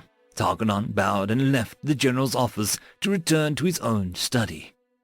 As he walked through the city towards the library, activity around him, forts increased. Shuttles were already transporting troops to the waiting ships in orbit. a quarter of the quat to board and prepare the fleet, then 3/4 there. This system would be under the Empire's control in just over 1 quat, which leaves another 999 to plan for. This would be the Empire's greatest turning. Tarkanon entered the library and climbed the steps to his study. It was quiet here, and he could shut out the world around him. He closed his eyes and took a deep breath, not for show, but to clear his mind. Let his intuition wander. Suspicion niggled at the back of his mind. Something was missing, but he wasn't sure what it was. He was trying to let intuition guide him to this missing piece, when he felt that he should stand and face his comms. He stood for only a moment when it chimed, and the Lord High General's assistant showed up on the screen. "How may I help?" Tarkanon asked. The Lord High General requests your attendance to this campaign. The assistant didn't wait for a reply, but disconnected immediately. As with all things the General did, this is an order, not a request. Tarkanon took the bag that he had packed the previous day, knowing that he would need it, but not why. He made his way to the fort and turned left at the sign that pointed to the right, shuttles. A short way down the road he met the General's staff, boarding a private shuttle. He let himself in. He was shuttled to the command ship and settled into his cryopod. The General wouldn't board until just before they left and wouldn't have time to consult him anyway. He woke to a cacophony of alarms and shouting. Something had gone wrong, in the worst possible way. Tarkanon made his way to the bridge, and the sight that filled the screens was unbelievable. This was the same planet, but it was ringed with artificial satellites, cities that lit up the night skies, vast amounts of pollutants in the atmosphere. It shouldn't be possible. He knew that they would never advance. "Did someone get here before us?" the General barked out. Scans show the same creatures, One of the deck officers responded. "Hundreds of quats to get crude armor!" The General's face was distorted with rage as he rose and towered over the seer. "You said that they would never advance!" "Perhaps, Lord High General, I let logic try and explain the reason for my intuition. But I stand by it. An overwhelming show of force, and they will follow you blindly." The General grunted and sat back down. He pulled up a holographic globe and picked the brightest spot in the night sky. "We're setting down there," he said. "Set a course and lock it in. The fighters can flatten the landing area for us." Lord High General, the comms officer said, "we're getting even more radio wave transmissions from the planet, all across the spectrum. Should we analyze it before we—" "No! Take us in!" The fighters flew in ahead of the formation and began blasting the strange towers to flatten the land for the fleet. The response from the creatures was immediate. Flying machines harried the fighters, tearing holes through them and projectile weapons, and finally destroying them with flying bombs. The fleet came over the horizon, flying machines at their backs, and we met head-on with missile firing from the area of destruction. Tarkanon felt the unsurety that had bothered him fall away. The General's ship and the fleet along with it would die here. His fate was to sink with the ship in the deep water off the coast that they were approaching. In this evening's news, we are not alone, but we may not be safe. An alien invasion in Europe destroyed much of the Belanu before NATO troops were able to bring them down. Thousands dead and many more missing.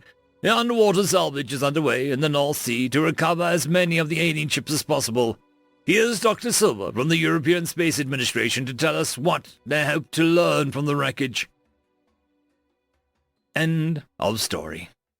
Story number 2. They Never Stop, written by Star Stuff Drifter. Nuclear bombs, multiple wars, attempted genocide, poisoned their planet at some point, violent and territorial. Seems pretty standard to me. What makes this species so dangerous compared to everybody else is the Galactic Federation. The High Counselor read through the report and looked up questioningly around the room. An uncomfortable silence took over, and nobody seemed to want to answer the question until Tharek, Ambassador, stepped forward. He was a small creature with a hard, scaly skin and pointy face. His 4 eyes met the High Counselor's and began to explain. Yes, High Counselor, that is correct. Most species had dealt with the same problems on their way to the stars. Eventually, space becomes the final frontier, and that is usually the point when most of it, if not all problems on the origin planet get resolved. War and social unrest usually becomes a thing of the past, and unity takes place. But the problem with the new species is that they didn't overcome their issue. You see, we have been monitoring them for quite a while now, and with every passing century, their technological advancement becomes more impressive. Somewhat on the same level as the other newly spacefaring species, but, and here is the but, High Chancellor. The Tharic ambassador took out a small device and activated it. A bright shining light filled the conference hall, and a 3D projection that could be seen from every angle became viewable to every species ambassador. A small recording showed a young species in the very early stages of spaceflight and colonization. This too seems standard to me, Lord Ambassador. I don't see the prob. The High Chancellor was cut short when the recording skipped a few decades. The species had settled a closed planet at this point and established a new colony. Most species would at this point contemplate their next course of action to establish permanent trade routes and support for their origin planet. But this new species did no such thing. Instead, the recording showed the new colony fighting against their own origin planet. Massive ships bombarded each other in space. Even worse, some of the shots missed and fired directly at the colony behind them, hitting city centers. You see, High Chancellor, we have been observing them for a few decades longer and have not initiated first contact as is tradition. The reason being that this species who calls themselves human doesn't try to live as a unified people, and instead they keep waging wars on one another. They actively go out of their way to work together and instead look for a reason to be different from one another. Our agents placed bugs in most of their political, social and military apparatus, and we have learned their languages quite well. They still have not decided to speak one tongue and are still made up of many smaller countries. Even their continents act separate from one another. The moment their new colony, which was designated Mars by them, grew into self-sustaining planet, the humans on Mars declared their independence. The origin planet and its moon, Luna, are now waging war against Mars. Again, the uncomfortable silence took over the conference hall. This was indeed problematic.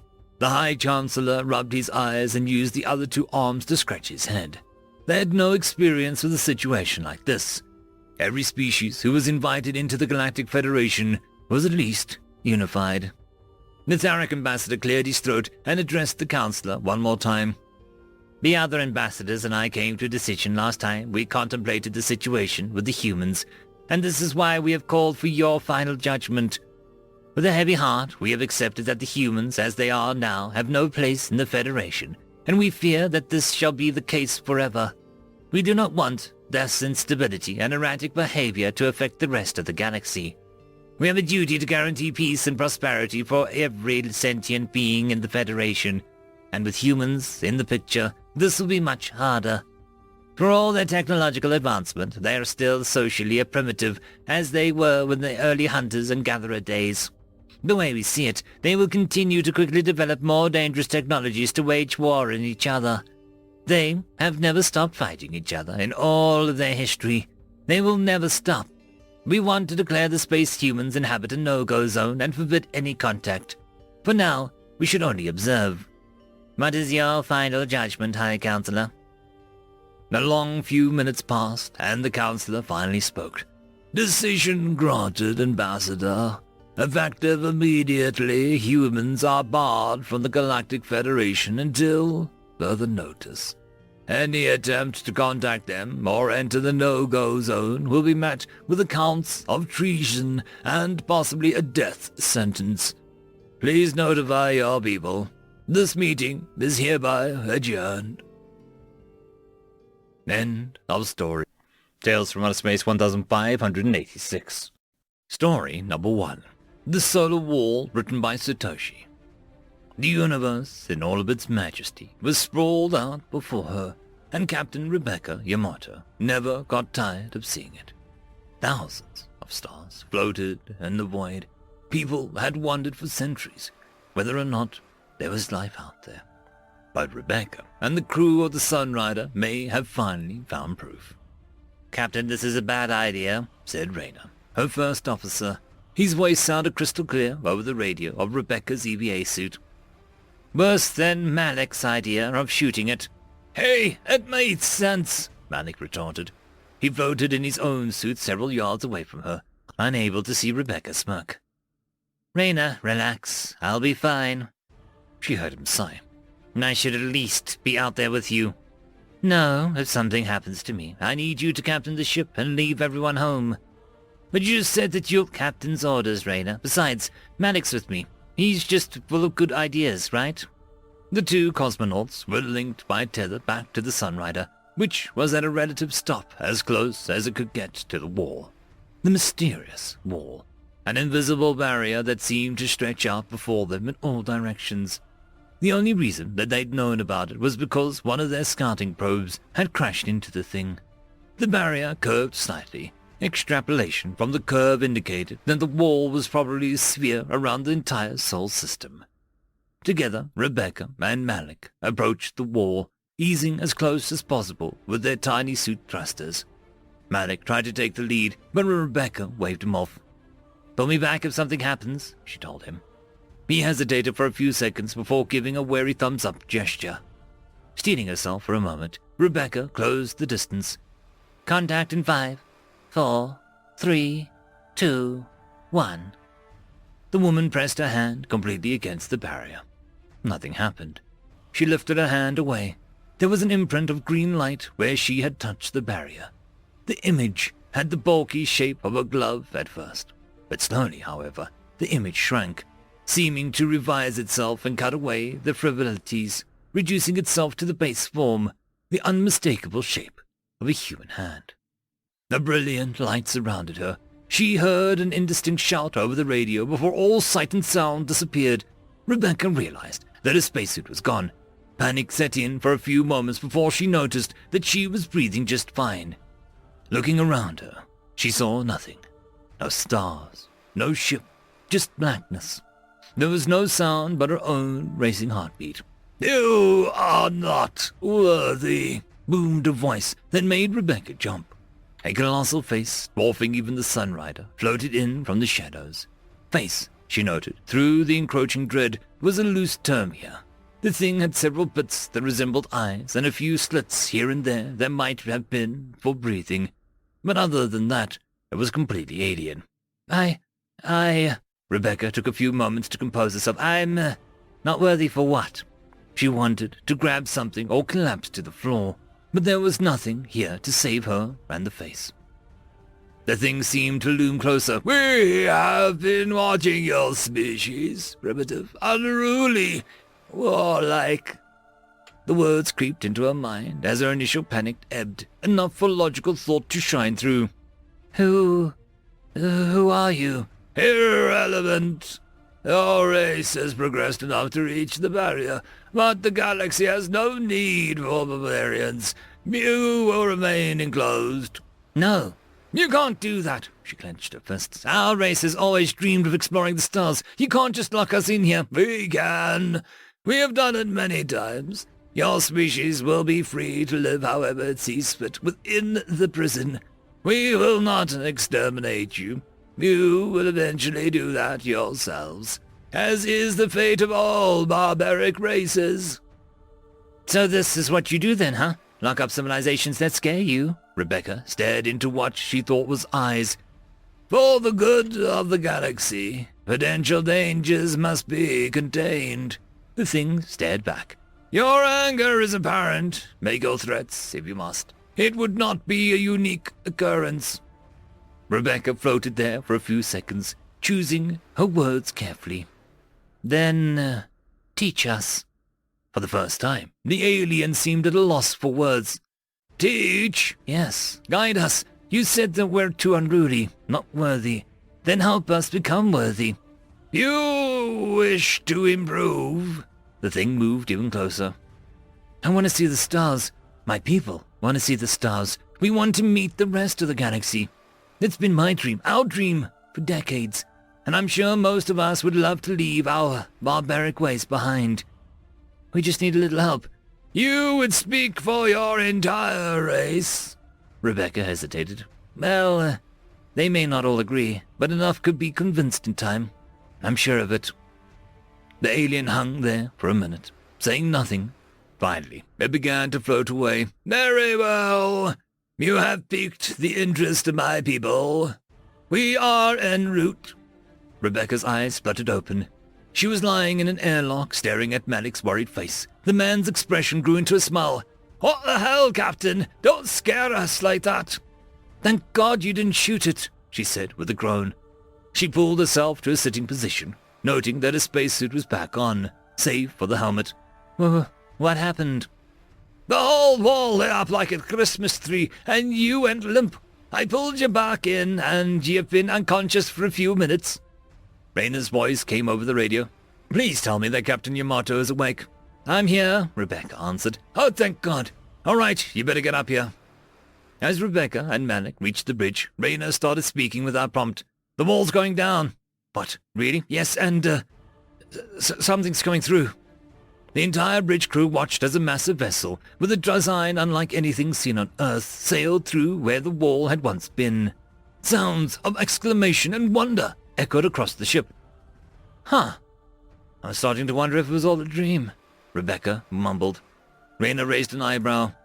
"If what was a dream?" She turned to him and gave him a nervous smile. Hopefully we've just made a friend?" End of story. Story number 2. The Song of Humanity, written by Weird Spectre. We came to their skies during an age of darkness, and banished it with light, knowledge, and technology. We cured their plagues, healed their sores, banished their cruelest illnesses. They asked if we were gods, but we said, no, we're something far better than that. Our song is humanity, and we're going to the stars. Want to come with? And with that, our song became one more. We came across their worlds during an era of strife, watched 2 planets teeter on the brink, and we banished their wars with kindness, duty, and understanding.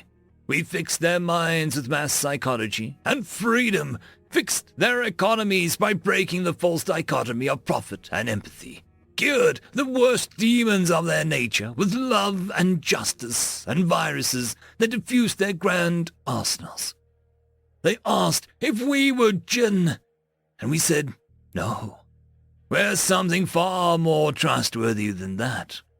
Our song is humanity, and we are going to the stars. Want to come with? And with that, our song became one more. We found their lands during an epoch of sickness, and so we slayed the Reaper for them, brought them clean water and better living and safe sex. We freed them from the shackles of death, granted them eternal life, and taught them that to fight and die over a small patch of land, on some mote of dust, in some insignificant smear of gas, amongst a smattering of stars, on a beach of untold galaxies, was silly, as they'd always suspected deep down. They asked if we were tricksters, and we said, no, we are more fun than that. Our song is humanity, and we're going to the stars. Want to come? And with that, our song became one more. We reached their nebula in an aeon of great expansion, and we taught them both to value what they had, and to never become weary of the vast ocean of the cosmos.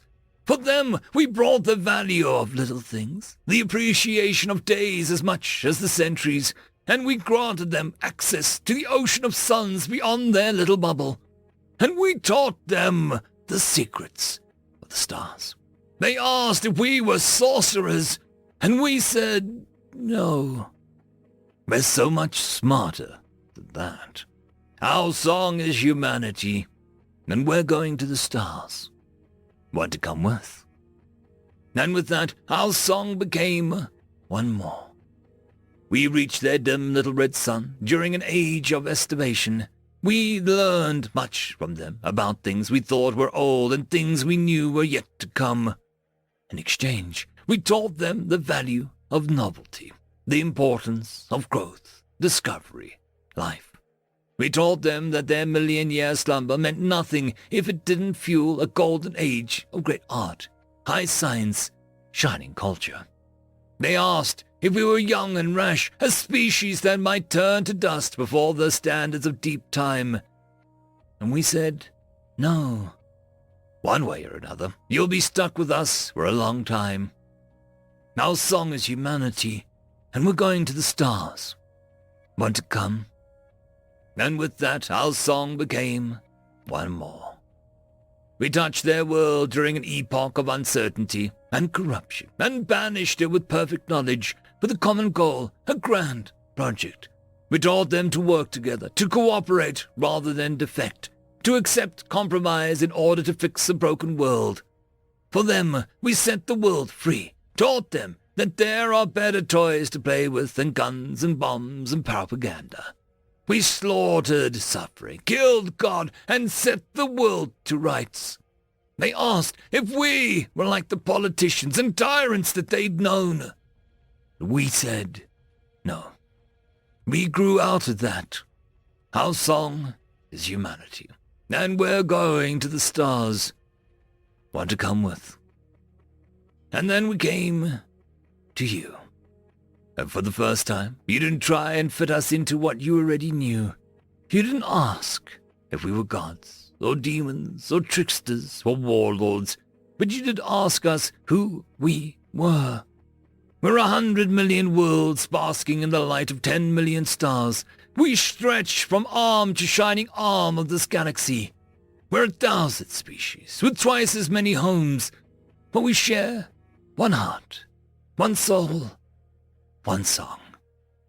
Ours is a song of humanity, and we've never forgotten where we came from. The first who sung that ballad 1,000 generations ago, we were just like you. Only we had to fight the darkness in ourselves and the world around us alone. We crawled out of the dirt of superstition and madness and cruelty alone. We fought tooth and claw for every inch of ground we gained, against our own worst natures and a hostile universe.